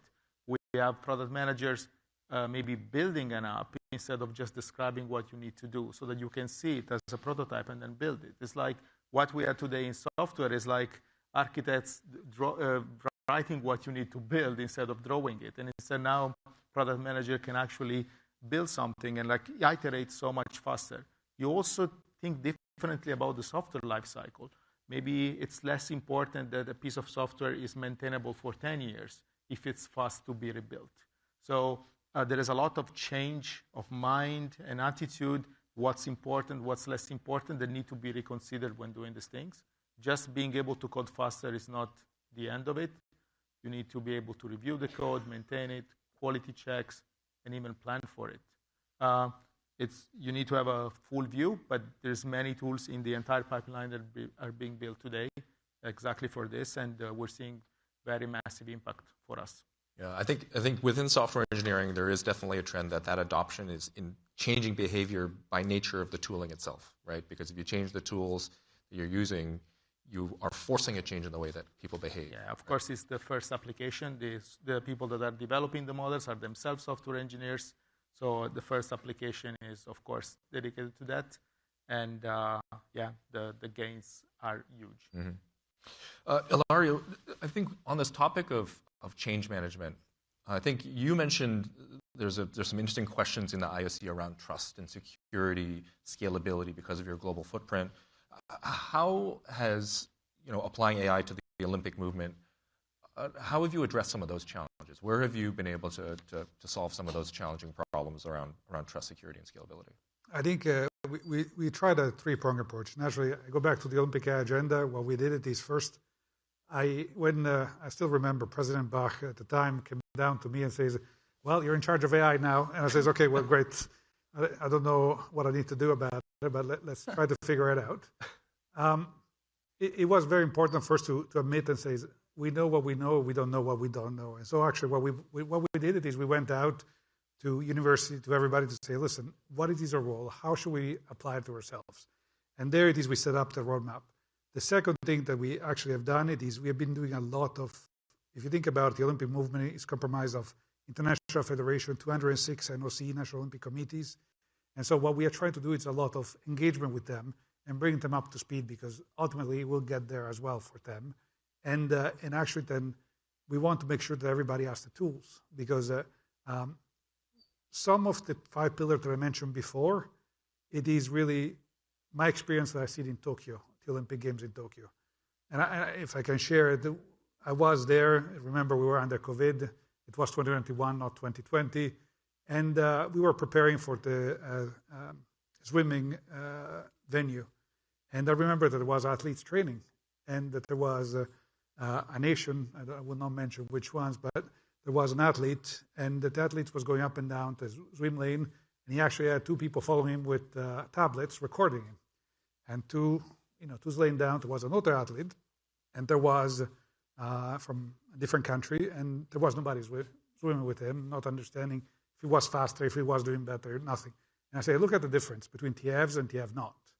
And so part of us at the Olympic AI agenda was AI can either increase the gap, or we need to, as an Olympic movement leader, we need to make sure that the gap stays. Can AI actually make it shorter? And so that's what we have done. And the last point, which we are very close to finalizing right now, we actually developed an Olympic AI trustworthy framework that we actually are applying to everybody in the Olympic movement. And that actually is quite important of what we are doing. Can you share a bit more about that trust framework? I'm very curious to hear, what does that look like, for the organization? It is very much a tool set that we will give out to everybody in the Olympic movement to say, how do you apply AI? When you go out to a vendor, what are the questions you need to ask? Think about all of the rules that, in Europe we have the AI-EU Act. I keep getting messed up, that one. But it is very important. All of this, it is really sets of tools to give them and say, when you do an AI project, what are you going to need to ask? And also, how do you ensure that the data that actually you have collected goes inside the model doesn't create a bias? That actually is very important for us. So all of this we are doing. Yeah, so I think principles and frameworks within organizations are incredibly important as a starting place. And I think it addresses one of the questions, which is submitted, which was about what controls and governance do you suggest on top of just applying and experimenting.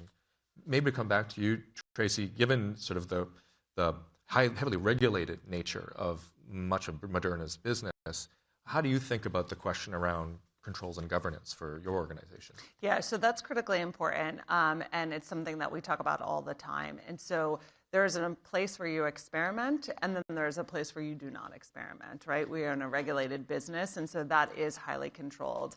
And we actually have an agent or a GPT that monitors all the GPTs that get spun up in the organization. And so we can see what people are working on. Because in the beginning, like I said, we gave everybody access and everyone spun up a lot. But what you saw was some shadow, for example, HR guidance. Or, there were things that started to happen with the GPTs that were like, all right, hold on, we have to get control over this. So we have a really rigorous framework that we've actually shared and worked on with OpenAI to say this is how we would recommend governing, and then we have a GPT around it. And I'm going to hit on kind of the next question that's on there because I think it's important. Killing things. So this is an iterative process. When you roll out AI, when you evolve a work product or a workflow, by the time you're done evolving it, you should be iterating another one. And so it's important that you don't have a lot of agents out there or a lot of GPTs out there that you're not monitoring and turning off, particularly when you build them into critical pieces of workflow. So if you have a non-tech person build up a critical agent within that workflow, and then they might leave the company or move, functions and no one's managing it, that's kind of the next level of where you have to start to get some governance around this is when this AI is actually doing real work for you. Yeah, I think we're definitely at an early enough stage where we're only at the very beginning of this sort of zombie and shadow IT problem. So looking out for it early is absolutely critical. I think organizations are probably going to have a much worse time about it before it gets better. Yeah. It's just going to get worse. Yeah. We only have a little bit of time left. I want to come back to the theme again on this build versus buy, but approach it a slightly different way, which is around moving first or waiting and seeing and learning from others. So I'm curious. I'll just kind of go across again across the panelists. Nicolo, when you think about the applications in your organization, where is it that you want to be again first when you have a first mover advantage, and where is it that you want to allow others to figure it out and maybe allow them to experiment and learn from their mistakes? Yeah, I mean, of course, there's many. These models are evolving quickly, so being first today doesn't mean that you're first tomorrow. Right. And there's many areas. All of this developer productivity, for example, for sure, we're not the first. There's many companies that are adopting earlier. But what we care about is our products. There, we really want to be first. We really want to be the ones leading. And what we've been doing, at the end of the day, these transformer-based models, the ones that we all know, the GPTs, et cetera, they predict the next word. But the same architecture can be used to predict the next whatever you tokenize. So they use it for genomics, they use it for many things. We're using it for sports. This is super exciting. You get to have these models that understand, in our case, what the sport looks like and how, so it gives benefit to fan experience, to training, to scouting, to coaching. And all of these things, for us, it's very crucial to be on top of, to be first in getting there.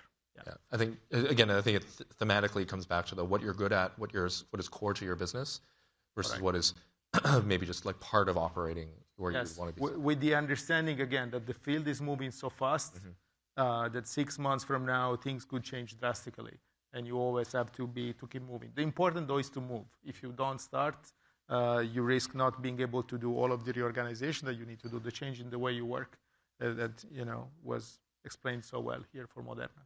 Yeah. What about at Moderna? I know you moved very quickly first with OpenAI in many respects, right? Adopting, ChatGPT Enterprise broadly across the organization. And we besides the regulated areas, which I talked about, I think the rest of the business, we are comfortable experimenting. It's the culture that we have. And we have had some hiccups along the way. We've turned on things like Microsoft connectors with OpenAI and then realized that people didn't monitor or have the right permissions on their SharePoint folders. And it was like an agent's going to go grab stuff. And we're like, hold on. And so you are going to have some hiccups along the way. But I'm just going to double down on what you said around the technology is changing so fast that it is never going to be perfect. And so you have to just be comfortable with some of those hiccups along the way and build that agility into your workforce. That would be my recommendation. Yeah. Ilaria, what about from your perspective? I think it's a mix between everybody that just spoke.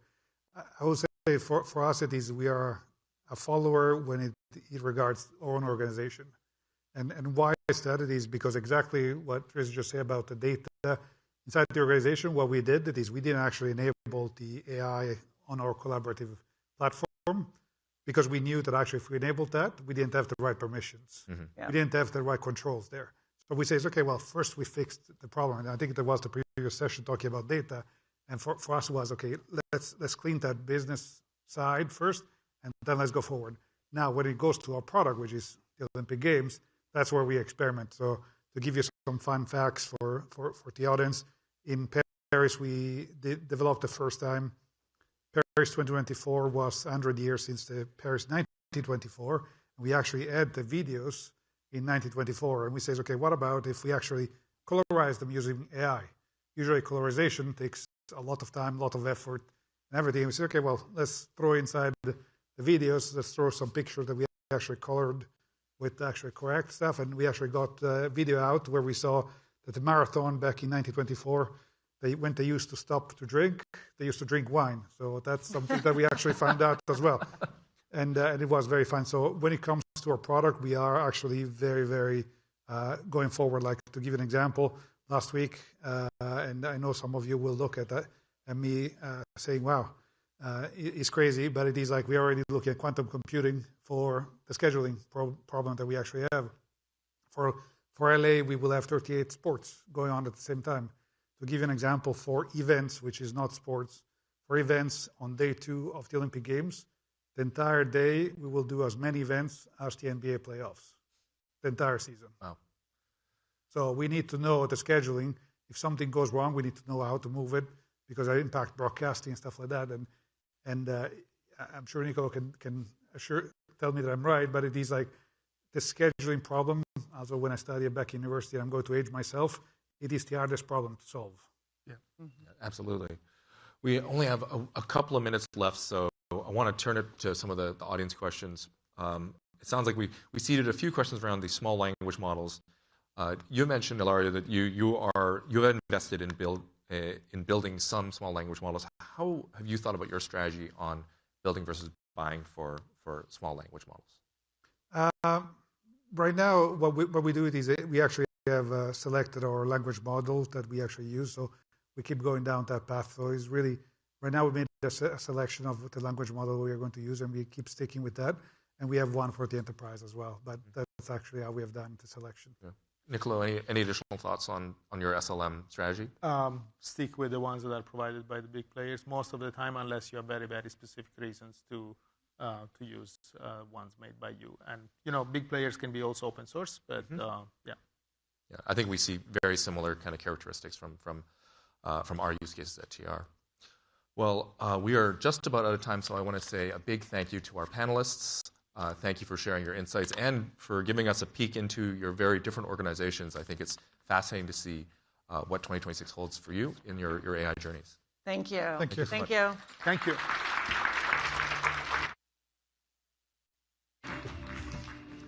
All right, make sure you come back after the break. We've got Jimmy Wales, Wikipedia founder, and SJP, as I call her, Sarah Jessica Parker. So we'll see you shortly. Enjoy your coffee.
bringing you pure news that's straight from the source.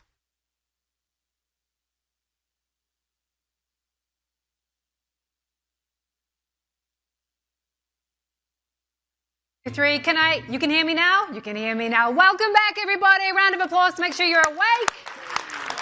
It's helping me as well. Thank you so much. Right, we've got really an amazing lineup this afternoon. We're going to have a good time. First up, we have the future of news, how creators and influencers are reshaping journalism. Of course, we know the future of news is not just being shaped by journalists, but by these creators and influencers who really command massive audiences. They set the agenda. They do things that traditional media, sometimes struggles to do, but it does all raise new questions about accountability and about trust. This panel is all about that. So without further ado, I'd like to welcome to the stage the moderator from the Reuters Institute for the Study of Journalism, Director Mitali Mukherjee, who will introduce the panel. Let's give them a round of applause.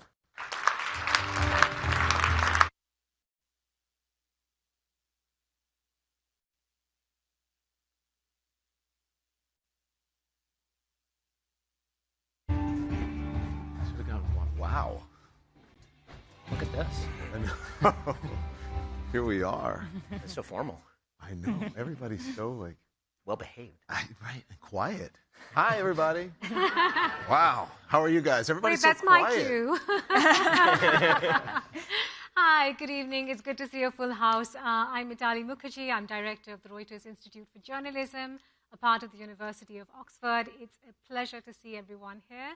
It's been a fantastic day, I think. I've been sort of soaking in a lot of conversations around economics, business, finance, news.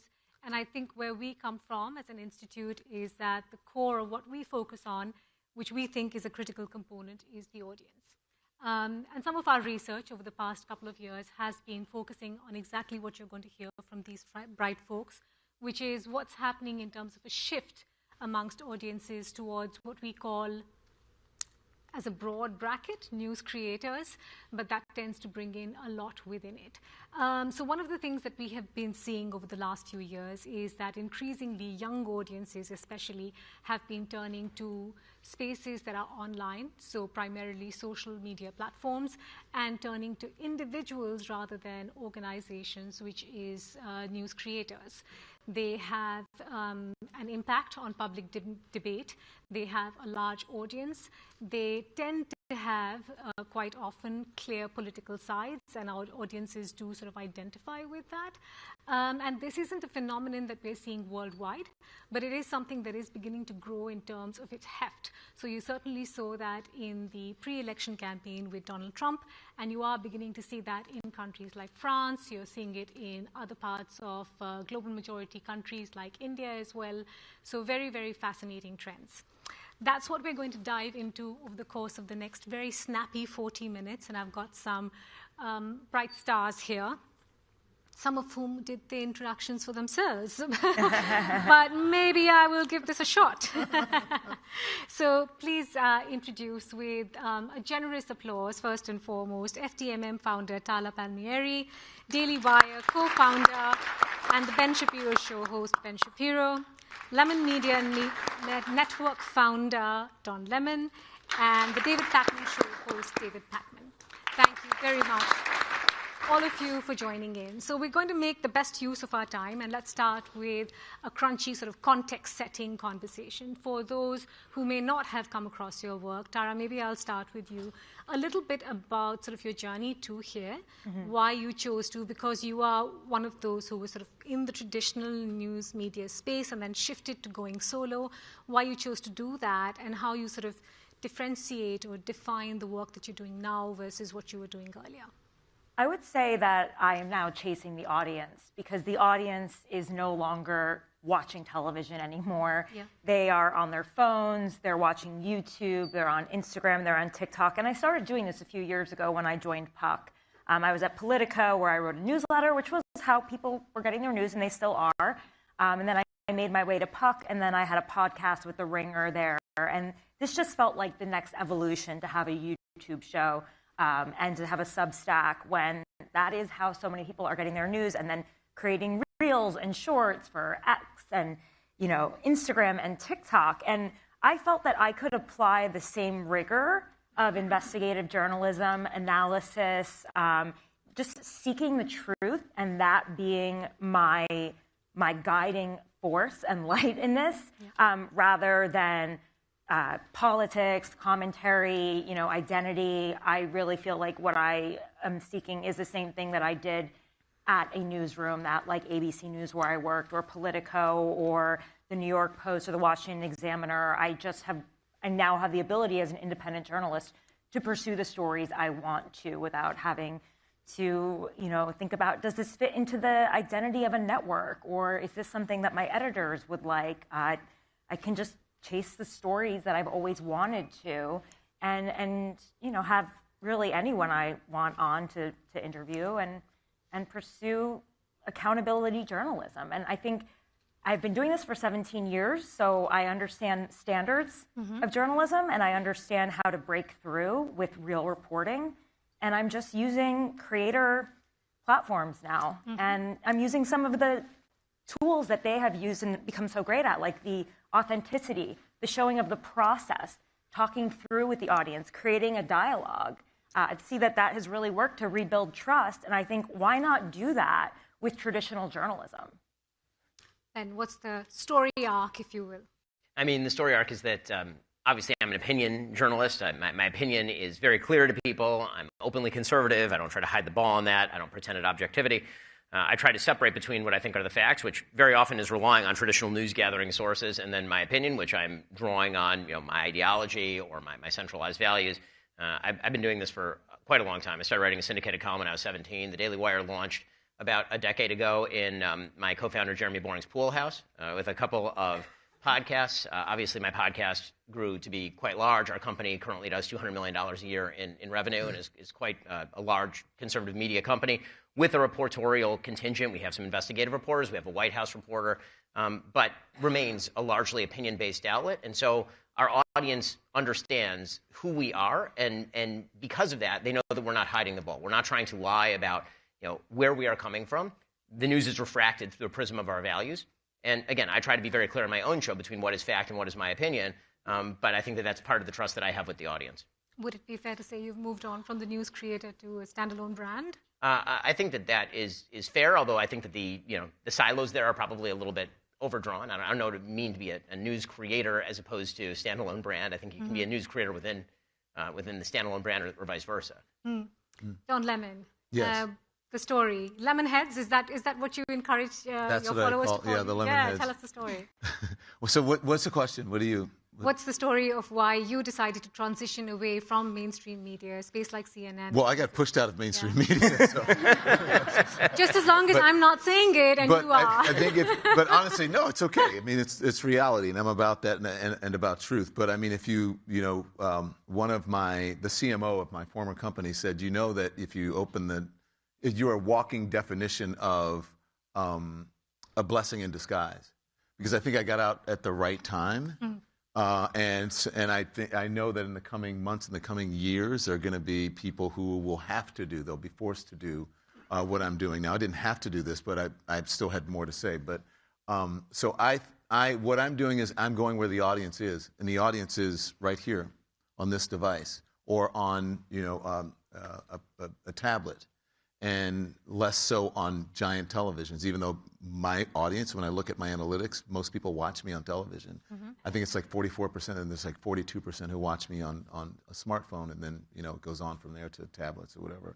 But I'm going where the audience is, and I think that people want personality now. They're not getting news from a brand or letters or whatever. They're coming for people who are authentic, people they trust, people they like, and they don't need the filter of a face full of makeup or a cocktail dress or a suit or hair that's over hairsprayed and a shiny desk and flashing. They want to get their information from people they like and trust without all the filters.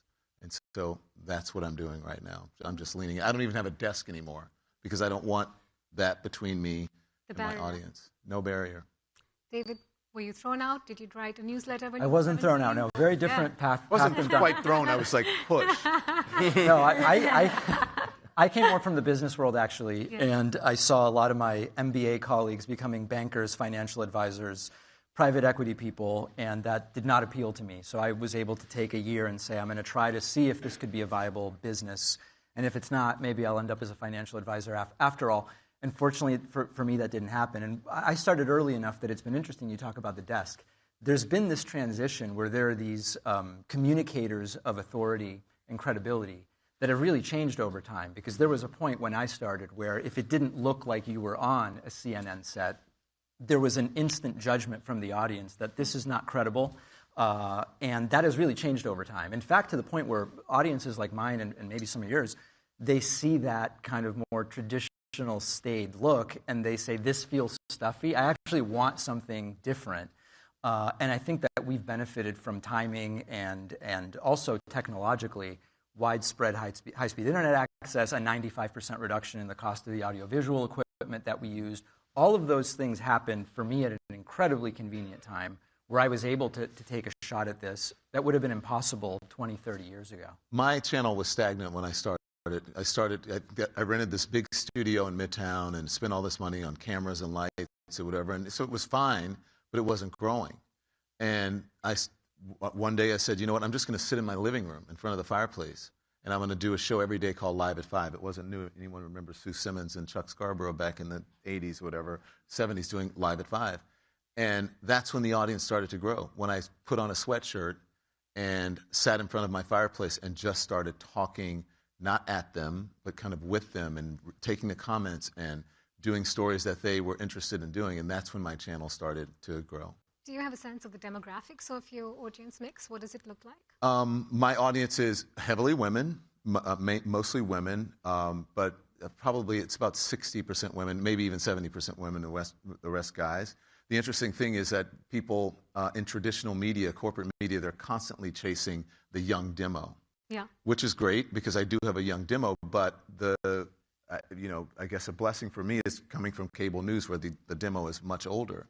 So now when we have like open enrollment for healthcare, they're looking for me. Or in Medicare, they're looking for someone who has an older demographic. So I just think right now is a boon and an opportunity for us. And I don't think I know it's not an opportunity for people who are in traditional corporate media. Yeah, and I want to keep dipping into our research just to provide some perspective to this conversation, which is that in the US as a market, around a quarter of the audiences that we surveyed said that they turned to news creators for the news, which is almost equal to the number of people who said they turned to traditional news brands. So very much neck and neck in the US as a market. And that still puts it in the middle of the range. There are markets where news creators have sort of outpaced. And of course, there are markets where news creators still remain far behind from traditional news brands. But Ben, let me ask you this. If you were to drill it down to what you think is the USP of what you present and what's resonating with your audience, what would you point to? Values authenticity. So I think that the word authenticity has come up a lot, and obviously I think that is the correct word. The problem with authenticity is that it is not really a substitute for credibility, meaning there are lots and lots of people on the internet who are authentic and who are absolutely non-credible and spew bullshit all the time, for lack of a better word.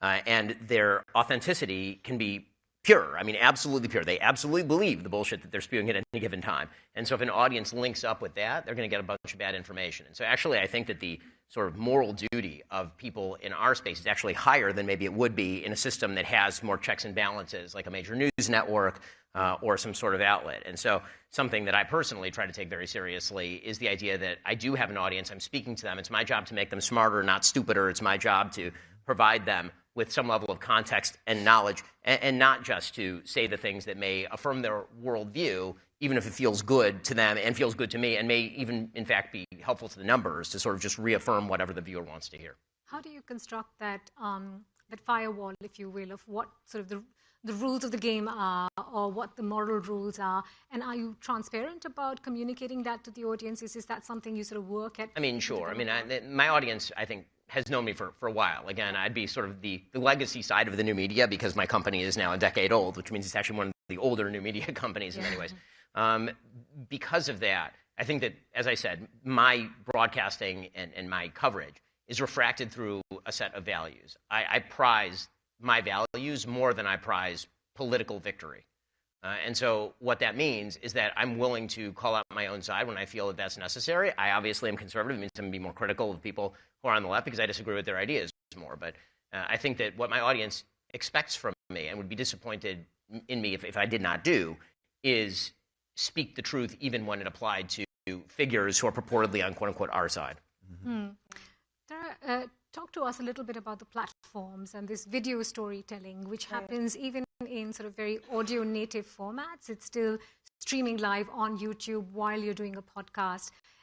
Was that an interesting shift to make? Why do you think there is the need to do that, to sort of play to both tracks while speaking to the audience? I think Tara's streaming now, aren't you? I am streaming. I am streaming right now, yeah. I think... One wave. I mean, if you're already recording a podcast, why wouldn't you just put the video on? Yeah. People don't really demand, like Dawn said, a higher quality in terms of... I mean, I do it out of my house as well. I actually got the advice from Dawn, don't get a studio. It's a waste of money. I have some lights. Could pack them up in a car, and you could do a traveling studio. I do think that the audience, they appreciate seeing you in your home. I mean, I'll get notes about my plants and stuff like that, but they see pictures of me, my journey through life behind me, my ancestors, my trips, my reporting journeys. I just think it's a way to get into your world. I mean, they're kind of buying into you whether you like it or not. And since I'm newer to the independent media world, people are still getting to know me. And sometimes I think like the audience can be disappointed if they think, oh, well, you seem to be too tough on someone who was on the left or too tough on someone who was on the right, and they're confused. And I think like the audience is trying to understand. I'm like, no. I'm not here to reaffirm your worldview. I'm not here to feed you content that you want or only present facts that reaffirm your point of view. I'm just going to interview the person in front of me the same way that I would no matter who they are. And whatever the facts bring me, I will, bring to you. And this is the problem. Like, you can chase an audience, and you can tell them exactly what they want to hear. But is that ethical? I mean, not to me. If that was the only way that I could have a channel, then I wouldn't do it. But I believe there are people out there that do want information that is based in, just actually traditional journalism, but without the corporate hierarchy and all of the politics that you have to go to just get a story actually published. I mean, I've worked in newsrooms before, some of the biggest newsrooms in the world. It can be really hard, and they are very timid when it comes to the facts. And sometimes you just need to be able to say the facts. And the audiences, they'll figure out if you're for them or they're not. But last time I checked, there are millions, 200 million people on YouTube. They'll find you. It's the largest TV network. It's number one TV network. I'd rather be there than on TV. To piggyback on what Ben and Tara said about making a choice about authenticity, feeding the audience what they want, et cetera, I had kind of a tough moment with a part of my audience in the lead up to the last election where I think it must have been September or something like that, where I looked at the polling and I said, listen, we can kind of feel whatever we want about the way this is going, but the polling is worse for Kamala Harris in the 7 key swing states than it was for Biden in 2020. It's worse than it was for Hillary in 2016. I'm just doing, it's not even arithmetic, it's just I'm looking at numbers and telling you what they are. And a very loud, but I think probably small slice of my audience said that we need positivity, that this is not what the moment calls for. And it was a really interesting moment because I could have just gone back to, guys, this looks great, get out there. But it just wasn't what it was. And depending on where you are in your career and kind of like where your show is in terms of maturity, it could be very tempting to kind of go back to what's the easiest thing for your audience. Because everything is so immediate. If you're doing a YouTube show, I do a live show. When I started, no one wanted video. And it hasn't even been 2 years. That I started about a little over a year and a half ago, and I was pitching my show around, and no one wanted video. And then now everyone wants video. Now people are open to live. People are doing lives. And before it was like, taped content. It monetizes better, and you can edit it, and it looks better. Now people are open to live. So it's everything is evolving. So I just think that you have to adapt. And he's right. During the election, I would go out because I wanted to hear what people were saying. And I didn't get to do that when I was sitting on a big, shiny anchor desk unless they, teleported you into a certain place. And so I went out to the swing states, battleground states, and just talked to people. And then I started getting calls from Fox News and Newsmax and, oh my gosh, you're getting a lot of Trump out there. You must be really sad. I'm like, no, I'm not. It's a lot of Trump. people are saying they're voting for Trump in places and demographics that you didn't think would be saying that. And I got the same thing. Don, are you curating that? We don't want to hear that. And I say, I'm sorry. I've got to give you the facts. So you can be pressured into having a bias towards just feeding people what they want, whether that's left or right, and you have to fight against that. In the short term, it's a hit, but in the long term, it's actually an asset. A recipe for because in the short term, the easy incentive is to go for the sugar high of giving the audience precisely what they want, but you actually lose your authenticity. You lose what you are when you do that. Because after the election, people say, Don, you saw it, you called it, right. And they respect you for that, and they come back because then they realize you were actually telling them the truth. Yeah, let me ask you this, David, and then I can get thoughts from all of you and you, Ben, specifically. One of the other things that we see in the US as a market is sort of the polarized nature of how people identify with some of the creators. So if you were to draw down a list between how people identified politically, they would name a wholly different list of 15 personalities if they were, right-leaning versus when they were left-leaning. Do you think that's reflecting an industry dynamic, or do you think that's how the ecosystem has developed online? Well, I think it's both. I think from the creator perspective, you're starting with what are your values, and hopefully at least, if it's not contrived, what is authentically you, and then that's going to put you somewhere on the political spectrum. I think without a doubt, the way that algorithms engage directly with what triggers the most emotional response is a direct driver of the hyperpolarized nature. And, I'm guilty of it to a degree because I'm in this space. I also try to be honest with my audience about when it comes to things like gas prices and whether a president controls them. I'm very honest that this is overly politicized. It becomes a political football. And the truth is presidents can do a couple of things related to gas prices, and it's mostly not about that. And so I try to balance the fact that I do have a perspective, I do have an opinion from a moral standpoint about what I think is best, but at the same time, I'm trying to be upfront about the fact that there are things that are completely political, there are things that are outside of that, and hopefully the audience appreciates that over the long term. Yeah. The algorithms are destroying America. This is my informed view. Sounds like it should go. Yeah, I mean, there we go. Don, look at us come together. As soon as so the reason I say this is because the TikTok and X algorithms in particular program for virality. Yes. And so they are programming for what is the strongest response, the strongest emotional response. Absolutely can be manipulated by outside actors. You've actually seen quite a bit of this on both TikTok as well as X.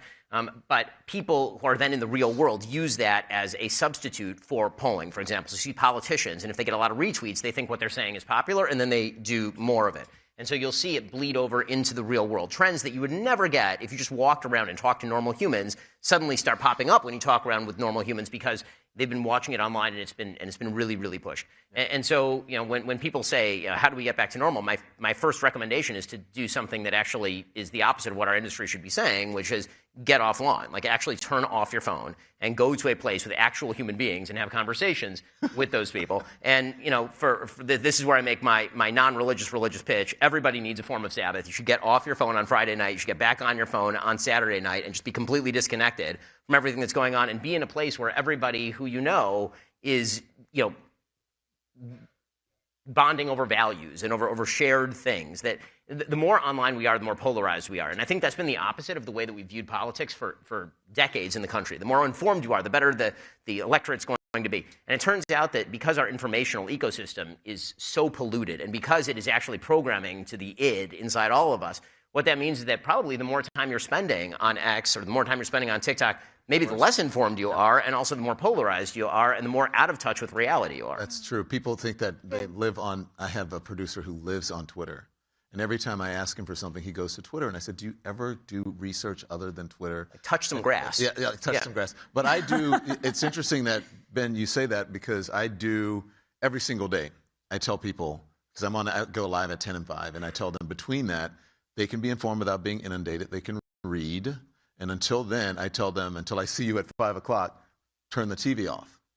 And only I mean watch you at 10. But I mean, turn the TV off or turn your and read and pick your moments. But I rarely do content. Every once in a while, I'll do weekend content because I think it's important to give people a break. And I do think that people should be in community with each other, and that's something that we should all be pushing. It doesn't, you don't make that much more revenue or become that much more successful by constantly pushing, even on the weekends, content. Yeah, I think you give people a break and make them want you, And the two big platforms in the US are X and YouTube. That's kind of the spaces where people are driven to the Although most. TikTok's enormous. TikTok's enormous, but it's probably got a bit more. It's not sort of hardcore news, if you will. It's people looking at lifestyle, culture, other things as well. And within X and YouTube, there is sort of a primary preponderance, if you will, of right-wing identified voices. Is there a reason you think for that? Do you think they've sort of moved ahead of the curve and there's more faces emerging from the left? What do you put that down? I mean, I think that you see this quite frequently in terms of new technologies, that the right is the first to adapt because they feel shut out of traditional spaces. So, for example, the right was very shut out of TV spaces. Cable emerges, Fox News emerges because the right's like, okay, we need some place to go. And then after cable becomes more balanced, MSNBC comes up and CNN. And once you have all those outlets, then the right is like, okay, well, maybe we'll have to try talk radio. Talk radio is now going to be our new things in the 90s, the early 90s, you get that. So the timeline's off here, but that's basically the idea. When the right feels squeezed in a particular legacy space, they're the first to adapt to a new space. And so for me, my op-eds weren't going to be appearing in the New York Times. And so the idea of start your own online outlet is a lot more attractive than somebody who is going to have access to the New York Times. I mean, I'm old enough to remember when Tara's former employer, Politico, invited me to write a newsletter for Politico, and there was basically a riot in the newsroom because how dare I write the holy and sanctified Politico morning newsletter. And so the right is the first to adapt, and then what happens is that people realize there's a market there, and they move into that market, and then a new market emerges. So I think there's definitely something to that for sure. I think that's true, but the left has also been very hesitant to really fund a lot of these operations at a bigger level. And that, I think, has held back also the independent left spaces, where it's mostly people like me who are just building slowly over time. And there really hasn't been any large influx, or especially with the younger people as they get into the age where you might think about starting to produce content. It's been missing, and a lot of my colleagues have said we all could have gotten going far more quickly on some of these platforms if someone had recognized the potential more quickly, had come in more rapidly to fill the gap that was then subsequently created as the right came in. There just really hasn't been that funding. It's a short side on the left, or even center. If you're on the right, what is it? Red Seed Ventures or something like a Red Seed? You're talking about the company that's associated with Fox News Ventures, and you have pouring money into conservative spaces, and you don't see that on the left or even center left or even center right. They're starting to. They have these like PACs now. What is it called? That all of these creators are part of Chorus. They're all getting supported through these but PACs. Not nearly to the... No, they're behind, but they didn't need it because they could just go to cable news and get interviews over and over again. This is really the key, is that a lot of people who would be funders for these sorts of enterprises are like, well, why do I need to fund that? We already own CNN or MSNBC. That's true. I think they were behind the curve in realizing that the power of that was diminished. I totally agree with you. Yeah. Tara, one question to you before we move from sort of context setting to challenges, which I'm sure there are many of. What also sort of comes through in a lot of our research, and this isn't unique just to the US as a market, is that if you were to map out the top few creators, most often it would be men. Yes. And particularly with sort of the political op-ed style of communicating to audiences. Is that a challenge as you see it? Is it a kind of a state of play? How do you approach it? I just don't think there are as many women doing this yet. I hope to be, there's Megyn Kelly, Candace Owens, there are some on the right, and now there are women on the left that are doing it. V. Spare is like a huge star under the desk news. I just think it's maybe taking a little bit longer, and I think eventually it'll be more balanced. I think there will be more women, but all of the polling and everything says that men still will listen to women. Actually, a huge audience of mine is men. Yeah, I was going to. It's actually disproportionately more male than female. Men like politics. That's correct. So I hope that in a few years from now, it's way more balanced. But I just look at it as the news industry evolved as well. It started off with all men, and I think if you were to widen from news creators to alternative news creators, people who do other things but also talk about the news, you'd probably have a wider mix gender-wise there. Yeah, you're also asking us to go out on our own and create our own businesses, create our own platforms, independent media, small businesses essentially is what you're starting at. And so women have to be incentivized to see that there is revenue there for them. And I think they are seeing it. And I hope to one day be a model for other women who want to do this. I think you are already. I think you're really a trailblazer doing this. Thanks. It's interesting, though, because in America, you don't see a lot of women on the news side. You do, you have like Alex Cooper, right, who does, sort of entertainment. No shade to, but it's a whole different thing. It's more of a creator than a journalist. But I find that, I think in Turkey and in other countries, women who give news and information are huge, have independent voices and independent roles, and they're doing really, really well. It's just interesting here in the United States, it hasn't really happened. So I think when cable news starts to lose more and more journalists, when they, as they continue with their layoffs, as they seem to do, more women who have. I had a unique background. I was a White House correspondent for a network. I already knew how to do broadcast journalism. I was a podcast host. I wrote a newsletter. It made sense. For a lot of people, they may have only been a print reporter their entire life, or they've only been a broadcast journalist. So it was an easier leap for me to do this. And I just think that you just have to take the leap. And I think it's cool to see women doing it all the time. Who knows, maybe we'll create a lady collective or something. I'm only smiling because I can pick up a trend here. Cable news is on the wane. Stop watching TV. Listen to me at 5. It's kind of, there's a mood here. Let's talk about the challenges. David, maybe start with you and pick up on something that Tara said. It's a treadmill in many ways, isn't it? It's monetization. It's how do I put out more content? How do I get more engagement? How do you manage all of that when you're kind of a one-man, one-woman machine? Yeah, I mean, there's a couple of options. One is you really do everything yourself, and you kind of have to enjoy the business side of it. The other is you start to take on a structure that is a little more corporate, and you start delegating in that way, or some combination of the two. I enjoy the business side of it, but I also can't do it myself anymore, so I have a team. There are a lot of people that don't. I think one of the challenges is, as it becomes clear that the independent news space can be lucrative and it can be interesting and you can build a large audience, legacy and corporate media is going to want to come into it, and to a degree they already have. You look at some of the largest YouTube news channels, they are legacy companies that have just dumped huge money to rapidly scale YouTube channels. And so you might start to get that same 80-20 or even 90-10, where overwhelmingly those who come in with the funds are going to very quickly kind of scoop up market share. The other thing that's interesting is for a long time when I was doing this, when new people came into the market, I didn't really see them as competitors in the sense that the pie was growing so quickly that it was just great for everybody. I think now it's starting to get to the point, especially as people can only consume so much stuff in a day, there's 24 hours in a day, et cetera.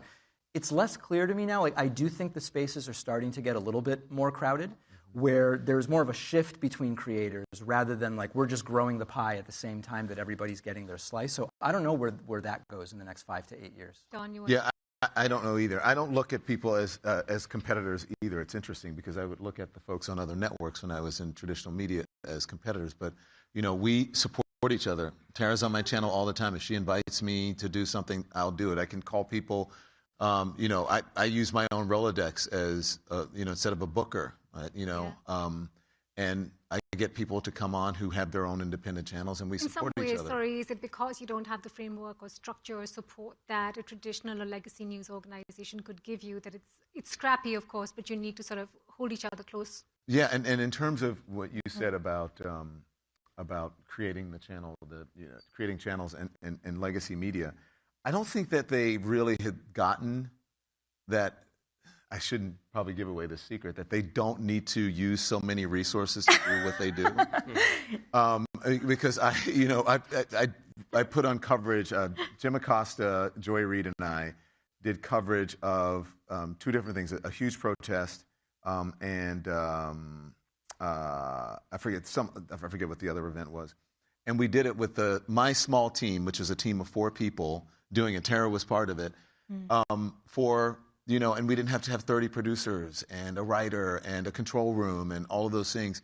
And it was network quality coverage that people tuned into, and it was actually more interesting because we didn't have it wasn't seen through a corporate filter. We went pushing it through a corporate filter and saying, can I say this? Is a boss going to be mad if I happen to insult Donald Trump even inadvertently? Is he going to call the company and say, get rid of that guy on the anchor desk? We don't have those challenges. Yeah, sure. One is the financial burnout, and the other is the creative burnout. Ben, do you want to jump in on that? I mean, WTF shut down. Yeah, I mean, when the, so I believe I have not missed a day of work that was not a company holiday in 4 years, including vacations with my family, right? Because if you're not on the air, then it's not like there's a substitute host on my show, for example. And so, yeah, it can burn you out. Plus, I mean, this news cycle has been increasingly frenetic for over a decade. And I keep looking around going, when is somebody going to take a breath? And nobody has taken a breath, and it just gets more psychotic every single moment. And so at a certain point, it went from being, fun to kind of a drag. And sometimes it goes back to being fun. But the reality is that like anything else, on a daily basis, it sort of depends on what you're covering, whether it's interesting. The news cycle is so fast now that a cycle that would have taken 2 weeks now takes 2 days. And by day 3, you're kind of bored with the topic already, and you got to move on to the next thing, and so is the audience. And so that's very difficult. In terms of the business, I will say I'm in a bit of a different position because we actually scaled like a very large scale company. What that meant was bringing on other creators, some for good, some for ill. And I think talk about that? Not particularly. But, Hashtag no regrets. Yeah, regrets. We have a few. But I think that as all of us kind of mature in our spaces, we're going to have to face a lot of the same questions the legacy media outlets face about, who you want on your air. What are the editorial standards? What are the things you have to do? And those are challenges that, thank God we have those challenges because we grew so large, but they are challenges for sure. Yeah, I realize we're almost at time, and there's so many questions. I apologize we haven't had time because the conversation was so great, but I encourage you to find the news creators and speak to them. But let me close with sort of a 2-sentence from each of you, and this is a bit of a challenge. One, how do you respond to the observation that news creators are essentially remixers? And the second, if you had kind of a top tip, aside from don't blow up so many resources, what would it be for traditional news media organizations? Do you want to Oh boy, kick it starting off? with me. Well, I think, so on the, tell me the first one again. I want to go. The first one is, are news creators essentially news remixers? Oh, yeah. Yes, they are. Yes, absolutely. But I see that as a feature rather than a bug. And I think the audience appreciates that there is still this kind of underbelly of close to straight news reporting. And we're layering opinion, hopefully, in an authentic and genuine way. And I think that's actually the appeal and sort of like the parasocial relationship. And does a person's personality resonate with the audience? I think that that's a feature rather than a bug. And tell me the second part. Top tip. Top tip. Okay, the top tip is just start creating the content right away. Okay. There's so many conversations I have with people who want to start, and they're asking me about publicists, and they're asking me about microphones and lighting and who can print their merch, and all of this stuff is completely irrelevant. The number one thing is get the content onto the platforms as quickly as possible, start getting feedback, iterate based on that. That's really the big thing you have to do. Yeah. Super. I'll say what he said. I do think that certain creators are remixers. And I see a difference between a creator and a journalist. And as long as you say what you are, then I'm okay with it. But there are some journalists who aren't doing journalism. And there are some creators who are actually doing a good job at journalism. So I don't think that there's one or the other. I just think that both can coexist and that we have to adapt to the new environment. What I would say is perfection is boring. And so if you're going to do it, again, what he said, just do it, and don't worry about it being perfect. And don't let, perfect be the enemy of the good? I think that's, and have integrity. So, yeah, I mean, as far as us being remixers, obviously, we're not the ones who are doing a lot of the core reporting. I think that's always been true. And so sometimes we're spotting a buried lead in paragraph 19 that may be, not elevated in a way that we might find interesting. And I think that is a real service, but to pretend that the legacy media doesn't have a continuing role is silly. I think the question you asked was about tips for the legacy media, yes. Correct? So the tips for the legacy media, and I think the number one thing for the legacy media is acknowledge your bias. I think that the legacy media are constantly suggesting that they're fully objective, floating above the fray, fully capable of removing themselves from the sort of day-to-day politics. And I admire the attempt by many people to do that. I actually do think that that's a useful thing, and I think journalistic practices are necessary. But it also happens to be that if you want to know the number one critique of legacy media from the right, and this has been true for decades, all the errors fall in the same direction, and yet we keep hearing about objectivity. If all the errors are going in one direction, and we keep hearing how objective the journalists are, we start to doubt that you're telling us the truth, not just about your own objectivity, but about everything you're saying. And so I think one of the things that, I'll mention my friend Barry Weiss, I think what Barry is trying to do at CBS News is quite good, actually. I think bringing on people of openly political views from different perspectives to discuss issues is really important, and I hope that more legacy media institutions would acknowledge how polarized we are, and the way to solve the polarization is not to ignore it, it's to host conversations between people who disagree. Yeah, I would say I still do think about I still think about what I can offer that's new, that hasn't been reported, and why you might find value in my channel. So I do actually call sources. I do try to break stories. Some days they're big, some days they're not. Some days it's news analysis. Some days I'm just calling sources on the Hill and trying to make sense of the last election. And I'll write something on Substack and I'll host a show. Obviously, the Epstein story has been really big, but I also was covering that really closely when a lot of people weren't for the past 6 years. So I've been able to offer new reporting, new analysis, and exclusives. But yeah, I believe the legacy media has a huge value. I do use their reporting as support for my reporting, and often it leads to future reporting. And in some ways, yeah, we're remixers. But like you said, people want to feel like there is, they like you. They like your personality. They like the way you call shots. I think we need more referees, honestly, than we need to have people on tribes online. And I try to be a referee. That's how I see myself in this game. And yeah, I'm a person, of course. We all grow up with our biases just by the fact of, being a first-generation American. I'll have a bias because of that, and it's subconscious. But I try not to bring it, into everything. So that's my angle for this world. And my tip is to do it. Exactly. How many people? I'm sure same thing. People ask all the time. I want to do what you're doing. Okay, well then just put a camera in front of your face and start talking. That's the first step. I didn't hear the question. You said what was legacy advice to legacy media. Oh, well, my advice. I agree. Don't fire an online. I agree somewhat. Well, that's true. Thank you very much. We agree on a lot. And I do agree somewhat of what you said. This is a conversation that we used to have when he would come on my show. But I don't think that journalists are as biased, maybe as you think. I have a different opinion of what's happening at CBS. But my thing would be for the corporation to get out of the newsroom. Because the problem is not with the journalists, it's with the gatekeepers. And if the corporation becomes the gatekeeper, then there's going to be constant influence from the people that we're supposed to be holding accountable, like the people in Washington, D.C., the people who own things, the wealthy people, the oligarchs, the billionaires. Those are the people that we're supposed to be holding accountable. And if they are filtering, if we are getting information that's filtered through them, and we must do that, or legacy media, then the game is over. And also just the deal making for just to get the interview, the scoop, it's just so political inside of the newsroom. And that's the great thing about what we're creating. We create our own newsrooms. And lose the desk. Completely at time. Big round of applause, please, for our news creators today. Thank you all very much. All right.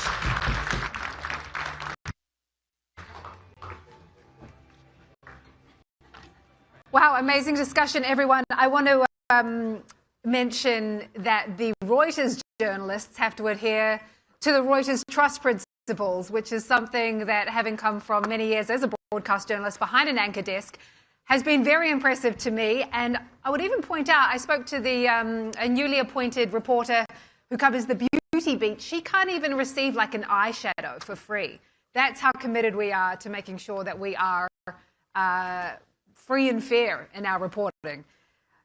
Next up, a fantastic discussion, more to come. Next up, we have Reuters editor-in-chief, Alessandra Galloni, who is returning to the stage, this time in conversation with Wikipedia founder Jimmy Wales.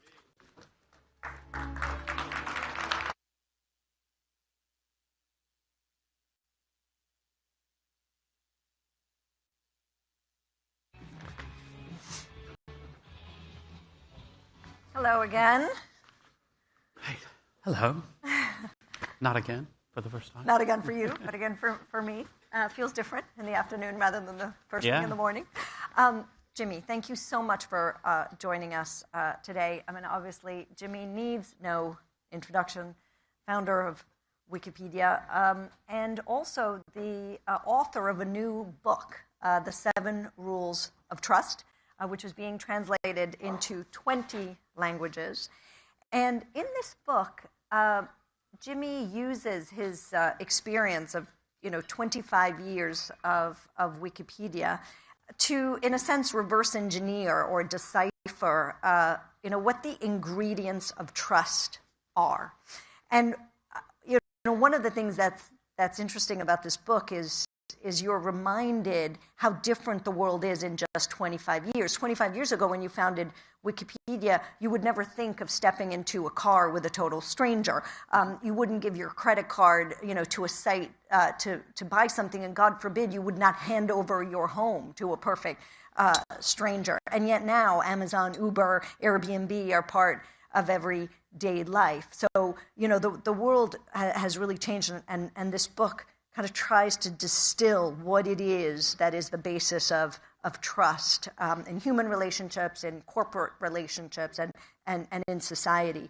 But the book actually begins with a very personal tale that led to the philosophy behind Wikipedia. Would you mind telling us about this sort of difficult personal decision regarding your daughter that was in a way the inspiration for Wikipedia? Yeah, so this was back in 2000, December, and Kira, my daughter, was born on December 26th, and at the time, just to set the context, I had been working on a project called Newpedia, the same vision of free encyclopedia for everyone, written by volunteers, but I didn't really know how to build an online community, and I wasn't sure what I was doing and so forth, and it wasn't working. It really wasn't working. Progress was very slow. And one of my employees showed me Wiki just before the Christmas break. And Wiki just means it's a type of software. It's a website anyone can edit. That's the basic idea of a wiki. And I started to think about, maybe we could use this wiki because the Newpedia system wasn't working. It was too hard, too slow. Then my daughter was born, and when she was born, she had meconium aspiration syndrome, which is a problem with the lungs when she's born. And I'd never even heard of this. It wasn't even on my radar as a thing, and I had to make a decision, very quickly as to what to do. And so they said, we've got like the world expert on this disease, and he's at UC San Diego. We lived in San Diego at the time. And so he came and, he explained, okay, we're doing a clinical trial. I mean, this is the scary part. If you say yes, I'll go back to my office and I'll pull an envelope, and you have a 50-50 chance of whether you get the new treatment or the traditional treatment. The traditional treatment is just try and keep the baby alive to sort of suffer through it, and there's usually lung damage and long-term problems. And his new treatment was to basically stop the baby's breathing and use this new fluid, protein-based fluid that he had invented, to basically pour it in the baby and rinse out the baby's lungs 4 times. I mean, terrifying. And we had to make a decision, like right then and there. Is this guy a lunatic? Is he a sensible person? Like, what is it like? And so I asked him a couple of questions. I asked, like, okay, she's on this machine and there's this number. What does that number mean? And he just got my personality. So empathy, one of the key things I talk about. And he realized I wasn't the type of person to sort of talk in vagueness to. I needed to know a little bit more about the science and what he was doing. And he didn't tell me this. It turns out he invented the machine. So that also raised some trust. And so we had made the decision to go with the treatment. And she was lucky. She got the experimental treatment, and she's completely fine now. And that's great. As a part of all that whole situation, I sort of rushed home during part of it to get on the internet. Didn't really have internet on our phones back then. And I searched for meconium aspiration syndrome. There was nothing good on the internet. I found some academic journal articles. I found some possibly crazy blog posts and things like that. And it sort of really doubled for me, like, the world does need this. It needs an encyclopedia. Also, life's too short to not be bold and not to try something. So when I got back to work on January 15th, I'm like, you know what? we're just going to do it. I downloaded some wiki software, put up the wiki. I typed "Hello World," the first words of Wikipedia, and we got started. And that was kind of the early days. And so, it's that moment, which I didn't talk about for years, but it really did sort of, it brought home to me like, okay, this could be really important, and people really do need clear, high-quality information that's accessible, written to a level of an educated adult and so forth. So in your book, you write that when you founded Wikipedia, and I quote, "This was a time when the internet still felt young and with endless possibilities. There was less cynicism. People were open to new ideas, even ideas that sounded a little, well, nutty. Volunteers showed up to give Wikipedia a try, and in just a few months we had hundreds of active volunteers, and articles were pouring onto the internet by the dozens every day." That sounds like an alternate universe to the America of 2025. In today's political climate, war on facts, historic distrust, right, of news, and not only, could you still create Wikipedia today? Well, I think so, yes. But I'm a pathological optimist, and so I always think everything's great. But I use the word pathological to acknowledge I'm not always realistic. That's just how I am. I think everything's going to be fine. That gets shaken from time to time these days, but I think, there was that moment of great optimism and, all of that. But we also have to remember, even going back before Tim Berners-Lee invented the World Wide Web, there was this giant message board system called Usenet, which was mostly unmoderated and unmoderatable because it was a distributed system on lots of different mainframe computers and so on. And it was unbelievably toxic. It was horrible. I mean, it turns out people don't actually need algorithms to be horrible to each other. We can just do it for free, And there's a lot of reasons. There's a lot of the elements that we have a better understanding of now.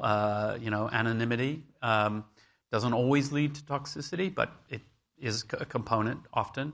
A lot of atomistic interactions. It's like a drive-by trolling, and you're never going to see the person again, and people don't behave.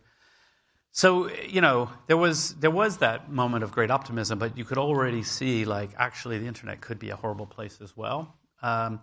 And so, when I reflect on this, I just it's really hard to think about, okay, what if Wikipedia hadn't started? Could you start it today? Well, gosh, what would the world be like without Wikipedia today? I mean, what would the internet be like? It's become such a part of the infrastructure of how things work, from searching online. You search because you're going to find something, and when you find something, it's probably Wikipedia, and AI is being trained on Wikipedia and all of that. And so it's hard for me to even imagine a world without Wikipedia now. So I'm going to go off script here. How many people use Wikipedia in this room more than 10 times a day? Oh, more than 10 a day. Come on. More than 5 times a day? You're slackers. You're all slackers. Not curious enough, people. In the book, I quote DVF, Diane von Furstenberg, who told me, she says it all the time, actually. She says, "We all use Wikipedia more often than we pee." That was pretty good. I don't think that's 10 times a day, but I mean, if it is, go see a doctor. But maybe people aren't drinking enough water is the moral of the story here. Anyway, but it's interesting in what you're talking about, sort of toxicity on the internet and with people you cannot see. That is a theme that you explore in the book, which is it's very easy to be toxic, just sort of in an ether, as opposed to people who are next to you and human beings. And that, I mean, I don't know if you ever thought you would be in agreement with Ben Shapiro, but that sounds remarkably like what Ben was just saying just in the panel before us. Yeah, I was backstage listening, and I don't know much about Ben Shapiro. I've heard of him, and I just thought, oh, well, what's this guy going to say? And I sort of tune in and start listening. I'm like, oh, yeah, that actually completely makes sense. And in fact, when he suggested doing a sort of non-religious Shabbat and taking Saturday off from social media, I chuckled because because I'm a geek, I've just been redoing my internet at home and a new network and I've got a new router and a new blah, blah, blah. And I said to the children, I'm like, oh, look, I was thinking about maybe I can set a schedule, and I'm thinking maybe we'll do like a family Shabbat, and every Saturday we'll automatically block all social media. And they I mean, they nearly threw me out the window. Like, it was a very controversial. They're like, what? Saturday is our only day that you're allowed to. Da, da, da. So I'm like, okay, well, just take it easy. Maybe we'll just try one or two things, or an hour on Saturday morning or something. But anyway, I think it's not a bad idea. These are the same kids, by the way, who just now, behind the scenes, Jimmy was online fixing internet for them back home remotely. Yeah, That's the last time you're going to do that. I mean, it's I am sort of IT support at home.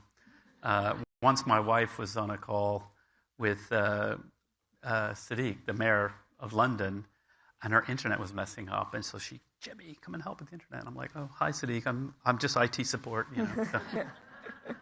So in the book, you talk about several controversies, that have sort of played out on Wikipedia, and that, extreme positions that have been debated and battled on.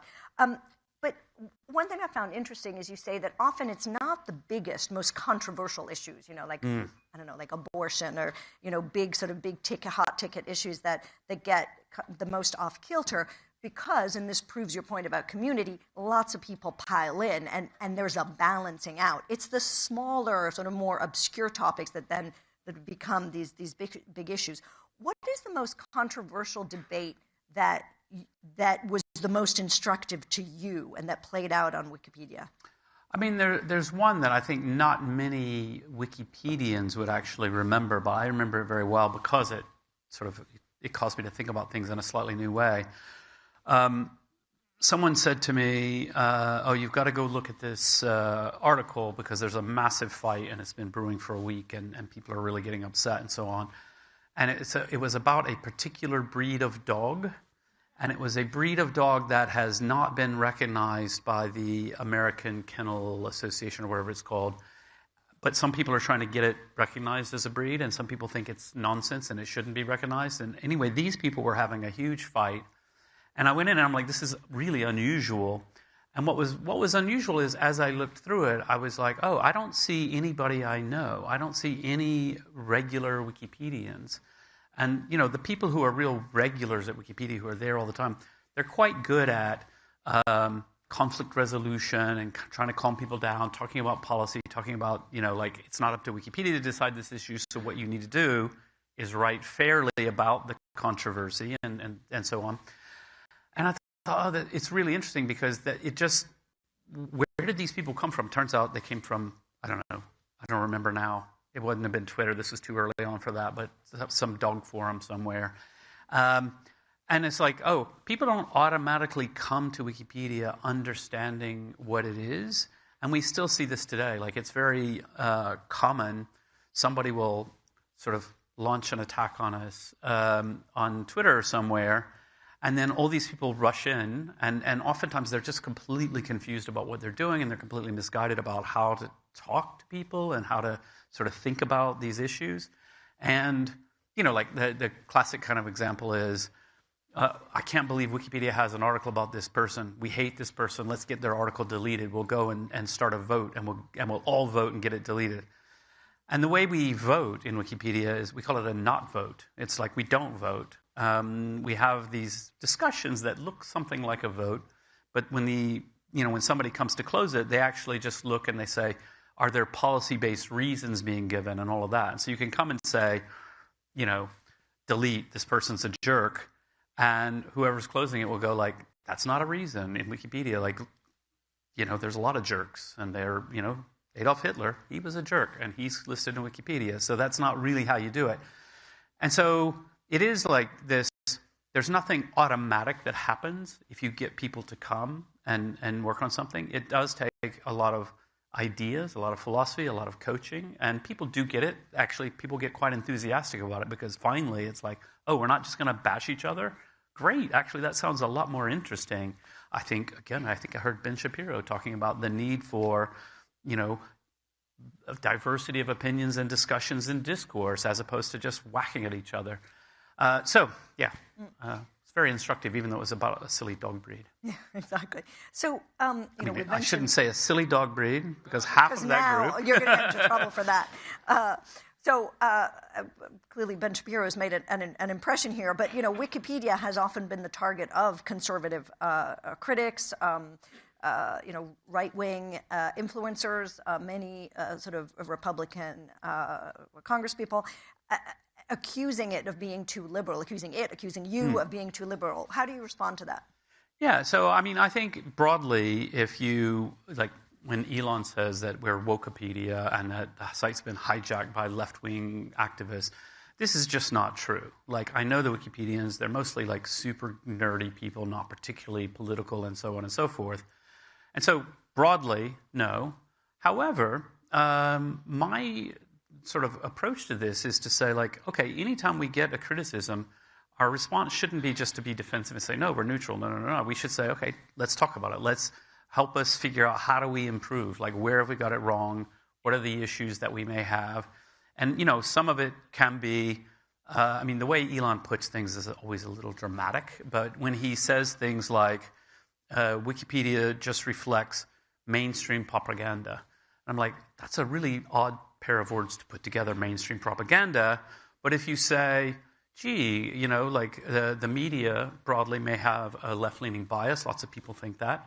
Therefore, Wikipedia would naturally also be susceptible to that. And that's like, yeah, okay. Like, actually, we should grapple with that. We should make sure that we're not doing that. Make sure we're getting it right.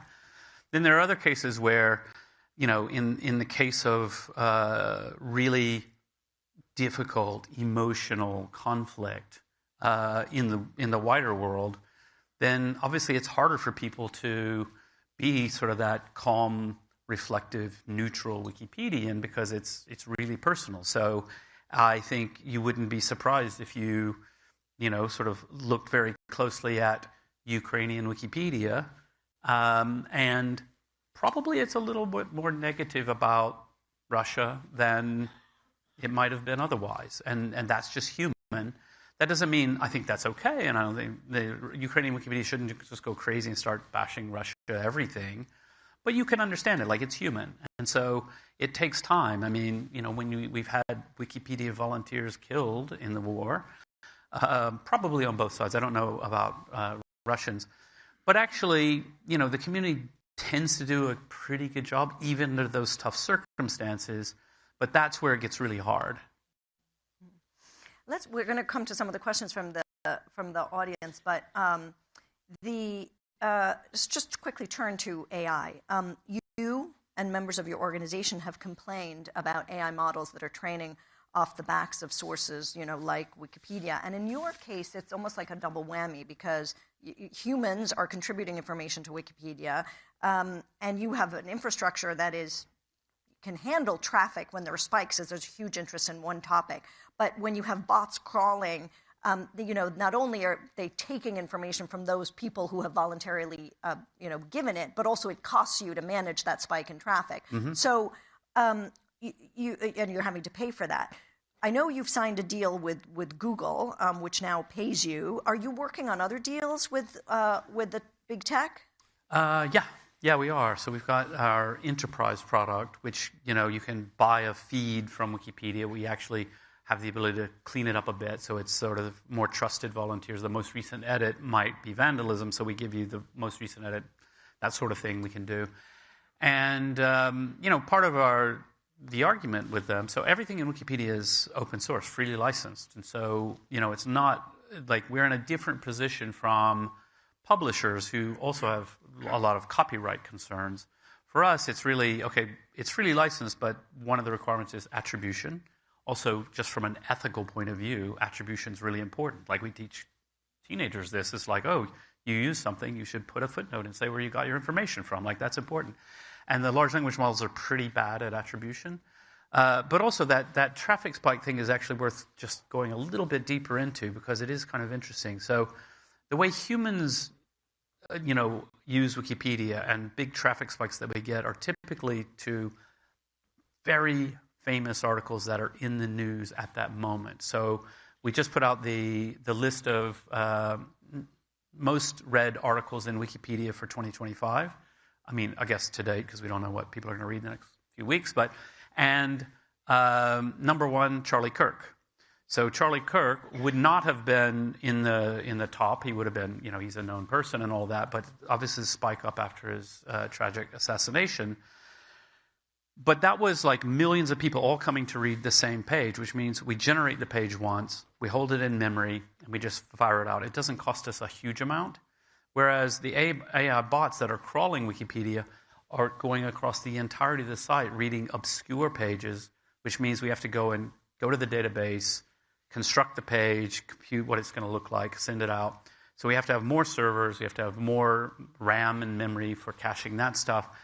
And that costs us a disproportionate amount. And the thing that's really in terms of fairness, like simple human fairness, like Wikipedia is supported by volunteers. We're a charity, and the average donation, I was just told this the other day, the average donation to Wikipedia is $10.26. So don't quote me on the figures exactly, but $10 and something. So the people who are donating Wikipedia, they're donating because, like people in this room, you see a banner once a year and you're like, oh yeah, Wikipedia. I love Wikipedia. And, the theme of banner that we have found works the best over time is a reciprocity type of message of like, hey, I use Wikipedia all the time. You should probably chip in. And people are like, yeah, I probably should.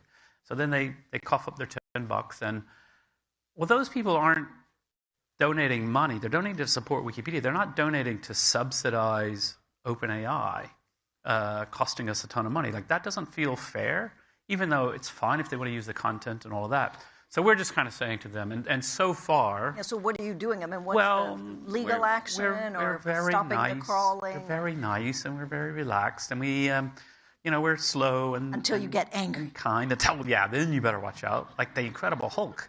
I don't even know... That was almost a punchline, but anyway... So, Cloudflare's just come out with this product for publishers to block AI crawlers because there's so many of them and there's so many ways they can do it. We aren't using that yet, but it's the sort of thing, whether we do it ourselves or with Cloudflare, I don't know, but it's the sort of thing that we might consider. We're a little bit funny because we're quite ideological about certain things. So free access to knowledge is really important to us, and so when we started the enterprise product, we started charging for the API, but we have like very generous limits for researchers and nonprofits and open source projects and things like that. And we'll continue that. But we do think, there are these cases where it's like, well, you're really slamming our servers. You should be using the API and you aren't. So at some point, we're going to have to say, really, you have to. Would it go to legal? I don't know. I mean, I feel like our... ability of soft power to just shame them is probably pretty powerful, particularly because they're chock full of engineers who love Wikipedia, and I don't think their staff are going to like it if you're like, it just doesn't feel good, stealing from babies or Wikipedia. So we have to close, but there was actually a question about those who donate. I don't know if we can scroll back down to it, which because you raised it, because you get the banner on, especially now on the 25th anniversary. And it asked, do you know the demographics of those who donate? I think that was the question. Right? Yeah, it's pretty diverse. I don't personally know. I think. I would say the thing I do know is geographically, the majority of the money comes from the U.S., and I would say per capita more from the U.S., and that's partly because the U.S. has a much stronger culture of giving and donating to philanthropy and so on, whereas a lot of Europeans think the government should pay for it, and that's just a cultural difference. Obviously, the wealth level of a country matters quite a lot. But in terms of age demographics and things like that, not so much. Now, I want to answer this other question because I like it. Why does the Wikimedia Foundation keep asking for donations, even though it's managed by Wikimedia and they have more than enough funding? Well, so the Wikimedia Foundation is a nonprofit, and we don't have more than enough funding. We are doing okay. The typical advice for nonprofits is to keep between 1 to 2 years of money in reserves in case of any issues or problems. And the last time I checked, we were at like 20 months. And then we also have a separate endowment fund, which is more like a university type of idea of an endowment fund, which is really money that's for keeping Wikipedia safe for the long term. It is true, of course, we could completely stop asking for donations and we would run out of money in 18 months. We could also stop most of our activities and just keeps the servers running. But people need to understand, like, we do a lot of work supporting volunteers, recruiting people, talking to the press and all of this kind of thing, accounting, finance, legal, and all that. So I very much defend like our fundraising strategy. And so the question, if you were to start Wikipedia today, would you pursue the nonprofit route?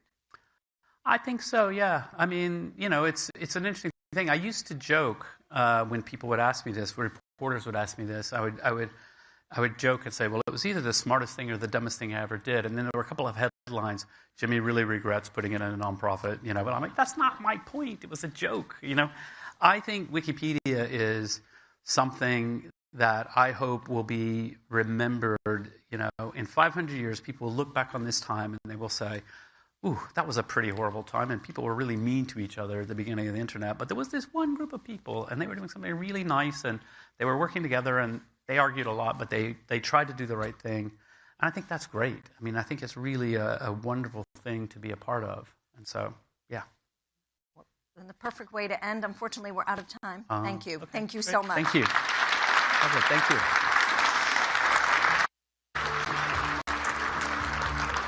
I believe you're going to exit off this way, Jimmy. Sorry.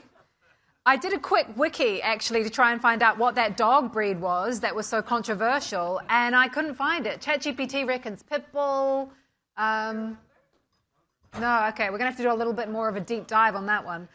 Right, we've got 5 minutes now, but I want you to all get out your phones. Right now, everybody get your phone out. Is it in your hand? We're going to put on the screen a QR code. That QR code is going to take you to a poll.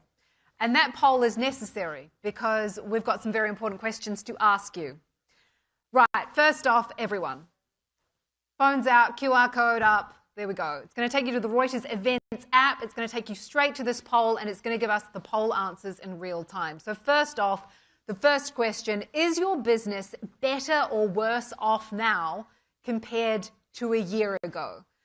As you vote, we're going to get the answers in real time. I'm going to call it. I'm going to give you a few minutes to tell us. Slightly worse off seems to be pretty much the winner there. It's a shame we don't have the real numbers of how many people are voting. Actually, I can probably find that out. This is probably something you've all been discussing among yourselves outside our hope. Okay, I think we're going to call it there. Slightly worse off. I think in these types of polls, people don't ever go to the extremes, really, do they? Okay, we're going to call it slightly worse off. Can we bring up the next poll? I know you're all just here to see Sarah Jessica Parker, but I want to get some intel out of you first. By the way, if there's not enough seats, which there's not enough seats, there are some seats up here down the front if you want to come up and take a seat. Otherwise, we are also streaming in the LSEG lounge, but I know you all want to see her in person. That's why you're here. Okay, so the next, you've already got it. Question is, what will shake global markets the most in the next 12 months? Try and put in like 1 or 2 words. I think they call this a thought cloud, to give us your sense on what you think is going to happen. AI crash. All right, interesting. Bitcoin, AI, pretty significant there. Trump, yes. I don't mean to just fill time, but also, Reuters World News is a great podcast, and if you're not already listening to it, make sure you do, wherever you get your podcasts. Actually, earlier, Don Lemon was saying perfection is boring, and interestingly, we segued from doing audio to video in the space of about a month, and it now is recorded in my back garden in a shed in Wanganui, New Zealand. And you wouldn't know it. You wouldn't know it. But you can watch us on Spotify. So check that out if you think perfection is boring. Okay, yeah. AI, Trump, war. It all makes a lot of sense. I'm going to go on to the third and final poll question of the day. This one, we need a little more info from you. So where do you get your news? And we want you to rank these answers. So what you do is you just drag your answers to the order you want them in, and then you hit submit, and then we'll get your answers on screen. None of you should be looking at me. You should all be looking at your phones.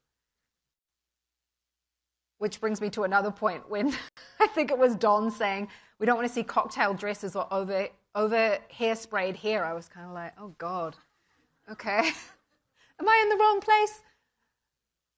Okay, so we're still going to traditional news outlets. We're also, I want to see podcasts and video channels a little higher.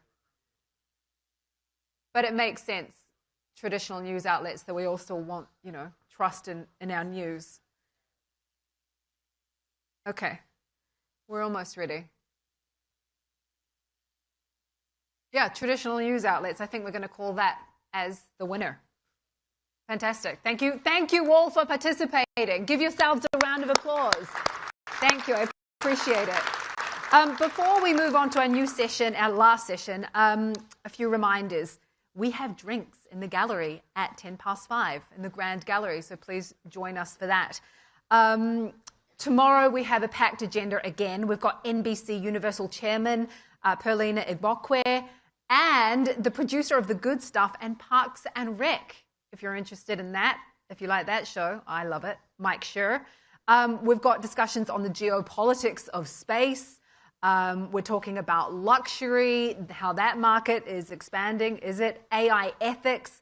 We've got insights from the CEOs from Estee Lauder, The Honest Company, Tapestry, SAP, Cohere, and many more. So that is going to be a fantastic day as well. I'll be helming the tech and AI stage.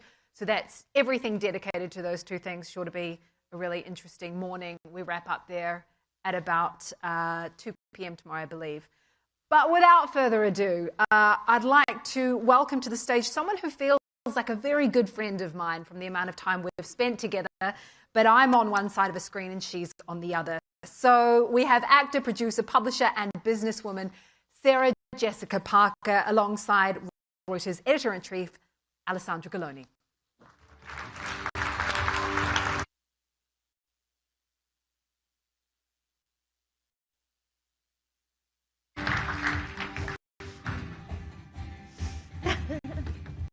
Hello. Welcome.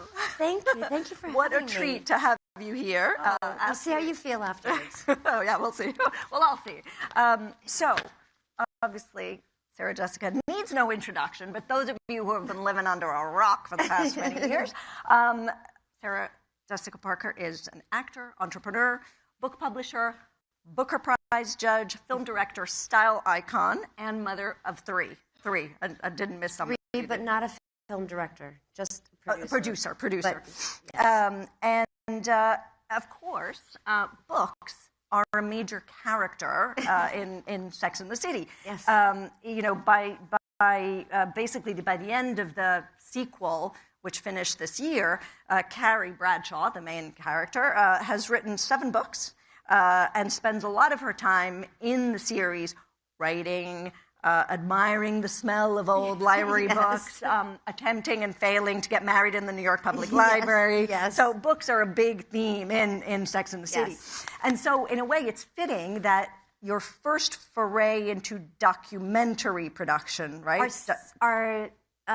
We've done a few, but we've done 2 this year, and this one's sort of just been birthed. So it's of the moment. Of the moment. So is The Librarians. And it focuses essentially on a group of resistance fighters, if you will, freedom, F-R-E-A-D, librarians who are fighting against book bans by local school boards and in school libraries. And in some case, coming under extreme duress because of refusing to ban the books. And of course, I don't know. I mean, I did a bit of research on this. Actually, there's a rich history in the U.S. of book banning back to the Puritans. In the 50s, Catcher in the Rye was targeted for promoting communism. Other classics, Charlotte's Web, Goodnight Moon, New York Public Library, I think, The Wizard of Oz, The Hobbit. So, there's quite a tradition. But anyway, this is a remarkable documentary. I really do urge everybody to look at it. And you've pointed out in interviews, some people don't realize, how much book banning actually exists. And so I guess my first question is, why was it important for you to be involved in this documentary? I think, first of all, because perhaps like many of you in the room, I was sort of raised in a library. I lived in Cincinnati, Ohio until I was about 11 years old, and we had a wonderful public library. We went a couple times a week. It's where all of our books came from. We didn't have a television in our home. We had to have a book with us at all times, whether we could read or not. My mother was an educator. She grew up in a library. And so libraries were just very much a sort of a necessary and fundamental part of our lives. And the idea that there would not be available to me books that I might reach for, want, need, don't even know about, that might change the course of my life, or, I don't know, maybe cultivate compassion, curiosity, interest, help me know people far away, people who are different religions, political beliefs, ideologies, any number of things, all the ways in which information and access to information can change a person's life. The idea that that wouldn't be a possibility for perhaps millions of readers in our country seemed devastating and dangerous. And so when the filmmaker came to me with a producer and asked if our company at HBO would participate in producing and fundraising, I was immediately interested. They had some footage.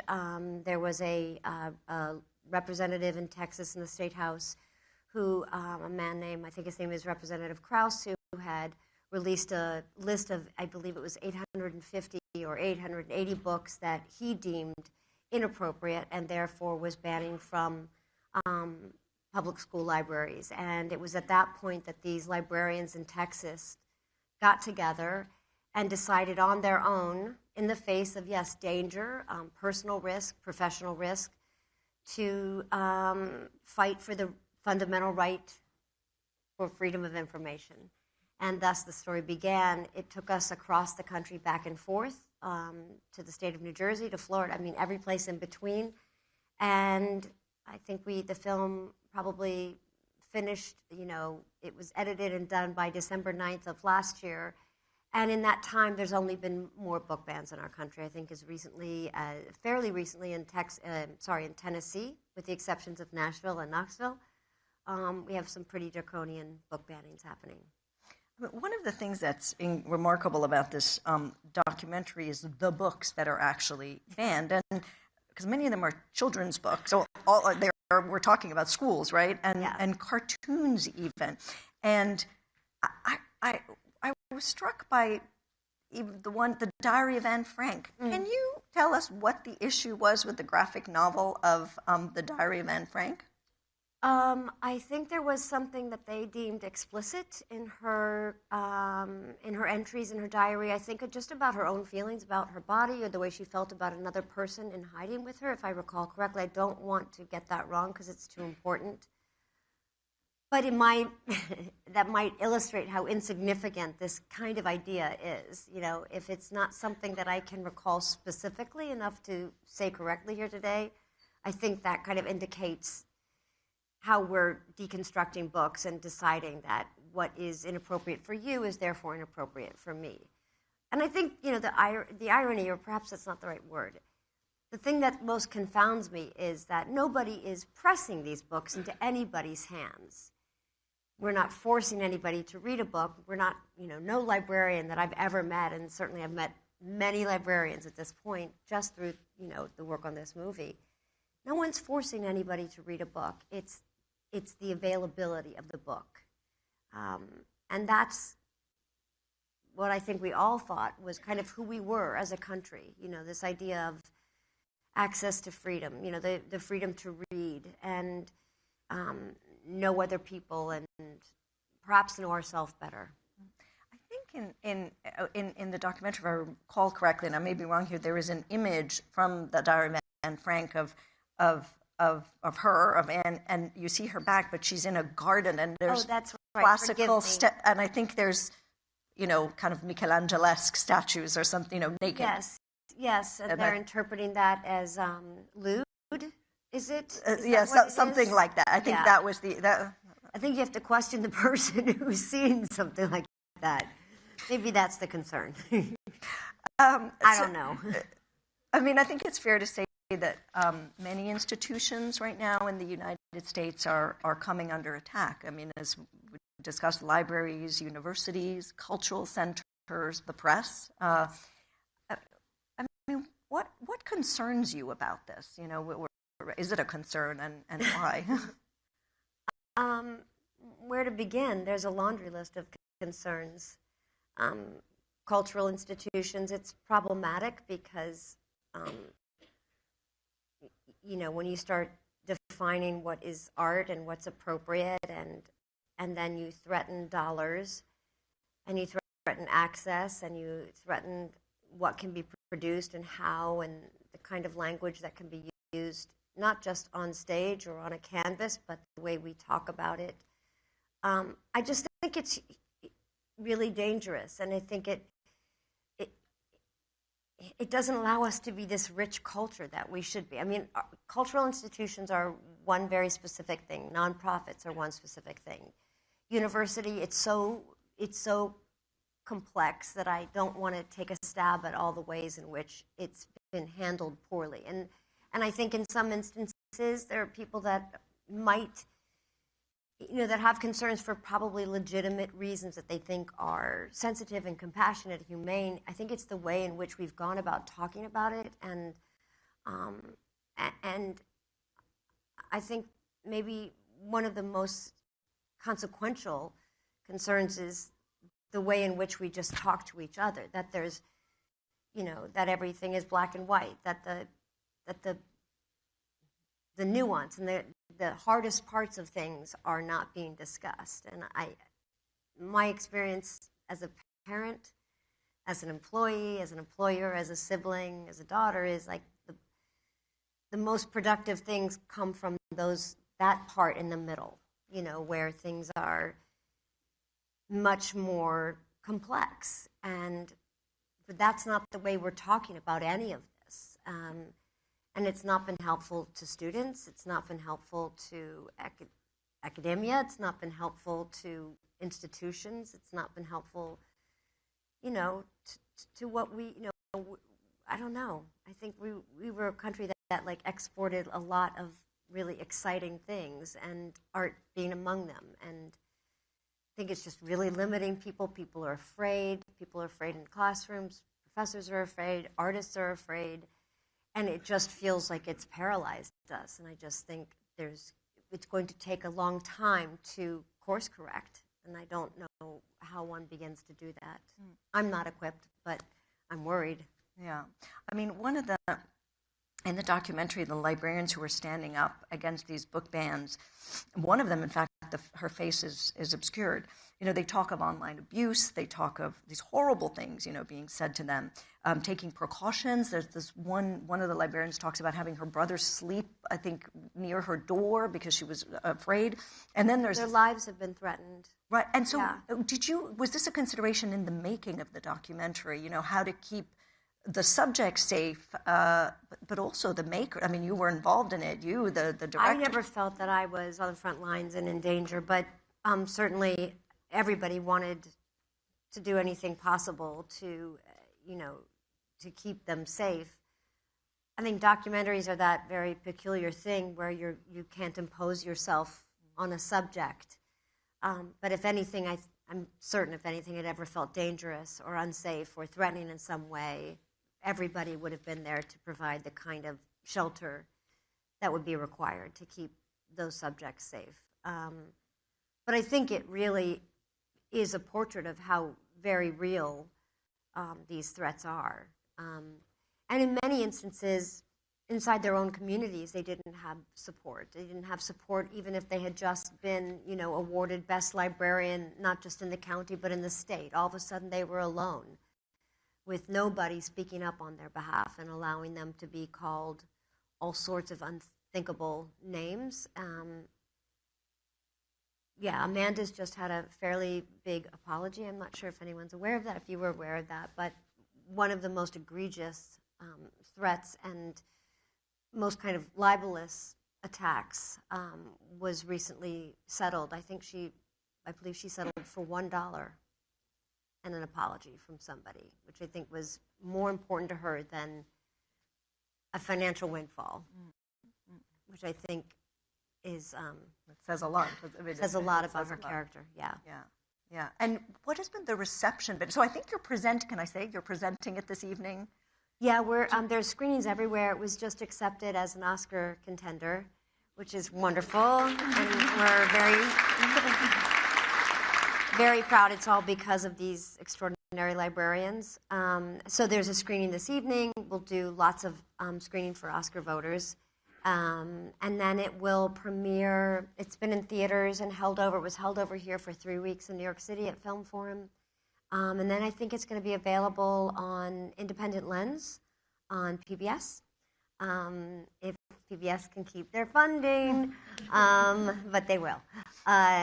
Yeah, and you know, these librarians are 12 or 13, I think. We tell the story of, I can't recall if it's that many or less, but there's many more like them. And there's been a lot of support for them because of people seeing the movie all over the globe. You know, in the UK, it's had a huge, wonderful reception because of their own political climate that they're also dealing with. It's not unique to us anymore, unfortunately. Just checking if there were any questions, you know, in the audience on this. What would you say to the next generation of librarians? I mean, my mom was a librarian, you know. Yeah, my mom was a librarian, and now, and I think it's a beautiful thing in Italy. In a public library in Italy. Wow. Yeah. When I was where? Born. In Rome. Well, I'm from Rome. Yeah. So, you know, but what would you say to a new generation of librarians? I hope that they're all willing to put in the time. It's really, really difficult to become a librarian. That's a very hard degree. It's much harder. My mother wanted to do it once she had finished having children, and she said, I'm not up to it. It's a really hard degree. So I hope that more people continue to be interested in it, and that you know, we do right by them, that the ways in which we can support our local libraries, our local librarians, also supporting American Library Association is an amazing organization that stepped in, especially in the last 4 or 5 months, with cuts to libraries and librarians, cuts to hours and services. Libraries are, in many cases, the heartbeat of a community. You know, I always say they're warm in the winter and cool in the summer, and they're not just for books. They're nerve central, and to lose time, to lose the kind of smart, inspired thinkers that choose to be librarians would be a loss for all of us. So ultimately, as we've been discussing, Librarians is a documentary about First Amendment, about culture wars in the U.S., and I think it can be said that, you know, you've waded right into those culture wars throughout your career. I mean, well, maybe not as Annie on Broadway, you know, but of course, you know, Sex and the City was such a huge success in part because it tackled, sometimes vividly, the concept of women treating sex more like men do. And now your publishing company, SJP Lit, recently published a book called I Am You by Victoria Riddell, which I've read and is also brilliant. And it's this beautiful sort of searing novel that takes inspiration from the story of the Dutch painter Maria van Oosterwijk and the complex relationship she has with Gerta Peters, who's her maid, her assistant, her lover. What did you love about this book? Oh my gosh. Why did you want it? I know you wanted it. Yeah. I got that book. It was submitted. I stayed up all night reading. It was submitted by an agent who I admire so much, and I knew it was dead serious if he was submitting it, and I knew we'd have a lot of competition. I think the period of time is so exciting. You know, it's a golden age in Amsterdam, the greatest painters, and this woman moves there to try to be a painter. She brings her servant from home who is behaved as a boy in order to work from a very, very poor family, is revealed to be a girl. This young servant becomes her mixer, which at that time in Amsterdam was a very skilled and very hard job. She becomes incredibly skilled at it, and over time starts painting for Maria van Oosterwijk, whose first painting was just hung in the Rijksmuseum in Amsterdam, who was a massive success in all the courts across the globe and had great success, but becomes ill and can't paint. they have this really colorful relationship. There's a plot twist. I'm not going to tell you because it's pretty amazing. But just Victoria is a researcher. She's a poet. So, she spent so much time. These are two real people. All the research is there, but it's so effortless and it's so vivid. And it's such a dramatic story, but it's based on real lives in a real time. And I think it's just spellbinding because of her talent. She's just an incredibly talented writer, and I think the book is a great achievement. And it's had so much success, and I'm so thrilled for her. And how do you now choose? You've obviously done a lot, on stage and publishing and judging the booker. How do you now choose your ventures, like your next ventures? Do you, what do you think about primarily in saying, yes, I'll do this, and, no, I won't do this? I think things that are completely foreign and scary, what is going to take me away from my children and for how long, and is it worth it? And I feel very fortunate that I can ask that question because I know millions and millions of working parents cannot make decisions that way. They don't have that freedom. So I take it really seriously, and what feels like something I haven't done, and where do I get to go? What food do I get to eat in another country? And things like that. Who will I be working with? Is it somebody new? Is it someone whose work I've admired? Will it ask something different and new of me? Kind of a curiosity that seems like never quite sated is, kind of the way I make decisions. Sex and the City, of course, in the sequel, and Just Like That just ended. Yes. And I know it's very important for you because it's been such an important part of your life. And Just Like That was met with mixed reviews. Some of them, including bruising, it was variously called. I don't read reviews, so you don't have to tell me. Oh, okay, I won't tell you. I know you don't actually. And it was a great success. So it was a great success. That must have really bugged them. You also don't actually look at the series. Yeah, so you've never actually. I don't look at my work, and I don't read reviews. But what would you say that? Do you think that And Just Like That, just putting it into the context of now, right? Because and sort of some of the culture wars that we've been talking about, in a way, would you say that Sex and the City, the first one, was easier than putting out something that dealt with? No, the first one, people always shared with me how poorly it was received and how much people didn't care for it and how much they enjoyed, bickering over its merits. It's just, I think, the nature of particular kinds of programming and originally had never been done, and women weren't talking that way, behaving that way, being intimate in that way. And it was very curious this time round that people didn't want women of a certain age on television, and they didn't like the kind of problems that they were communicating or the kinds of conversations they wanted to have on the margins, like on the periphery. But the truth is, there's always been this extraordinary, gang of 10 million plus who were there, for 27 years. And I think it's hard to ignore that there was a real connection, and I think that's kind of the greatest gift of all. You don't want to work for yourself. You're doing something every day, 16, 18-hour days, 100-hour weeks, because you're wanting it to be as good as it possibly can be and make a connection with somebody. And so much work as an actor doesn't get seen, it doesn't kind of cut through all the noise. So we always felt so lucky and so touched and so appreciative of the kind of connection the show made, and didn't really pay attention to the peripheral chit-chat because it didn't really penetrate what we were doing every day. So notoriously, you got to keep all the outfits. I did. I mean, that lawyer, we should all have that that agent who's a judge. That was my lawyer. And I imagine that it's a hard question to ask you, sort of, which outfits you love the most. So I'm going to ask you, was there one sartorial faux pas or wardrobe malfunction, something that you were like, well, you don't look back, but you don't look at them. But was there one that you think? No, because even the ones that I can recognize might be considered a miss. I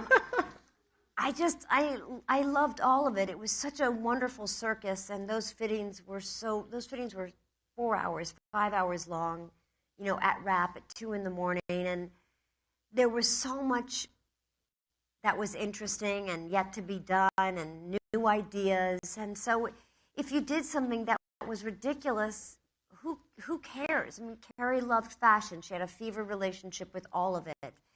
And that kind of person does things that people have a lot of opinions about. And I might not wear it. I probably wouldn't have the courage, and not really physically, I don't really feel like a person that can do that. But she could, or tried, or wanted to. And so I sort of enjoyed the whimsy of all of it, even the ones I knew people would be like, what are you doing?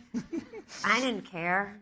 I mean, I was legally, contractually obligated to put all of it on. Okay, so that explains. It was my pleasure. The real answer comes out now. So there's a lot, obviously AI has been a big topic. We have just a few more minutes, but AI has been a big topic of today. And there were a number of questions on AI. And so I'll try, the AI boom is clearly reshaping how people consume content, what they choose to read, driving lots of sweeping changes, in the entertainment industry as well. What are your thoughts on the impact of AI-generated characters? The Tilly Norwoods, on the future of entertainment. How do you think about that, or what do you think about it? I think I don't even understand actually how that is multiplied. I think it's a real concern because I don't really understand. When do we fade out, and that becomes, and also I don't know that I completely understand the human appetite for that versus what we know to be a real performance. Even if it's been through an editing room, and even if it's been touched up, we're still, I think a majority of us are relying upon a human exchange. So I don't know if it's just time and erosion where our eyes adapt. But I do think it's a concern because I think there is something so unpredictable about the human and the inability to repeat. And I think that's what makes the theater so special, is that it's completely out of control in many ways. There's an audience and there's an actor, and they rely on each other, and one day you have a great show and one day it's lousy, and one day you forget a line, or all sorts of things.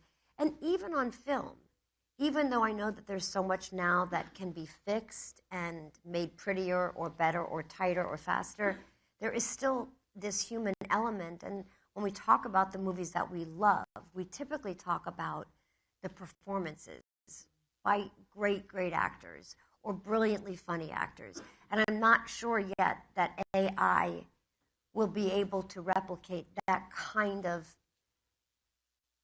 live nerve. Living kind of thing. So I don't know. I'm very uneducated about AI. It terrifies me. Long answer to a short question. No. That's no. I mean, I think we all. I mean, part of what we've been talking about today is, it's still the unknown. It's a question still for all of us and for all of our industries. I mean, for media as well. So I think all of us are in the same book. There are lots of questions, but I'm going to end with. So I'm actually not going to ask the last question. Okay. No, and that is because in a recent interview, I heard that you would have liked to, or perhaps would still like to be a diplomat, that you would love to work in an embassy. And so I have invited a real-life ambassador here to ask the last question. This is Jane Hartley. Now, Jane Hartley has been ambassador to France and to the UK. And an ambassador to the UK was only the second woman, and the last one had been something like 50 years ago. And so I thought that she could ask the last question. I don't know what it is, oh my gosh, but there you go. Trip over it and make a fool of myself. Jane. Hi. Nice to see you again. It's a pleasure. Can we get the mic? See you.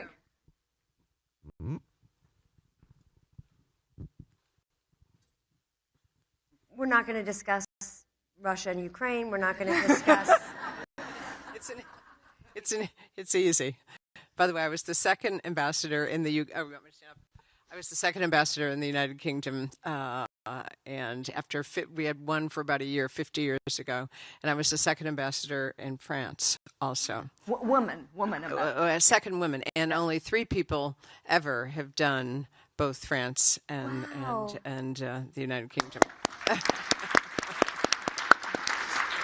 But one of the things I care deeply. Thank you for your work. Thank you. Well, thank you. And I cared deeply about women's leadership during that time, as you can imagine, and promoted women and cared about bringing women into all of the discussions. Actually, Carrie Russell and I have had many discussions because, of course, the diplomat comes to talk to me and says, is this real? Could this happen? I'm like, probably can't, but you can put it in the show. But one of the things I said to her, which I would say to you, is as much as I've wanted more women in the Foreign Service, I actually think, ironically, what the diplomat is doing will get more little girls to say, hey, I want to do that as well. So my advice to you is these jobs are difficult, they're amazing, you can change the world, and you would be great at it. So you're very kind. Wait, and your question is, what embassy? What embassy? Your daughter's studying Putin. You said my daughter's been studying Putin. I think I need to go to George Washington University for a while and enroll in school there and be better equipped to answer what embassy. I would work anywhere, starting, licking envelopes, collating whatever papers are. I wish I had known this when I was in the United Kingdom, because I would have called you. I think that's the best way for anybody to learn. It's the way I've learned any business that I've been involved in is you just start learning the whole thing. And I had no interest. I didn't ever mean to communicate that I wanted to be a diplomat, more that I wanted to work in foreign service. And I still believe in soft power and diplomacy and conversations and, the way we can be our best selves and represent our country. So I'm so grateful to all of you and all the work you all do. I really could not mean that more. So I respect your commitment, and you are right. Soft power or soft diplomacy has made a difference in this world, and just one slightly political comment, I'm worried about its future at the very moment. But likewise. If you ever want my career advice, I'm here for you. I will. Okay. Thank you so much. And thank you again. Thank you. All right. And with that, we have gone way over time. No. That's my fault. And so thank you to everybody. With that, we are closing the first day of Reuters Next. And we're back tomorrow. But for today, we are done. Thank you so much. And so thank you so much for joining us. It's been a real pleasure. Smart, intelligent questions. Thank you. Thank you. Happy holidays, everybody. Thank you. Can I ask everybody just to stay in your seats just for a few minutes? And Ms. Parker, if you do need a diplomat job, New Zealand would be a great first place to come. Very easy, very straightforward. Oh, well, it's a beautiful country. You're welcome. No more hurt am I, anytime. Now, everybody, thank you for coming. What a fantastic day it's been. We've had some incredible speakers. I hope you've taken a lot away. I've also just had some very important news that not only are there drinks in the Grand Gallery, there are also oysters. So join us for that if you are interested. A reminder that the sessions start tomorrow at 9 a.m. Obviously, some big speakers here on the main stage, but also the technology and AI stage, where I will be from 9:40. So I hope to all see you tomorrow. Thank you very much. Round of applause. Let's close it off.